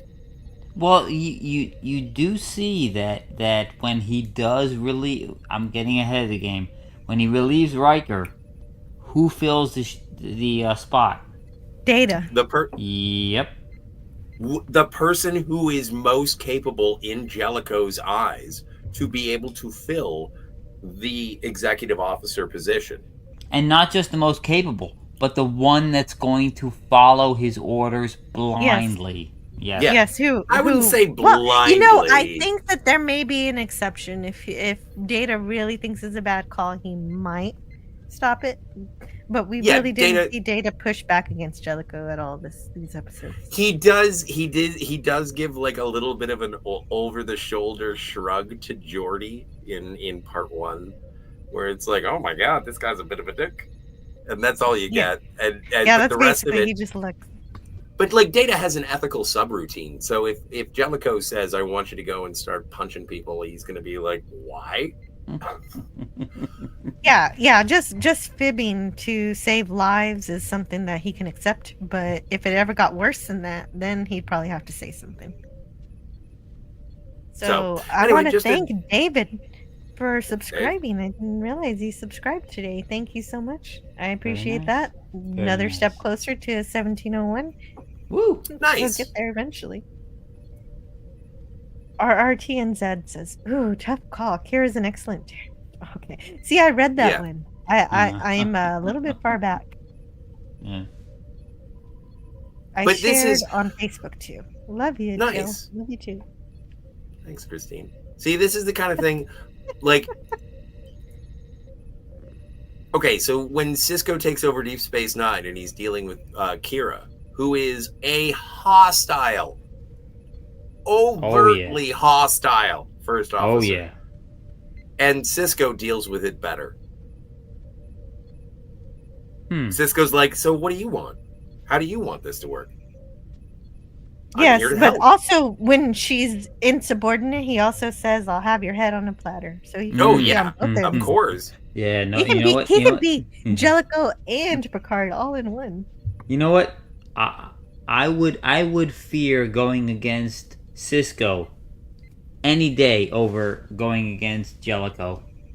No questions. I don't know. It would depend on the situation. No, Cisco punched Q right in the face.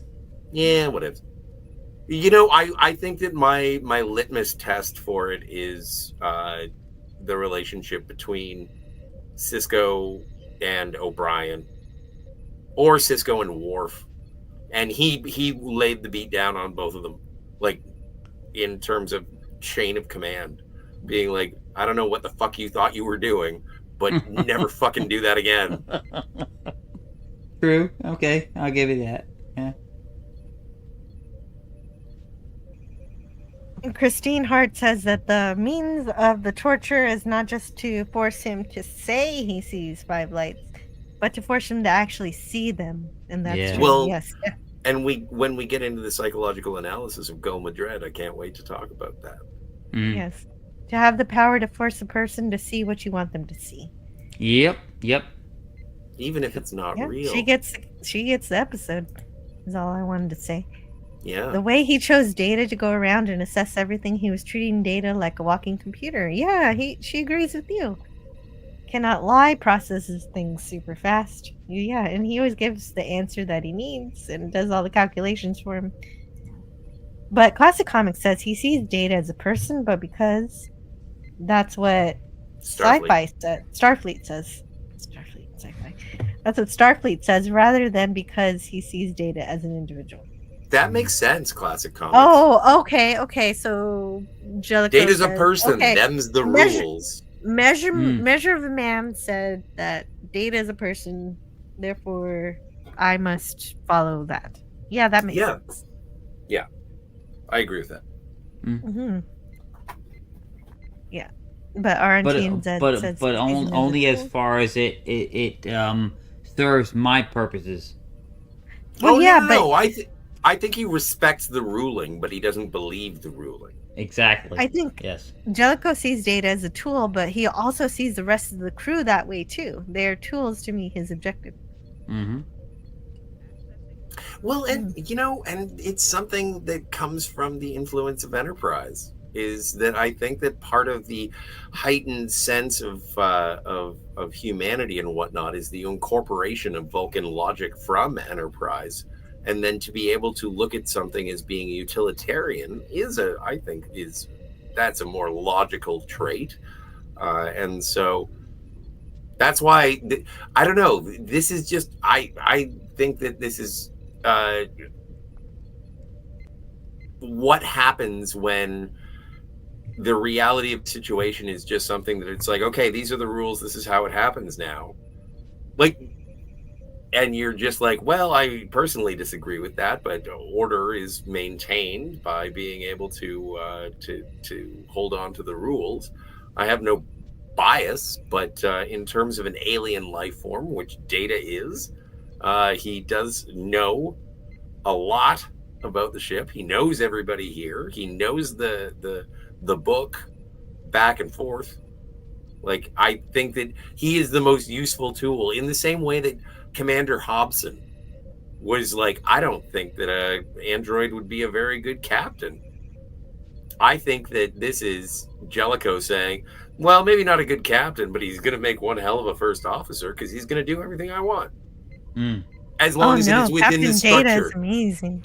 I've never seen Captain Data. Wait, no. What was that episode where he took command of the one ship? That was Redemption 1 and 2.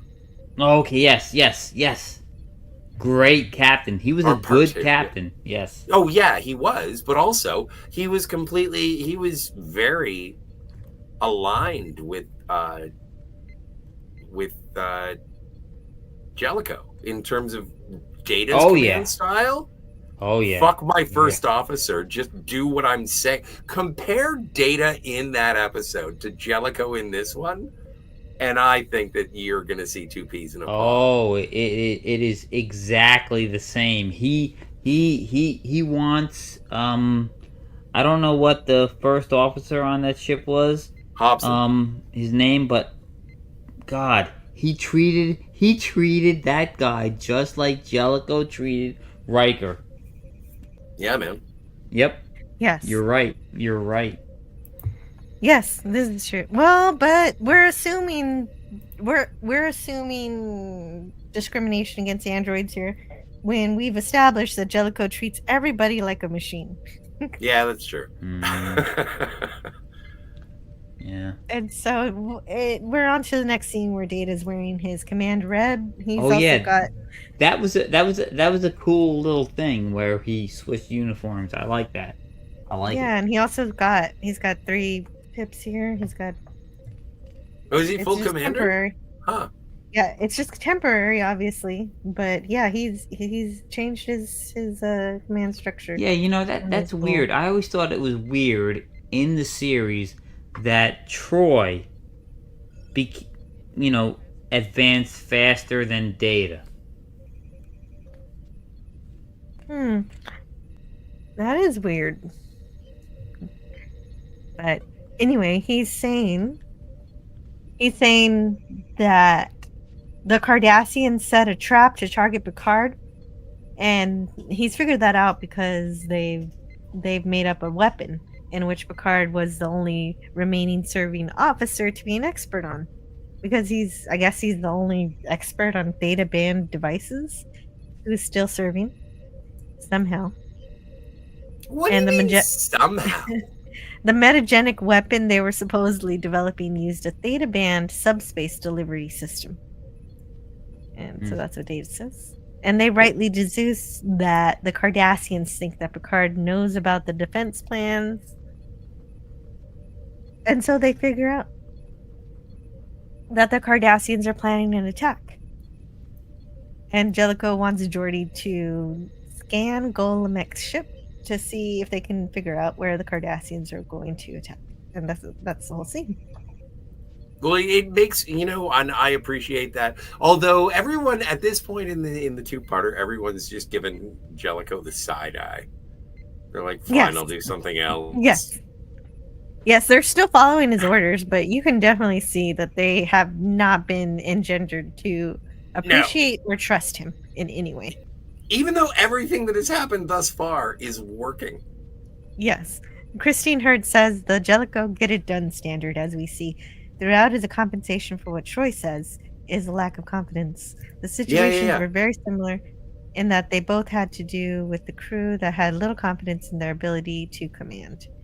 And Redemption. He was, that Hobson guy was definitely racist to Data. In Gambit, Data takes command and has to reprimand Worf. Oh yes, I love that. As first officer, and it's one of the best scenes in the entire TNG series. It's beautiful. I agree completely. It is really good. Yes. Are you still with us, Spidey? I want to hear what you think of what we're discussing. He might not be here. He might not. Well, he's here, but he's probably tired. He's doing something. Maybe he's chopping wood. Maybe he's starting a fire. Who knows? But he's still on the stream. He's like, kicking. I know what I can provide to this stream. No, you don't have to chop wood for us at 2 a.m. in the morning. Or wait, it's not 2 a.m. for you. Oh, it's no, like midnight for him. No. It's 3 a.m. on the East Coast here. So that would be like, oh, God, midnight, right? Yeah. In BC. Well, there you go. So Madrid has allowed his daughter to come to his torture chamber. Oh, okay. You hang on a second. I'm gonna have a smoke before we talk about the psychology of this. Yeah. But you guys start. Guys start. I'll catch up. Okay. Okay, but you might miss it. It might not have that. I'm not gonna be that long. Okay.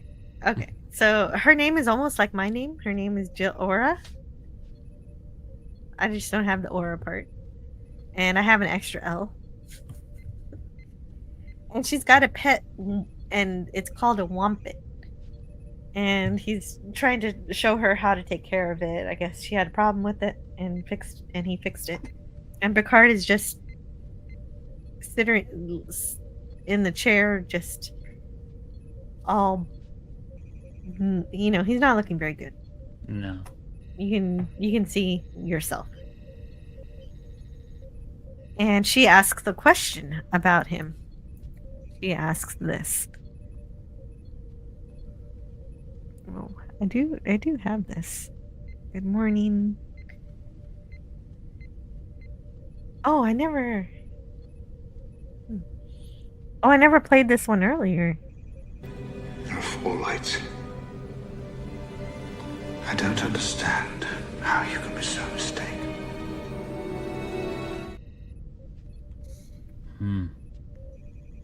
Okay, so here it is. Do humans have mothers and fathers? Yes. But human mothers and fathers don't love their children as we do. So yeah, speaking of being racist, Madrid is showing how he can be a kind and loving father, except for the lies that he's telling his daughter about humans, saying that they don't love their children. Yep. And Picard is deeply disturbed that Madrid's daughter is just letting her witness the guy that Madrid is torturing. Just like, why are you letting her see me like this? And Madrid says that Cardassian children are raised from when they can crawl to believe that the enemies of the state deserve whatever fate befalls them. And so Picard judges the situation perfectly when he says this. When children learn to devalue others, they can devalue anyone, including their parents. Yes, exactly. Oh, absolutely. That scene there where they bring the child in, this is indicative of I don't want to say fascism or socialism, but it's left-wing ideology incarnate.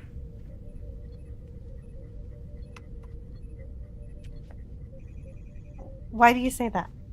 Well, that's what they do. That is the entire philosophy of the Frankfurt School. You know, you need to indoctrinate the youth to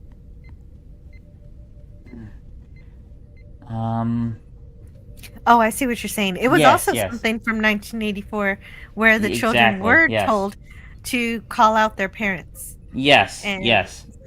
So it's another 1984 thing. Yep. And Picard reminds him that Cardassians used to be peaceful. They used to be spiritual, but Madrid said that they were also starving by the millions, and the military was able to feed them. And Picard counters that the military control has killed hundreds of thousands more at the same time that they were feeding people. And Madrid says that we initiated a rebuilding program. We mandated agricultural programs. That is what the military has done for Cardassia. And because of that, my daughter will never have to worry about going hungry. And the conclusion to that is... Her belly may be full, but her spirit will be empty.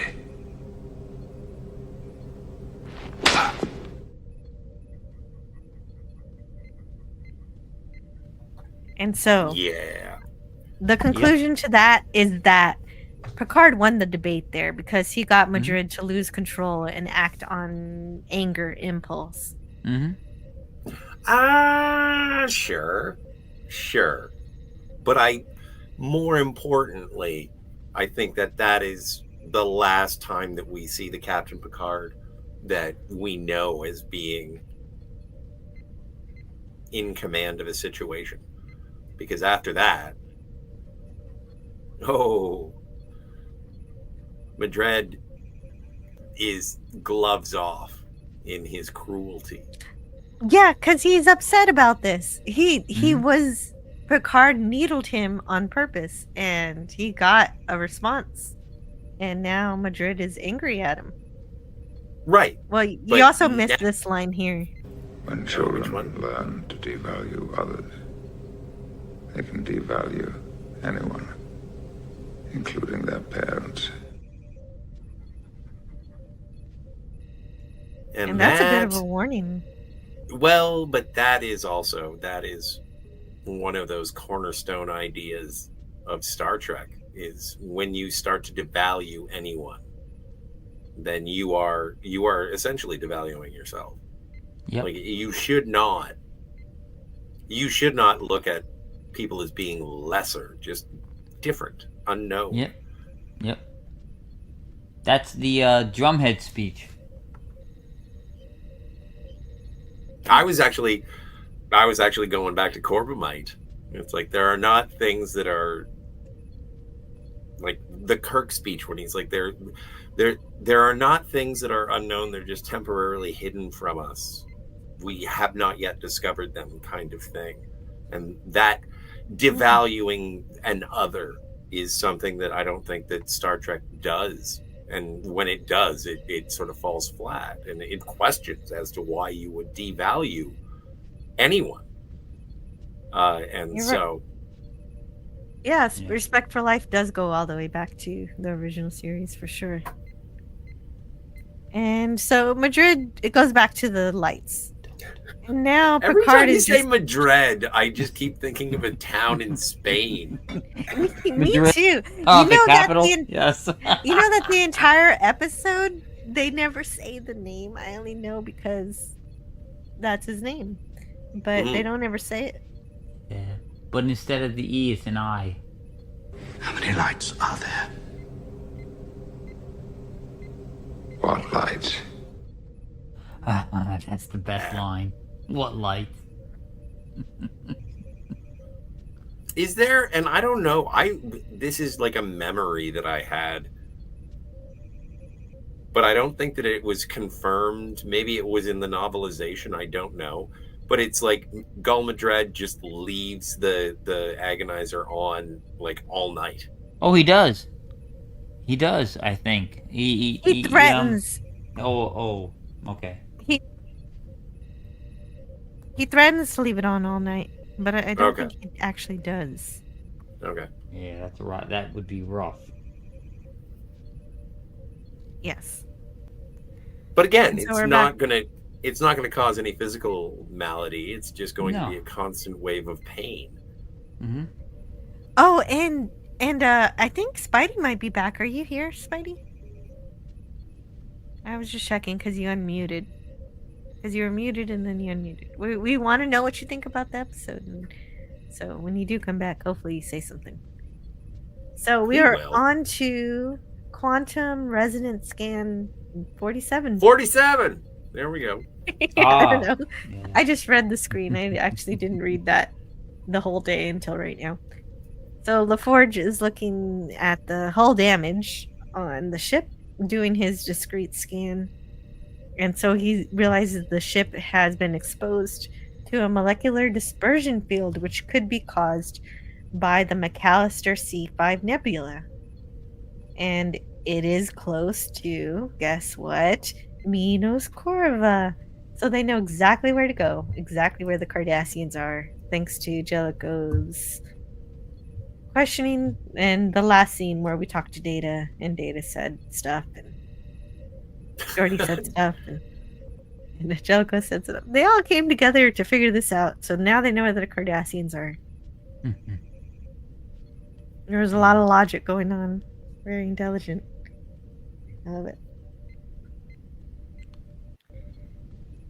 And well, it's kind of a self-fulfilling prophecy from the Cardassians themselves, because even if Starfleet wasn't interested in operations there, they are now, thanks to them, revealing this.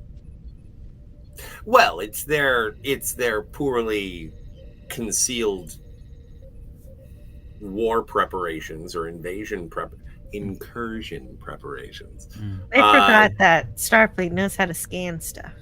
Yeah, and so they were like, well, is it okay if we use this sector to do our own training exercises? And so yeah, everybody starts rattling sabers. That's pretty much what happens, especially along these disputed borders. And this is probably one of those moments that really cemented the creation of the demilitarized zone, and that's the creation of the Maquis. And so, like, this is a galactic political turning point. Well, it's another episode where we have, and it's always weird to me. You've got space, which is like three-dimensional. The final frontier. Well, it's three-dimensional, and they see the front as two-dimensional. The Cardassians could go like around where all up, down, to left, to the right of where they're trying to block them. I don't know. It's weird. They always do this in Star Trek. Well, I don't know what the plane is. That's true. That's true. The 3D space. Yes, sometimes I forget about that. And they treat things like it's 2D. True story. I'm not sure either what the border looks like. Like when we were watching Fifth Element, it looked just like a flat, like it was just, here's some buoys in a line. Not a very good border. Can I go around that? Yes. So in this scene, Picard is sleeping and he's singing with his family, having dinner. When Madred wakes him up, having a gay old time. Yeah, he's having a good time in his mind. But Madred wakes him up and tells him, "Hey, you're free to go. You've been so strong. And so you can get out of here now. I can't get anything from you."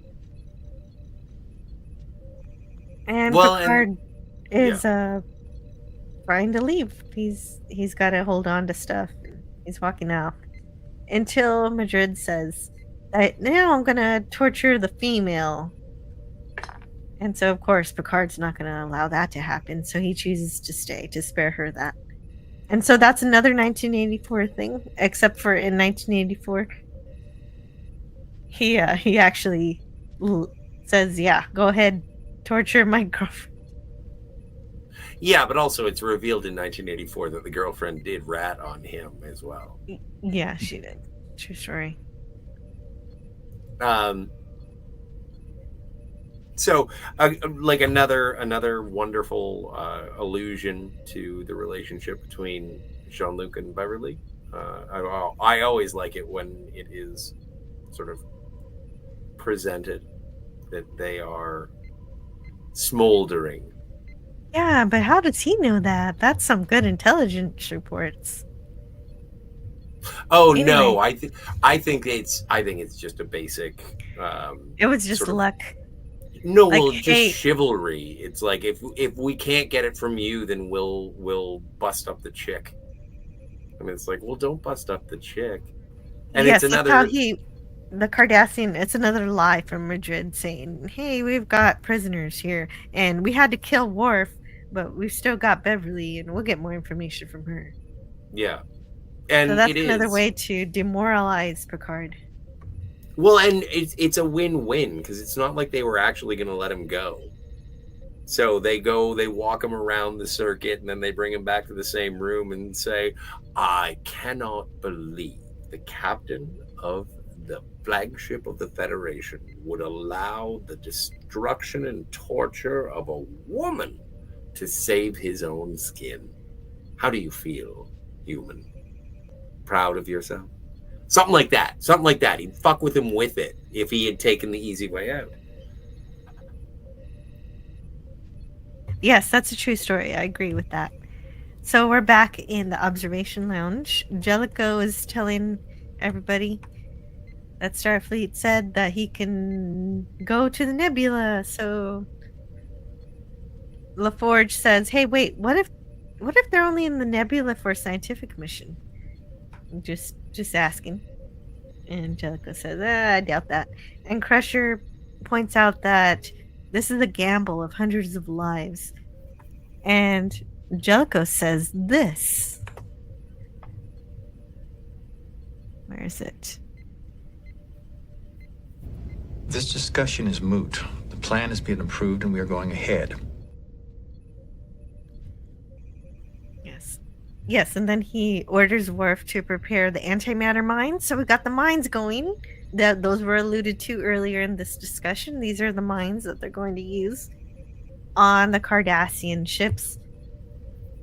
And Worf's got to work on the mines. Geordi's got to work on the shuttle that's going to deploy them.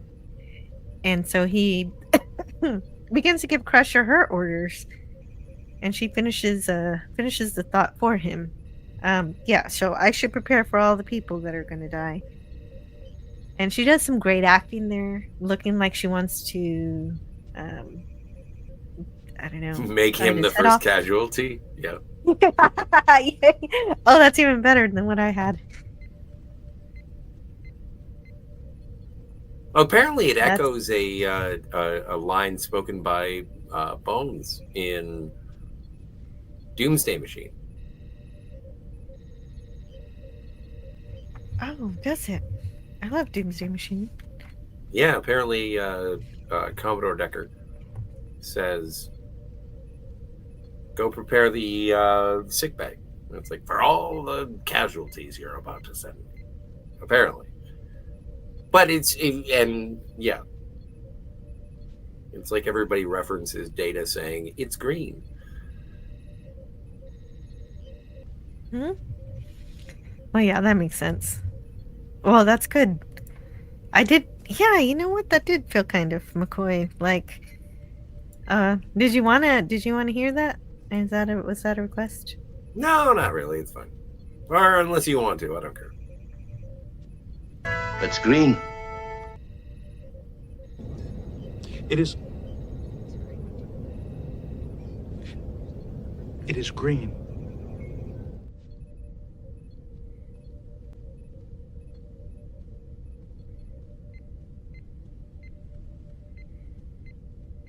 Yeah, that's a good break from this, just for a moment, just to get away from the torture for a minute. From torture, yeah. Oh, we're gonna get some Tospar? Yeah, we're gonna eat some Tospar eggs. I wonder if Spidey would like to try one of these Tospar eggs. He's probably eating a nice boiled egg, but he gives Picard a raw one to degrade him further. He's always looking to do that, and he's very amused by this, especially when Picard actually does eat it, and so he. I like how there's like a fisheye in it. Yeah, it looks like it's got something living inside. It's moving around. It must be fertilized or something. I wonder if it's like an octopus egg. I don't even know what Tospar is. Actually, no, it would be a land-based thing because he found it in the eaves of a burnt-out building. That's right. It was out in the open, so you're right. It wouldn't be in the ocean. Well, but the thing is that like the Cardassians are sort of a reptilian species, and I don't know. Well, Picard gets some food, and so he doesn't turn it down. I mean, he's had Gawk. Whatever, he can do this. Sure. But even like Barry Waddle said that, you know what Cardassians drink in the morning? Fish juice. Hot fish juice. Gross. And so Madred talks about when he was 6 years old and he had to survive all on his own, and he found a nest of eggs, and he ate one. He was going to save the other two for later, but an older boy stole them from him. But Madred was so tenacious that his arm had to be broken just to get that done, just to steal eggs from him. And this was a mistake by Madrid, because now Picard is using this as a way to say that this is the reason this man likes to torture, because he was hurt before, and now he is reflecting that pain onto everyone else. And that is especially true since we know from the beginning, from the end of the last episode, he said, "You'll probably be the most interesting challenge I've had in years." Meaning, Picard is not the first person to undergo this torture. He's just the one that Madred thinks that he's going to have a better time with, a more challenging victim. Well, and yeah, you're absolutely. What was it you said, Wes Kegel, in terms of Stockholm syndrome? Like, I think there is something about Madred that he wants the respect of Picard, and he's going to torture it the fuck out of him. Like, this is a matter, like, Picard immediately identifies something that Madred has been trying to do through physical pain and coercion, and Picard can, you just want to tell me your story? Okay. And it's like, okay, so you were a baby, and then it was horrible where you lived, and someone broke your arm to take your eggs, and now your position is to hurt other people because of the world that you grew up in hurt you. Great. What a and that's one of my favorite things about this sort of assessment is, like, despite everything that you've done to me, I find you to be a pitiable man. Yes, whenever I look at you now, I won't see a powerful Cardassian warrior. I will see a 6-year-old boy who is powerless to protect himself. Yeah. Must be rewarding to repay others for all those years of misery. What do you mean? Torture has never been a reliable means of extracting information. In spite of all you've done to me, I find you a pitiable man.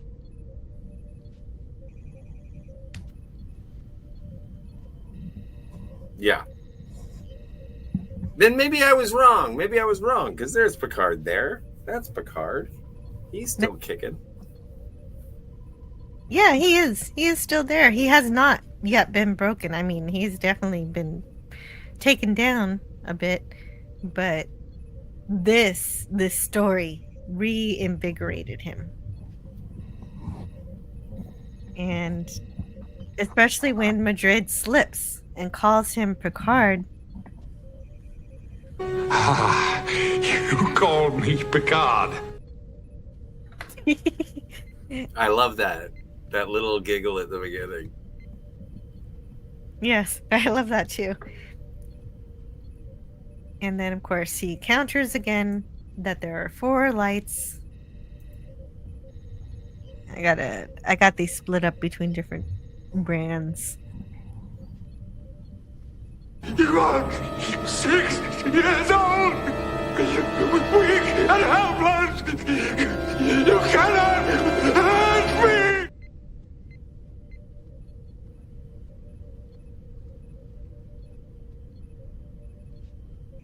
Yeah. Like, it's powerful.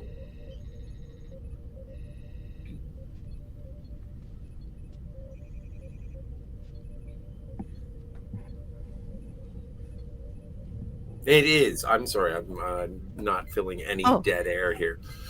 Okay. No, I'm right here. So Madred shocks Picard, and that scene happens. So that's the second time I show the torture, and the only 2 times I show it. You want to see more torturing of Picard? You got to watch the episodes. Yeah, exactly. You have to watch an episode of Star Trek: The Next Generation. Yeah, this is, and I appreciate all of the effort that goes into it. It is emotional. It is, captivating. And yeah, I don't know why. There are parts that I'm like, I didn't really appreciate that choice in his performance, but there are other highlights that are just like, yeah, that was pretty fucking rad. So no, it's great. It's good. It is a stellar performance by Patrick Stewart. So good that I don't want to play too much of it on YouTube. So not that YouTube would have a problem with it, just that I have a problem with it. So during the interrogation, so the last time during the scene that he gets tortured, he starts singing that French song, probably the same one he was singing in his dream. So he's thinking of his family to get through this situation. And we find out that Madrid is just a bully, really. Just like Christine said earlier. He's just he enjoys hurting others. And the reason is because he was a victim in his youth. And he's got power now to seek revenge on that pain that he felt. Well, but also it's a benefit of Deep Space Nine's is that every time we've met a Cardassian in Next Generation, they've been dicks. And so when we get to Deep Space Nine, they get to lean on, okay, all Cardassians are dicks. And then when you meet a good Cardassian, like the guy who was pretending to be Maritza or Zial, like there are good, or the guy who was like the dad of when Major Kira got turned into surgically altered, like he was a good guy, good Cardassian.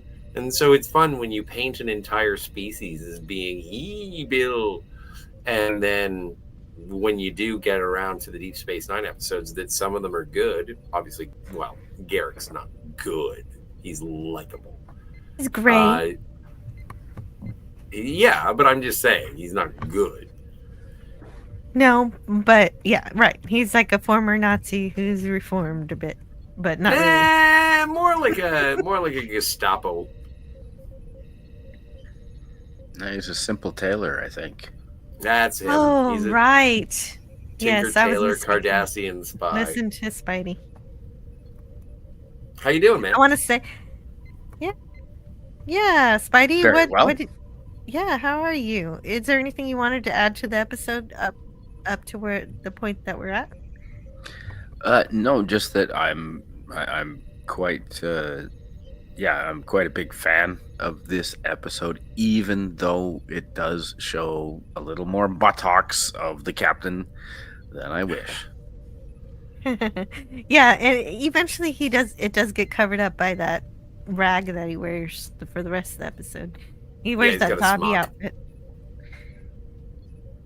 So I'm just checking out the chat, and I want to make sure I say hello to Devil Flyer, Momentum, and Matt G. Thank you for hitting that like button, Devil Flyer. Good to see you here. Hey. We see the standard Cardassian parenting based on the few other Cardassian parenting situations we've seen. Well, Dukat killed his own daughter, didn't he? Or no, Damar killed Zial. Yes, that's right. Yeah, no, and Dukat was catatonic and Yeah, crazy. he went. Yeah, and then delved into Satanism. I laugh at that because it's true. Yes. They expose their children to the rough stuff. At the time, the military were leaders on Cardassia, if I'm not mistaken. That's right. You're completely correct. You don't need to think you're mistaken, Christine Hurt. You know your stuff. And these episodes show the massive moral asymmetry between our heroes and their enemies. Is it a surprise Section 31? Is it a surprise Section 31 exists when the Federation has to contend with threats like the Cardassians, says RRTNZ? I don't know. I think that what Section 31 doesn't exist is the power of the Federation, that they don't have to stoop to those kind of tactics in order to fight evil. But whatever, you're right, because our Stephen Bear made it so. But it's like it's one of those weird things where because Section 31 shows up in Enterprise, you wonder about Like, what did Section 31 have a hand in this retcon? Like, from the original series to the end of Next Generation, it's like, what was Section 31 doing? And then they decided to make a sitcom movie about nothing. And oh yeah, that thing. Oh, you're talking about that? That had nothing. I'm talking about Section 31 in general, but I'm just saying it's like the only reason it was good, and again, going back to this episode, is like Ronnie Cox is amazing in this. And the reason that Section 31 is good is because of William Sadler. Like, William Sadler as Sloan is Section 31, and we're done. And it was creepy, and we didn't know anything about Section 31, and they really actually weren't supported by Starfleet. Right. They were just a clandestine group that said, hey, the Starfleet Charter says we can do this, and we're doing it for the Federation. And kind of, maybe the Federation didn't exactly stop them, but they didn't help them either. And like a hard line, like what? Yeah, a hard line Federation extremist. Like people, you can go back and be. I'm sorry, I'm not saying. People, listen to me. I'm not saying that. People go back and they look at like Star Trek 6 and they say that Admiral Cartwright was a part of Section 31. And I'm like, I don't like that idea. I don't either. I mean, he was corrupt, and there can be corruption without there actually having anything to do with those fucks. But I want to say hello to Sci-Fi Nation. But like at that point, it's a question as to, are you vilifying the organization? Like, I like Star Trek because it is an organization of people who are like-minded, who want to explore the galaxy and do defense and adventure and what have you. But like, I enjoy the perspective of them. And then you start introducing things like Section 31, and it's like, oh, okay. And then there are some who actually want to go and take over the galaxy, but they're going to do it sneaky. It's like, I don't like this. Me neither, but I will. If I didn't get to your chats right now, I'm going to finish the episode and go back through some stars of some great chats that I am only skipping so that I can get through this episode, because it's such a good episode and we're very close to the end. Look, we're almost there. So I'm going to star these and we're going to get through this. And Sci-Fi Nation says Gul Madred was mentioned in Deep Space Nine. I don't know. What episode? That's cool. Well, let's find. Well, you know what? We're gonna star that, and we're gonna look it up. I have means to find out. I have the means. I have the technology to figure this out. Stronger, faster. Yes. And so, also, I'm gonna star that one. Yes, and I agree with that. Well, Gul Dukat, is Gul Dukat the greatest villain in Star Trek, or is it Kai Wynn? But we're going to talk about that in a little bit. And hello to Part-Time Planting. Hey. Great to see you here. And Sci-Fi Nation says Farah Jaka. I do not think that is what he was singing, but that's funny. He was singing French, though. RRTNZ had it. I forget what it is. Me too. It was a different song, but that's They're lip hunt. That's probably it. I can't. That's amazing. It's hard to get a sense of the tune when Picard's getting his nuts zapped. Well, exactly. And when I was watching it, I was just like, is he having a stroke? Really? Okay. Yeah, no, I didn't even realize he was singing French. They always, they pull out Picard's French very, very oddly. Like they pull it out from time to time to be like, oh, you're French. Alouette, gentil alouette. Alouette, gentil fourré. It's like, oh my god, why are you doing this currently? I think he does sing Frere Jacques in some episode. He does when they're climbing the turbo lift in Disaster with the kids. Disaster, that's it. Those kids. Picard did. Anyway, oh right. We need a good pilot. And Geordi's like, yeah, I'm a good pilot, but I'm not as good as Riker.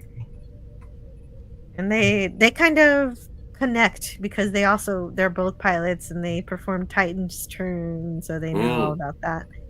Better than the Culver's Starburst. You don't want to do that. And so, definitely. And because the proximity detectors aren't going to be working in the nebula, that you need a great pilot who can work manually. And LaForge recommends Riker. Like, if Jellico gave his first officer the same sort of attention that he gives his chief engineer, things would have been so much better. Yeah. Meanwhile, Riker is reading porn. Is it? Was it porn? Let me see. 24th century porn. Well, there is a picture there, but I don't know what it is above. No, it's penthouse letters. Okay. I don't know. Are you sure it wasn't just Shakespeare? Could have been little Isaac Asimov. Don't know. So anyway, Jellico needs Riker's help to fly the shuttlecraft. So they both talk about how much they don't like each other. Yeah. At the behest of Jellico. Jellico says, let's drop the rank. Yes. And that's what gives Riker the permission to speak freely. And he's so fucking smart. I think you're insubordinate, arrogant, willful, and I don't think you're a particularly good first officer. This is just a clash of professional ideologies and interpersonal disagreement. Hey, Tristan Mendoza. Yeah, but it's intelligent, though. Like, because I know people say, people mistakenly think that Gene Roddenberry doesn't like conflict. He just doesn't like stupid conflict. He doesn't want emotional conflict. He wants intelligent conflict. And I think this episode gives us a lot of intelligent conflict. Well, the last time these guys were together, they were screaming at each other in their faces. Yes, there was some emotions with it, but there was also logic behind the reason why either of them are having differences in the tactics that they choose to deal with the Cardassian threat. You sound like somebody who's defending Commander Riker. I am. I don't like you either. You are arrogant and closed-minded. You need to control everything and everyone. You don't provide an atmosphere of trust, and you don't inspire these people to go out of their way for you. That's something that Wes Cagle was saying the entire, he was repeating that in part one over and over again, and he was completely correct. Riker goes on to say, you get everybody wound up so tight, there's no joy in anything. You've got everybody wound up so tight. There's no joy in anything. I don't think you're a particularly good captain. Yeah. I don't think that's fair. I don't think it's wrong either. I don't think it's fair I like because... Jellico. I like Jellico to a certain extent, but I can't really argue with a lot of what Riker's saying here. Well, because, again, let's define the situation.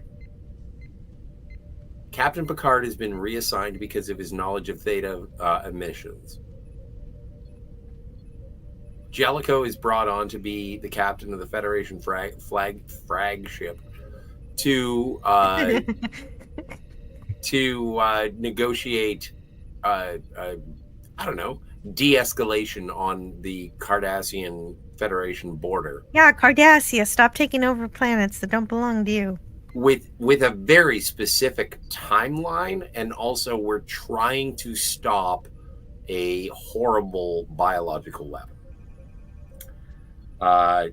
And what Riker says at the end there, he's like, and then you suck the joy out of all of it. And I can imagine Jellico in the back of his head being like, oh, I'm sorry, was this supposed to be joyous for you?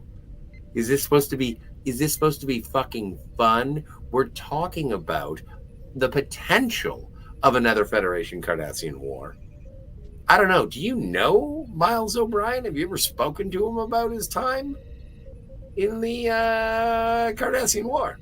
So I feel like Riker is saying, like, I wanted this job to be fun and people would let me do whatever I wanted, and you don't let that happen. And Jellico is just like, fuck, I have to sit through this to get this guy to fly the damn shuttle? All right, I guess I'll eat this shit, but my God, what a bibi.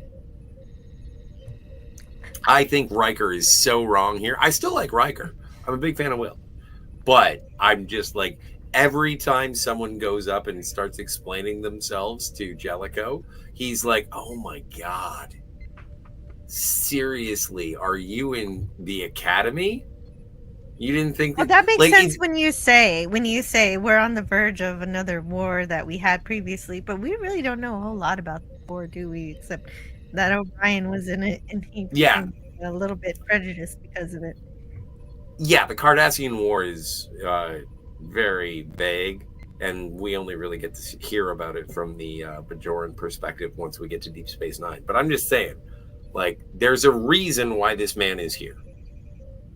And it is because of his experience in doing what he's doing. And he's like, all right, let's take care of it. I don't know. What is it? How many hours are in a day on Bajor? Is it like 27 hours? Or like, it's a longer day. So maybe the reason for the 4-shift rotation is because he's working on the same rotational shift as a Cardassian vessel. Like, there's so many ins, outs, and what have yous. And yes, Jellico should be so much more communicative. But, like, I don't know. You just make it so that this job isn't fun. Hey, bud. Well, he didn't say fun. He said you suck the joy out of everything. What's that? That's the same thing. And also, it's like, but that wasn't his core argument. I'm here to ask you. The core argument here. I'm here to ask you to fly a shuttlecraft that will be dropping mines. Can you find any joy in the potential murder, you weird psycho? You can play whatever songs you want on the shuttlecraft as long as you drop off the mines. What he said was, I won't order you to fly this mission. I'm here to ask. And Riker is super smug and he says, then ask me. Yeah. And then he does. And he agrees. Then all of a sudden the Celine Dion song, if you ask me to. Will you pilot the shuttle, Commander? Yes. You're welcome. I don't know. I think that if they were forced to work together a little longer, they might find something. There might be a way. There might be a way when things aren't so tense. When things aren't so, hey, might be war tomorrow. But again, it's a good judgment from Jellico to be like, if you cannot learn how to get along with me in a time of crisis, I don't really want to get to know you in a time of ease. But that's what I'm saying. If there was a time of ease, there maybe this whole thing might have worked out a little bit better. He might have, maybe Jellico can provide an atmosphere of trust when, they're just checking out an anomaly that nobody knows about and it's not a scary mission.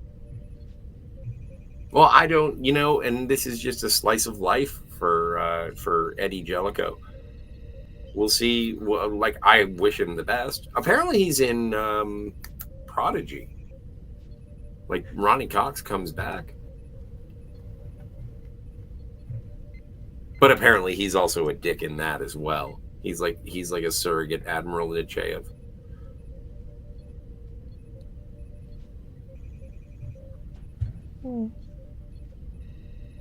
I'm being nice by not saying anything at all. Oh. And so we get to the nebula, and navigating. So they got to get through the nebula, and Riker. This is great.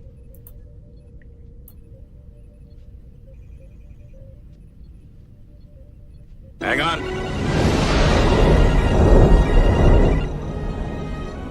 Do I want to know how close that was?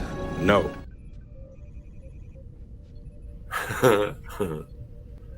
And apparently they wanted to have a bigger confrontation, but they needed to save some money, so they didn't do more. Well, and playing also the minds, that's still pretty cool. I think it undermines.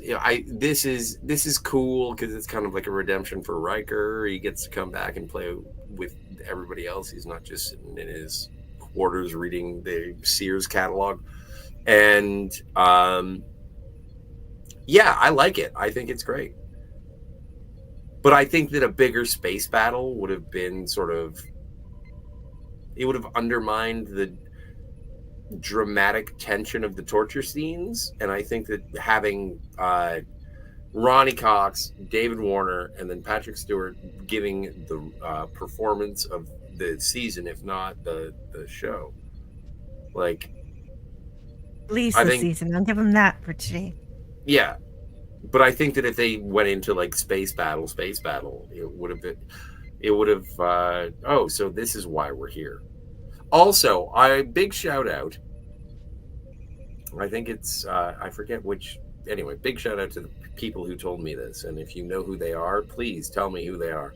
But Data sits like Riker in the seat, in the first officer's chair, and typically whenever Data takes over as someone else, he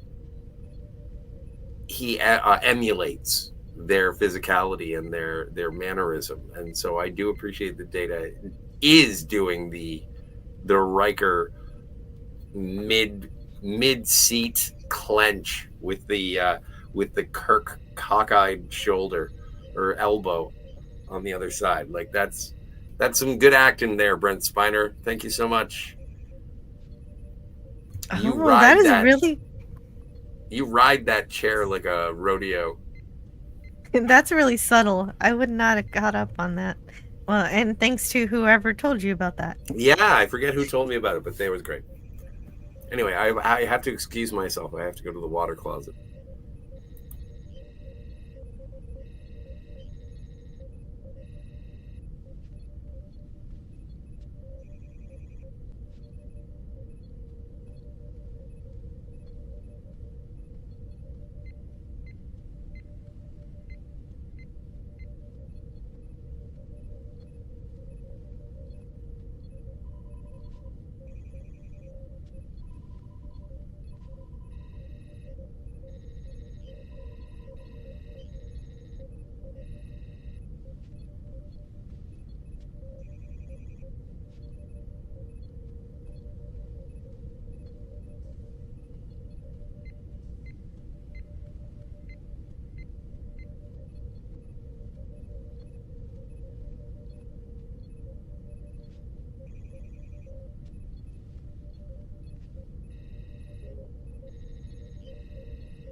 Anyway, aside from the fact that for some reason Jellico thinks he's the first person to ruffle everybody's feathers, I don't really think that's true.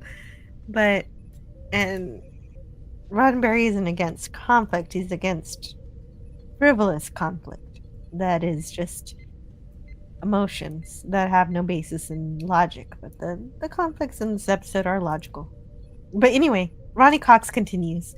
I like that aspect of him. I also like that he was a by-the-book guy. I love it when Picard comes back to the Enterprise at the end and Jellico says, "Here's your ship pack. Just the way you left it. Maybe a little better." And then he said, "I never saw him as a villain. He was a bit of a hard ass, but not a villain. I thought he dealt with the Cardassians really well, and I thought that he ran the Enterprise really well, though in a completely different style from Picard. I've done a lot of things in my career, and I've got people in my family who think that's the only thing of any worth I have ever done." Ha! I'm also a trivia answer. I'm one of the few actors other than the show's regulars to have done a captain's log on TNG. But that episode had a lot going for it. Patrick was brilliant, and so was Jonathan Frakes. So was David Warner, and the story was compelling. Welcome back, Scotty. We're the only. Go ahead. We're the only two here. Yeah, we're the only two here. Yeah, I don't know. Wes Cagle and Spidey went to sleep. Okay, sounds good. What were you gonna say? I was gonna say there's not a lot of action or interaction between Jellico and Worf. That's true. There's not. And Worf tells him something, and Jellico listens, and that's it. yeah, But my question was, yeah. when it's finally revealed what Jellico's plan all along was to save Picard, how come he didn't talk to Riker about it? That's why I used the. That's why I dropped my ace card earlier and called him Admiral Holdo. It's like, do you have a plan? Just tell us what your plan is. But again, that's not in Jellico's nature. Yeah, but he could have, and Riker wouldn't have been so obstinate.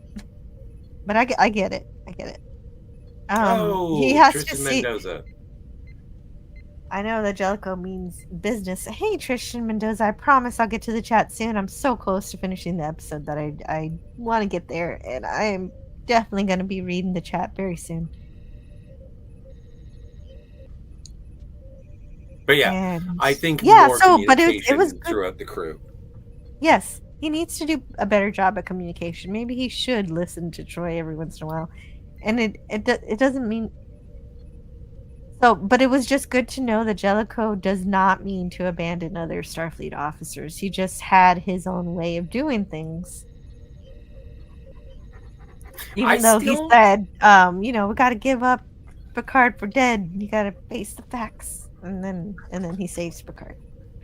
It also piques my curiosity in terms of how many Starfleet officers, captains, what have you, are still very affected. Like obviously O'Brien is, but by the Cardassian war, and so like maybe there is a certain level of animosity from Jellico towards Picard, considering what happened during the Wounded, and it was like he tried diplomacy, and all it did was feed into this current situation. Same way that Nechayev gets mad, and it's like, let me get this straight. You found a Borg. You knew how to inject it with something that would kill the collective once and for all, and you didn't do it? What the actual fuck? And so I'm on her side for that one. Yeah, well, and that's the same. It's the same thing with the Cardassians. It's like Ben Maxwell told you that this was going to happen. And what did you do? You diplomacied your way out of it. And guess what? Now we got to deal with it. And if you're captured, I think you made your bed. I'm not quite sure they're the same thing because the Borg are going to assimilate.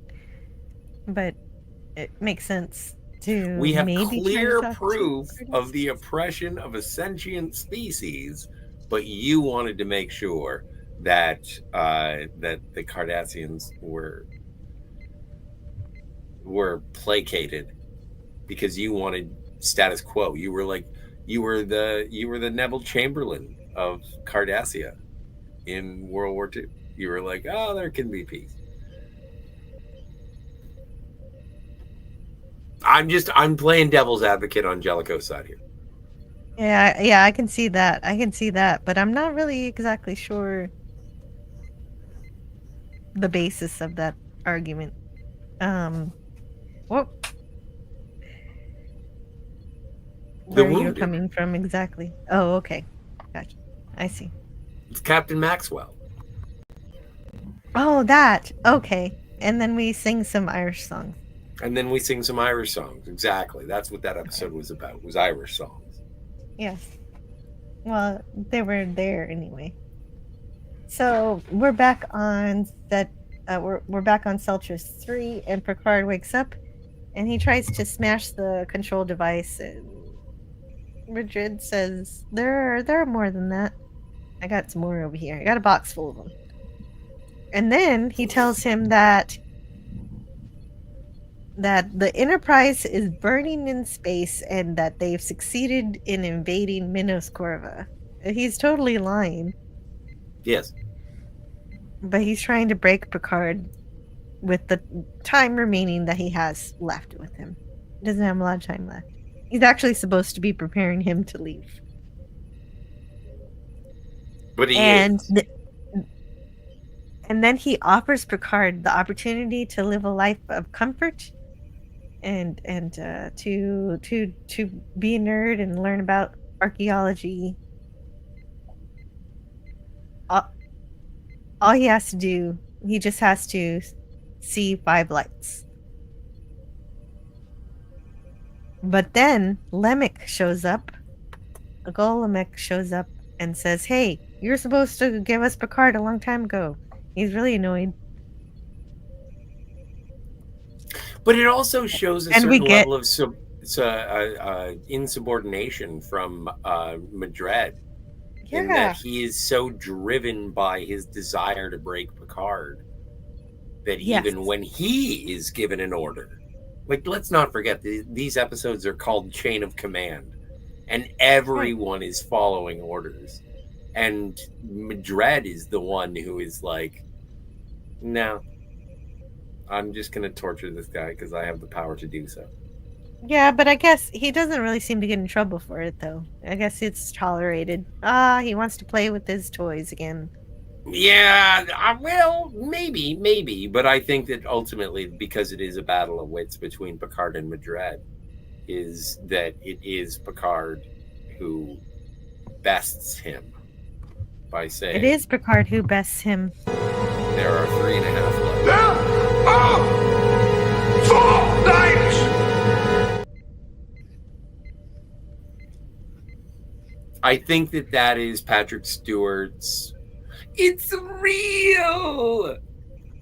Like that's when we finally get, like, you just unleashed acting upon us.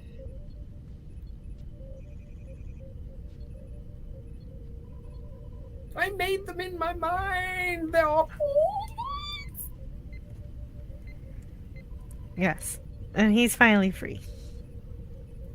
Yes. He's survived. However, there we go. Once again, here we are, the final appearance of Captain Edward Jellico. Here's your ship back just the way you left it. Maybe a little better.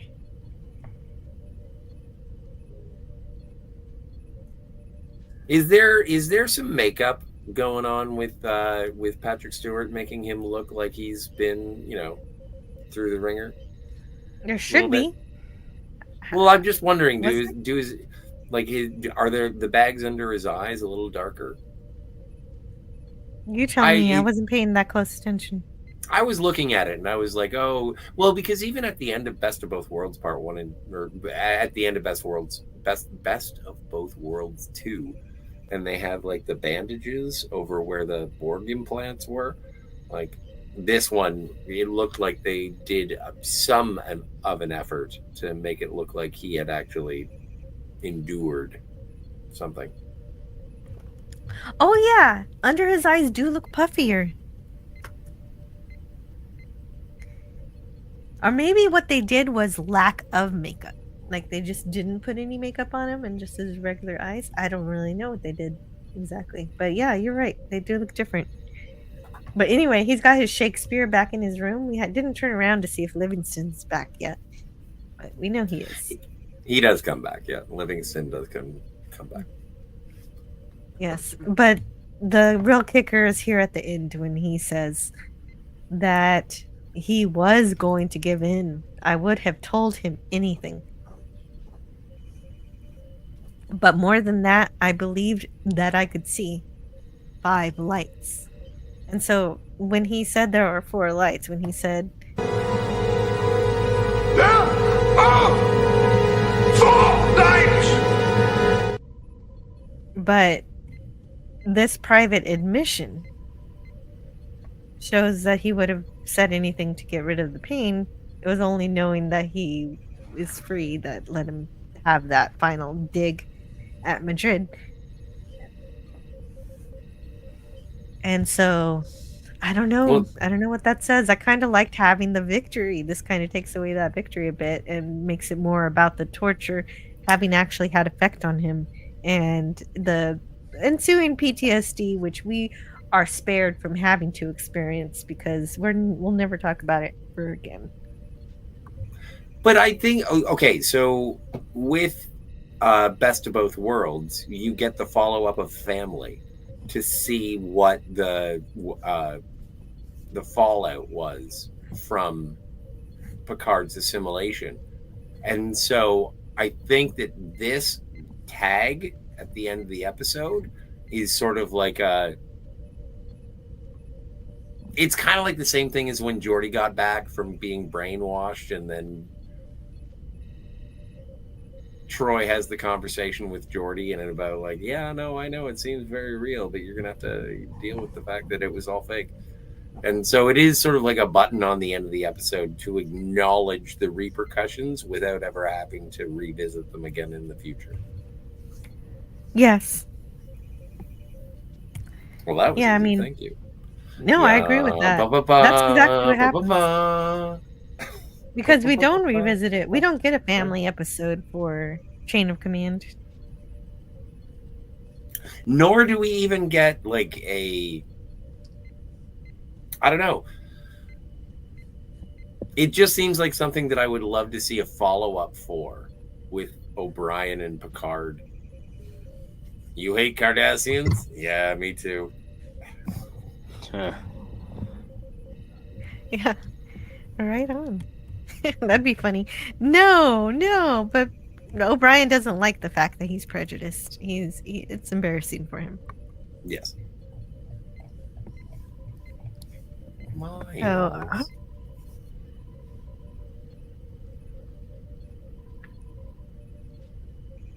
So yeah, great pair of episodes. Great 2-parter. Let's go. Fantastic. Yeah. Let's hit up the chat and then do our reviews and get the hell out of Dodge. Yes, good idea. So the situations, okay, I think I read that one. I'm still looking for where I was exactly. It's 2 a.m. here. I'll be up for 4 more hours. Well, we won't be here that long, fortunately. Oh, gee. Oh, you're at work for the next 9 hours. Gotcha. Devil Flyer Momentum. Okay, so I did say hi to you. Hello. Try pulling the fire alarm at your work. What? Or you can just say you have What diarrhea. do you Go do? home early. If you Oh, pull the okay. fire alarm, yeah, you get to go home early. Oh, so Spidey is helping. Well, yeah, that's probably not. Yeah, No, probably it's not your not. best interest, but it depends on Debatable. how bad. Yeah, how badly do you want to get out of work? I'm not sure what RRT and Zed did to get this response, but Tommy says that he has a good point. But I have always thought the sisters Lursa and Bajor were just as full of themselves and devious. Yeah, well. Well, they're that's definitely a- devious. Sisters of Duras. Mhm. Those are collaborators with the Romulans who have no honor. So, or at least True. they didn't. They didn't Well, in but the they were kind 24th of silly century. because they wanted gold, and gold is worthless. Silly Duras sisters. Christine Hurt says a society so dichotomically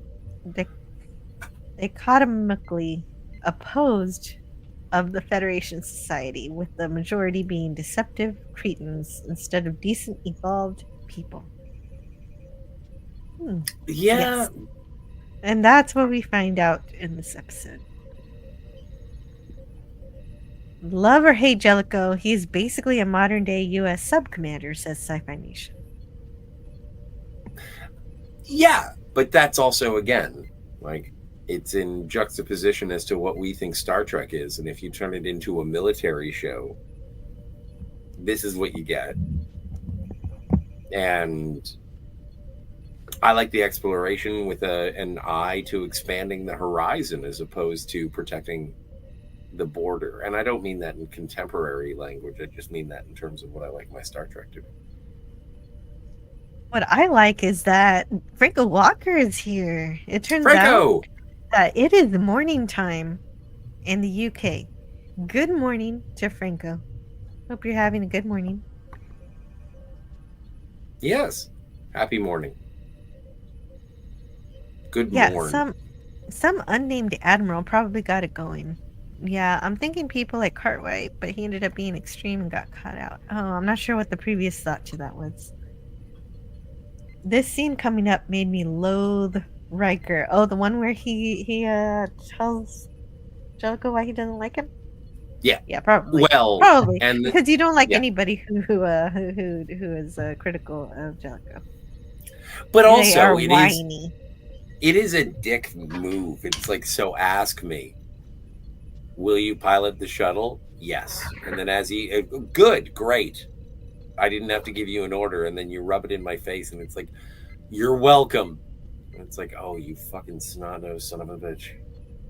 Yeah, but Jellico did give him that freedom when he said ranks were dropped. Oh, totally. And I still like Riker, but it was a dick move from Riker. Yeah. Yes, it was. I don't like anybody who says you're welcome when I haven't said thank you. It's like You're welcome. telling me that I've been rude. I accept your apology. That's the same thing. Fisher Mendoza says Ronnie Cox is funny as hell in The Mind Snatchers with Christopher Walken. Oh. Ronnie plays this really absurd Hickoid soldier that was really messed up. Hey, that's pretty good. Ha ha ha ha ha. No, I don't know how I was supposed to read that. Her, her, her, her. Mm-hmm.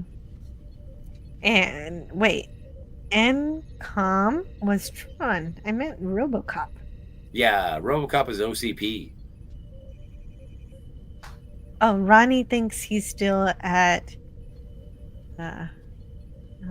in RoboCop. NCOM in Detroit. So Classic OCP. Comics says Riker's behavior here reminds me of how people behave in New Trek. Well, yeah, but they don't say let's drop rank here. They just do that all the time. Every single scene is that scene. Smug, bratty, and ego-driven. There's more important stuff going on here, but Riker wants to milk the moment to gratify himself. But at least in that moment, Captain Jellico gave him the opportunity to be that way. And in New Trek, they do that all the time. There is no rank structure. There's always insubordination every single second. There's no balance. At least this doesn't happen very often. Our RTNZ says Picard doesn't sing Alouette because that's French Canadian. Makes sense. And he's from France. Kind of the way people from Alabama don't often sing London Bridge is falling down. I sing London Bridge is falling down. I'm a Texan. What does that mean? I don't understand. Well, I sing that all the time. Well, I think sorry. Didn't they move the London Bridge from England to Texas, or was that Arizona? I don't know. What? Yeah, they did. I didn't get the memo on that one. But welcome back, Wes Cagle. Yeah, you know what? I muted for a while. I was actually talking and wondering why nobody was saying anything to me. For a whole hour? No, not quite that long. I did leave for a while, but when I came back, I forgot to unmute. Apparently that happens a lot to some people, and then they tell me I was actually yelling and saying and ranting, and I said some very bad things. So I'm glad I was muted.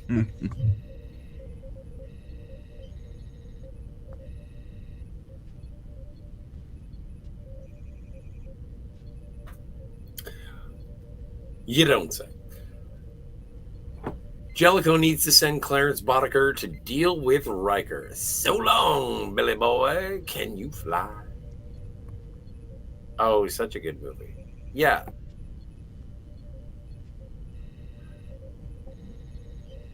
I'm going to keep calling him Jelly Mold for the rest of the time I'm here. Okay. You can call him Eddie. Up to you. Oh yeah, Eddie or Edward. That's how Riker could have been more like a New Trek person. What's going on, Eddie? Hey, Eddie. Yeah, right. Just like that lady called Picard Jean-Luc. JL. JL. It was even worse than Jean-Luc. Yeah, it doesn't even roll off the tongue, JL. Oh, goodness. Christine Hertz says, it might be a little childish of him, but I'll be honest, after the way Jellico behaved, I feel like Riker had the right to behave that way for a second. I think I think Riker was okay when they were exchanging why they don't like each other, but I'll agree with Scotty that the "you're welcome" was a little much. Yeah. It was like rubbing salt in the wound. Yeah. It's beneath a Starfleet officer. Exactly. That's a great point. It is conduct unbecoming. Yeah. Richard Gere wouldn't have done it.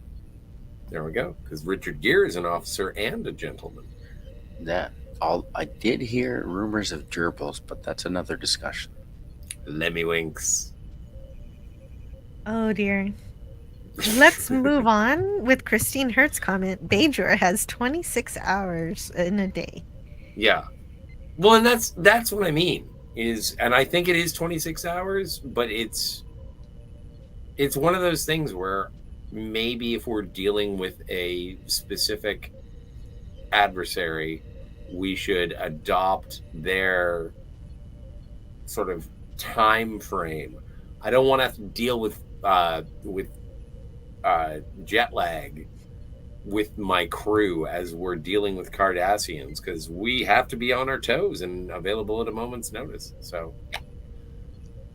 let's go with but we're not let's go with exactly their on clock. Bajor, but okay, I guess so. No, but like sometimes species thrive on different worlds based on similar orbits, like.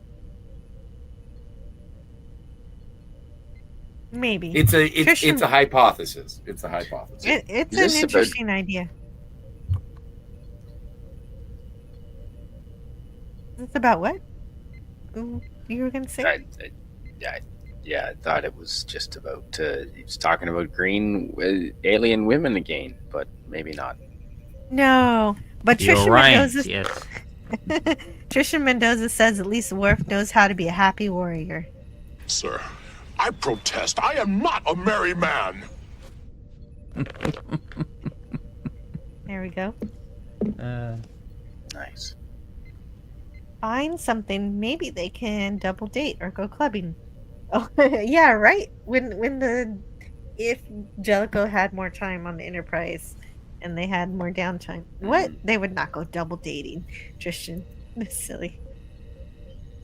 RRTNZ says, I was on Riker's team here. Jellico creates a zero trust environment, but is willing to risk other people's lives. He demands respect, but does nothing to earn it, which is something that Wes Cagle was saying in part 1. Yep. See the movie The Mind Snatchers. He is so funny. You're going to have to write that down. Yeah, write that down for me because I am busy reading chat. Okay. Christine Hurt says, on the one hand, being the captain sort of demands a certain amount of given respect. But on the other hand, Jellico should have tried to create more trusting environment. Yeah, that's the part of Riker's criticism that has some merit. Yes. Did Troy wear slacks before this? I don't remember. Not often. More jumpsuit. Yes, more jumpsuit onesies. Yes, I was probably muted at some point. That's true. It shows how much Data was trying to get to that goal of being more human.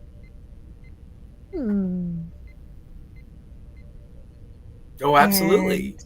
In terms of the emulation of other people's behaviors, for sure. And just to answer Tristan, yes, Jellico did get Troy to wear her uniform. Christine Hurt said, I missed something between switching from laptop and phone. And I guess there was a point where I wasn't talking. But you guys are here with me. The problem is, like, whenever... No, it's not your fault. You've got to step away sometimes. It's up to me to keep the show going. So sometimes when I have no people here, it's even worse that I mute myself and I'm talking for 5 minutes and then someone in the chat says, Jill, I can't hear you. Apart from a sneeze. Yeah, that was the part where nobody was here and I was having a sneezing fit. And so I unmuted so you could hear my sneeze, so you knew why I was unable to say anything. I stepped away, so I wasn't hearing anything. Yeah. Do we think Jellico left the ship having learned anything at all? Oh, that's a good question. Did Jellico learn? I don't know. I hope that he did, but I don't think he did. I think the only thing that he walked away from the Enterprise thinking was, I need me a Data. Yeah. That is definitely what went through his head. I get that. All need a Data.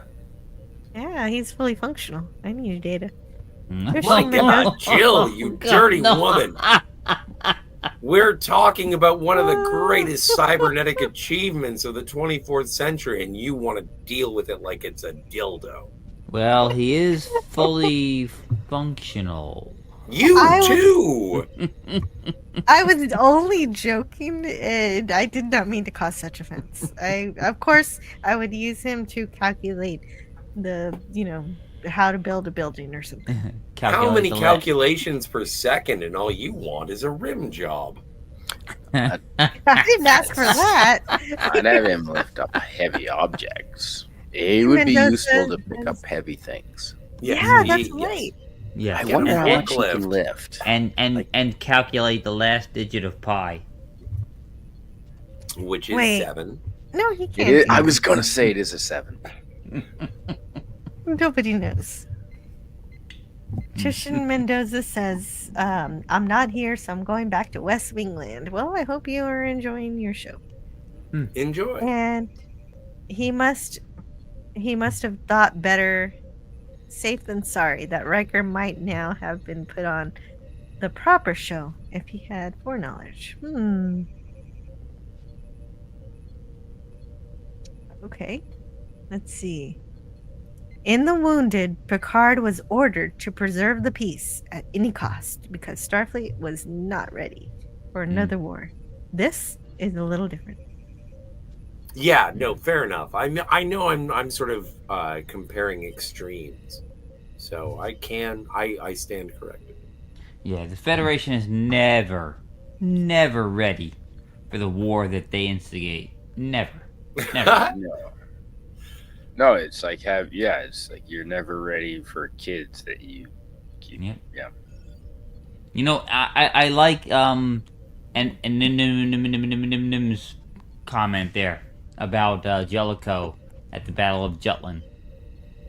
Wait, Nim is here? I haven't even Yes. gotten there yet. Yeah. Oh, salute. Late in had to go smash rocks at the quarry for the Caliphate. Oh.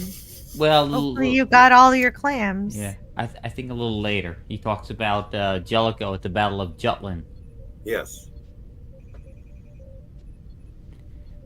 It's Have you pretty guys accurate. pointed out that Jellico was the deputy commander in the biggest naval battle of Jutland in World War I?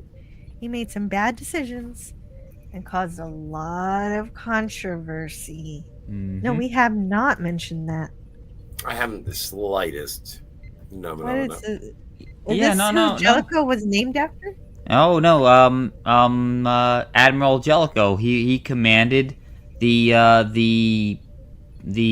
battle cruiser squadron, and he put them in harm's way well before the main body of the high seas. No, that's German. The British Navy. And he's the one that got the HMS Queen Mary sunk. So. Huh. Yeah. I didn't even think that was a military vehicle. Oh, the Queen Mary? I think it was converted. No. Did they put guns on that? Okay. No, it was a battle cruiser. Not a battleship, a battle cruiser, not a battleship. Huh. So. Well, Spidey, from what I understand, you're getting hailing frequencies being opened from your pillow. I am. I'm not. I cannot stay awake any longer. It's been a very, very long day, and I think I've hit my limit. That's understandable completely. Is there anything you want to add to anything about the episode you wanted to say that you didn't get a chance to before you leave? No, this is definitely one of the most memorable episodes in all of The Next Generation, in my opinion.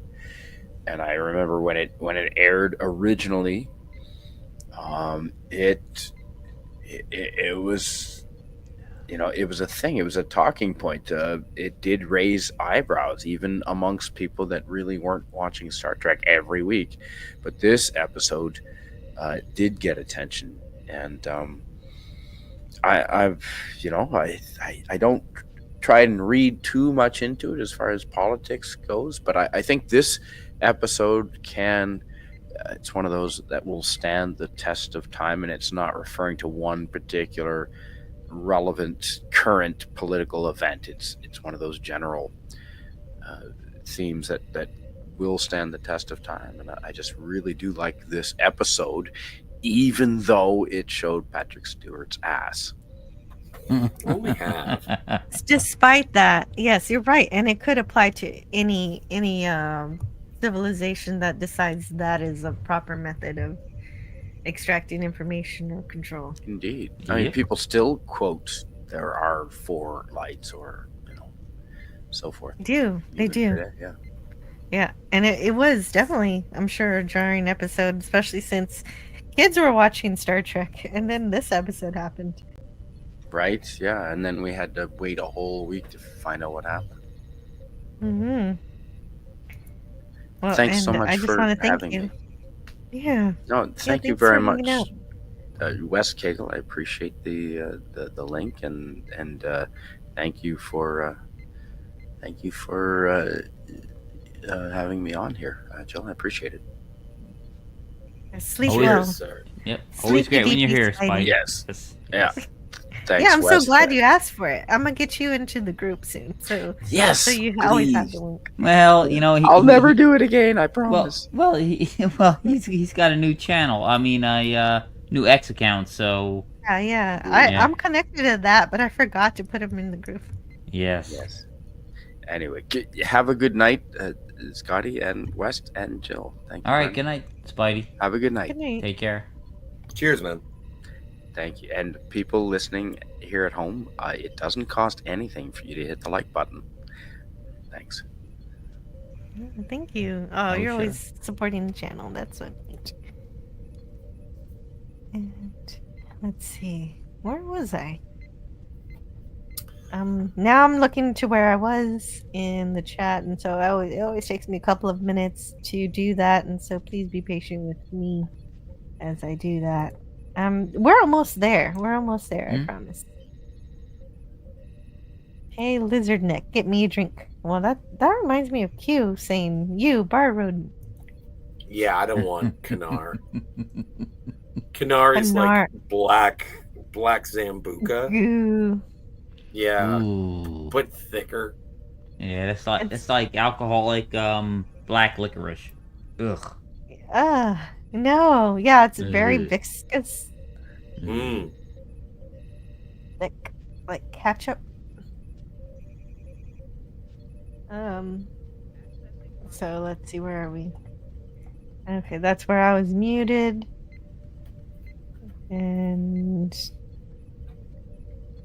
let's see, even before we hear him tell Troy that he saw 5 lights, we can see that he is not only telling Gul, but himself that there are 4. Ooh, yeah, that's a good point. He has to convince himself. He knows the truth.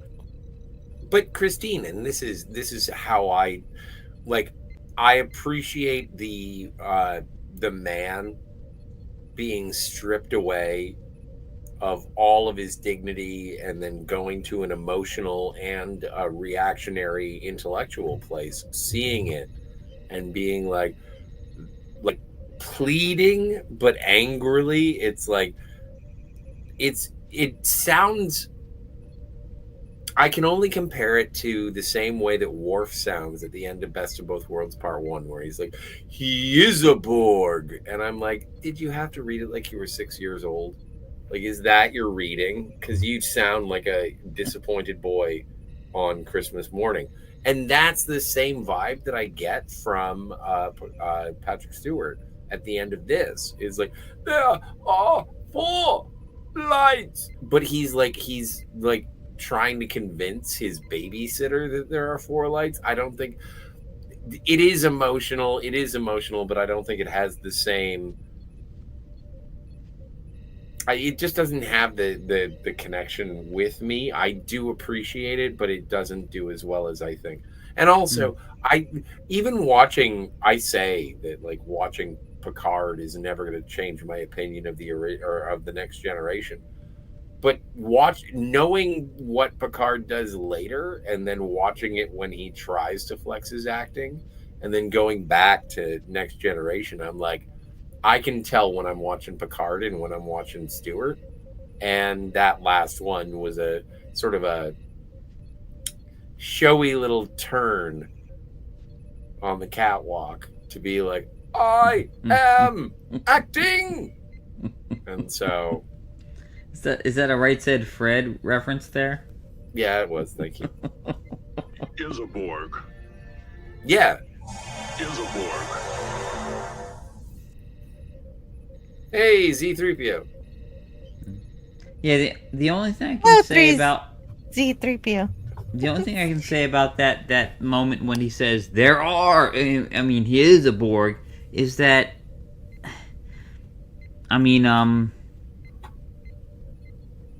God, no, when he says, no, there are 4 lights, is that he had been through so much. He had been put through the ringer, you know? It was like he was just hanging on by a thread. So it was everything, you know, brought to the surface at that point. So. Well, and also there is a relationship between Madred and Picard. And so there is a certain There are things that are being taken into account through that performance that I might not be aware of. Maybe there's a subtext that I'm not familiar with. But like, it's just it doesn't take me out of it, but I do notice it in his performance. There's something about it, and I'm just like, oh, acting. And so you're not supposed to notice those. True. I don't know. I think it was great. I think it was good acting. I stand corrected.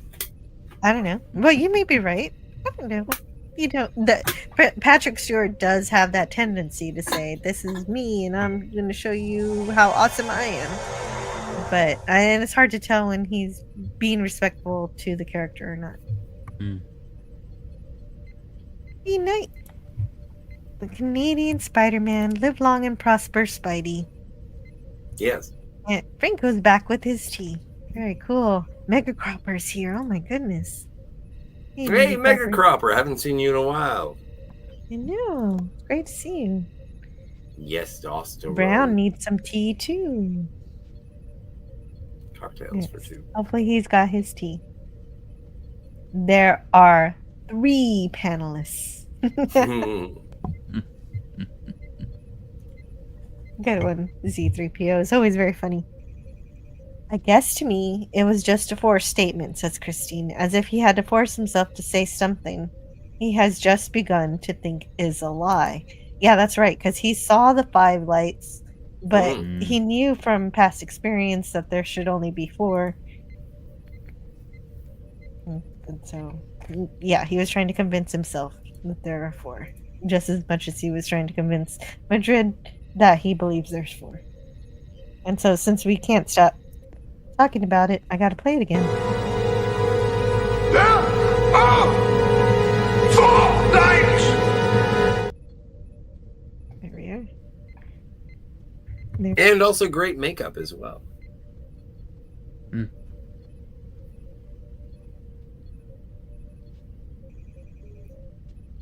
I would love to turn off the lights. Because I don't want to see. Mama told me not to come. And Eraserhead is here. It's so great to see everybody waking up. RTNZ says it's 8:30 p.m. down here in Middle Zealand. Sunday night, and I have to work early tomorrow. So, everyone.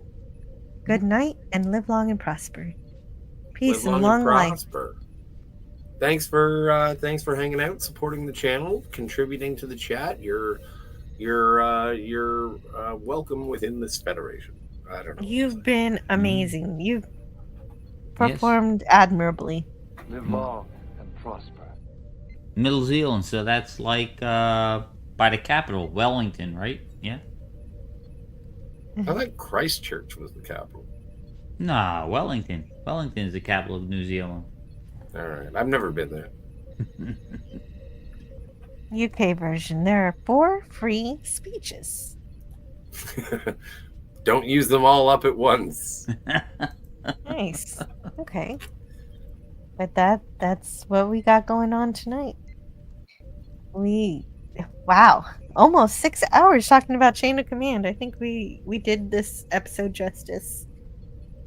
Yeah. We had lots of clips. We had lots of discussions about Jellico and Madrid and how incredible their acting is, along with our captain and our first officer. I wish there was a little more for Data to decide. Like, what did Data really think of Jellico? I wonder. I want to see his...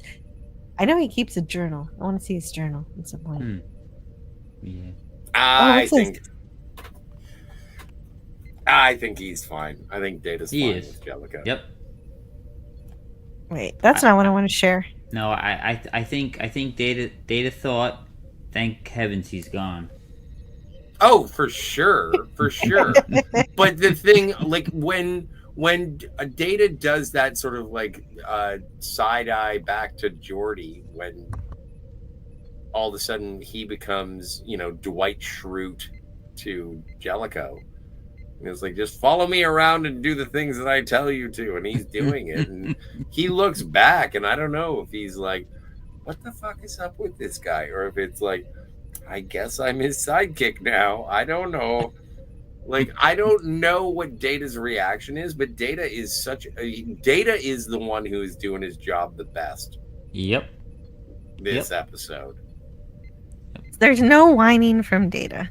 No, because it is probably all Starfleet regulations, and he's cross-referencing everything, and he's like, "Nope, this works." Yeah, and if there he's was not anything upset wrong, about it. yeah, if there was anything really wrong, we would have known. Yeah, because of ethical subroutines. Yep. Anyway, thank heavens he's gone.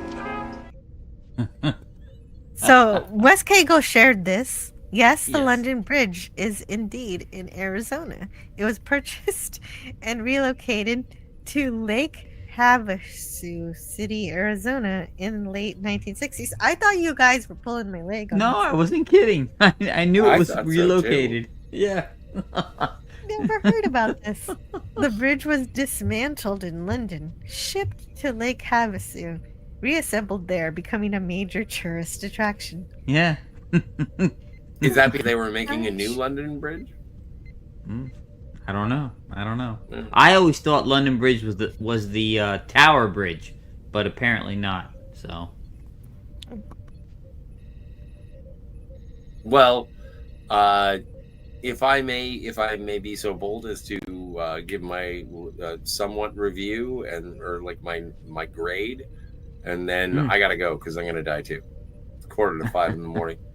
I gotta go too. So can we all go out together, or do we have to do two exits? Like Tom Lara says, we will all go together when we go. So. I like this episode very, very much. And I would give it probably like a 7.5, maybe an 8. I think 7.5 though, because if you take it in the grand scheme of things, I do. Well, is this better than Best of Both Worlds? The answer is no, it's not. It's not. I think this is better than Gambit. I'm on the fence with Descent because I really enjoy the acting performances by Brent Spiner. No, I like this. I like this episode. I want to rank it very high, and it is very much reliant on the performances and the world building of the Cardassian Union. So yeah, I don't know, 7, 8. 7.8, so almost a B. Gosh. I don't know. I give it an A minus. I love it. I think it's everything I want from this kind of political intrigue and examination of the human sphere of what happens when things aren't quite exactly the way we want it to be in Star Trek, and how do we respond to it. Very good. Yeah, I say I agree. A minus as far as overall episodes. If you're talking just the two-parters, I put it maybe number 2, right after the finale. So yeah, I think ratings are way different than rankings. Ranking wise, yeah, this isn't going to be very high because I prefer more scientific study and some weirder stuff happening. Where's Q? But ratings, I can give it a minus. But yeah, rankings, I don't know where I rank it. It's good. One day I'll figure out what I rank all these episodes, but I'm not there yet. You need Mark D with a C with his spreadsheet so he can put all the episodes in there. Yeah, that's right. No, I do have a lot of my ratings, so I could do this pretty easily. I just have to maybe for 1701 I might reveal that. I might put it. I might put it in top 10 of overall episodes. But if you're taking just the two-parters, I put it at probably, like I said, at number 2. Mm-hmm. Yeah, I don't think it makes my top 10. Maybe top 20. And so, Thank you guys so much for being here today. I really appreciate you all and talking into the hours of the morning with me, or even if it became morning for you and you're just joining us. Good morning, or whatever time of day it is for you. Good evening, and thank you for talking to me about Star Trek. That was the most amazing thing, and I hope we can do it again soon. Me too. And until then, I will see you guys next time. Thanks, chat. Thanks, Wes Kegel. Thanks, Jill. Bye, everybody. Good night, and I'll see you on another day. Yes. Until next time, live long and prosper. Peace and love. And shut up, Wesley. Yeah!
And the ways our differences combine to create meaning and beauty. It has always been easier to destroy than to create. May we together become greater than the sum of both of us. Well, now you have something new to think about. Carry on. Going to bed. Gotta turn off the lights. Hey, there's TV. Gotta turn off the power. Hey, turning off things. Yeah, it's time for bed. So now, where's the sleepy place? It is upstairs, but I gotta make sure the door is locked, and now it's time for bed.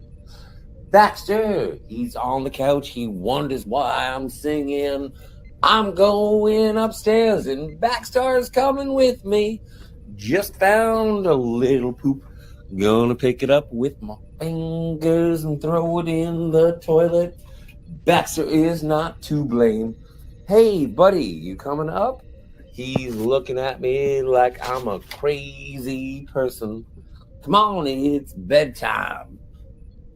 Anyway, that's my song.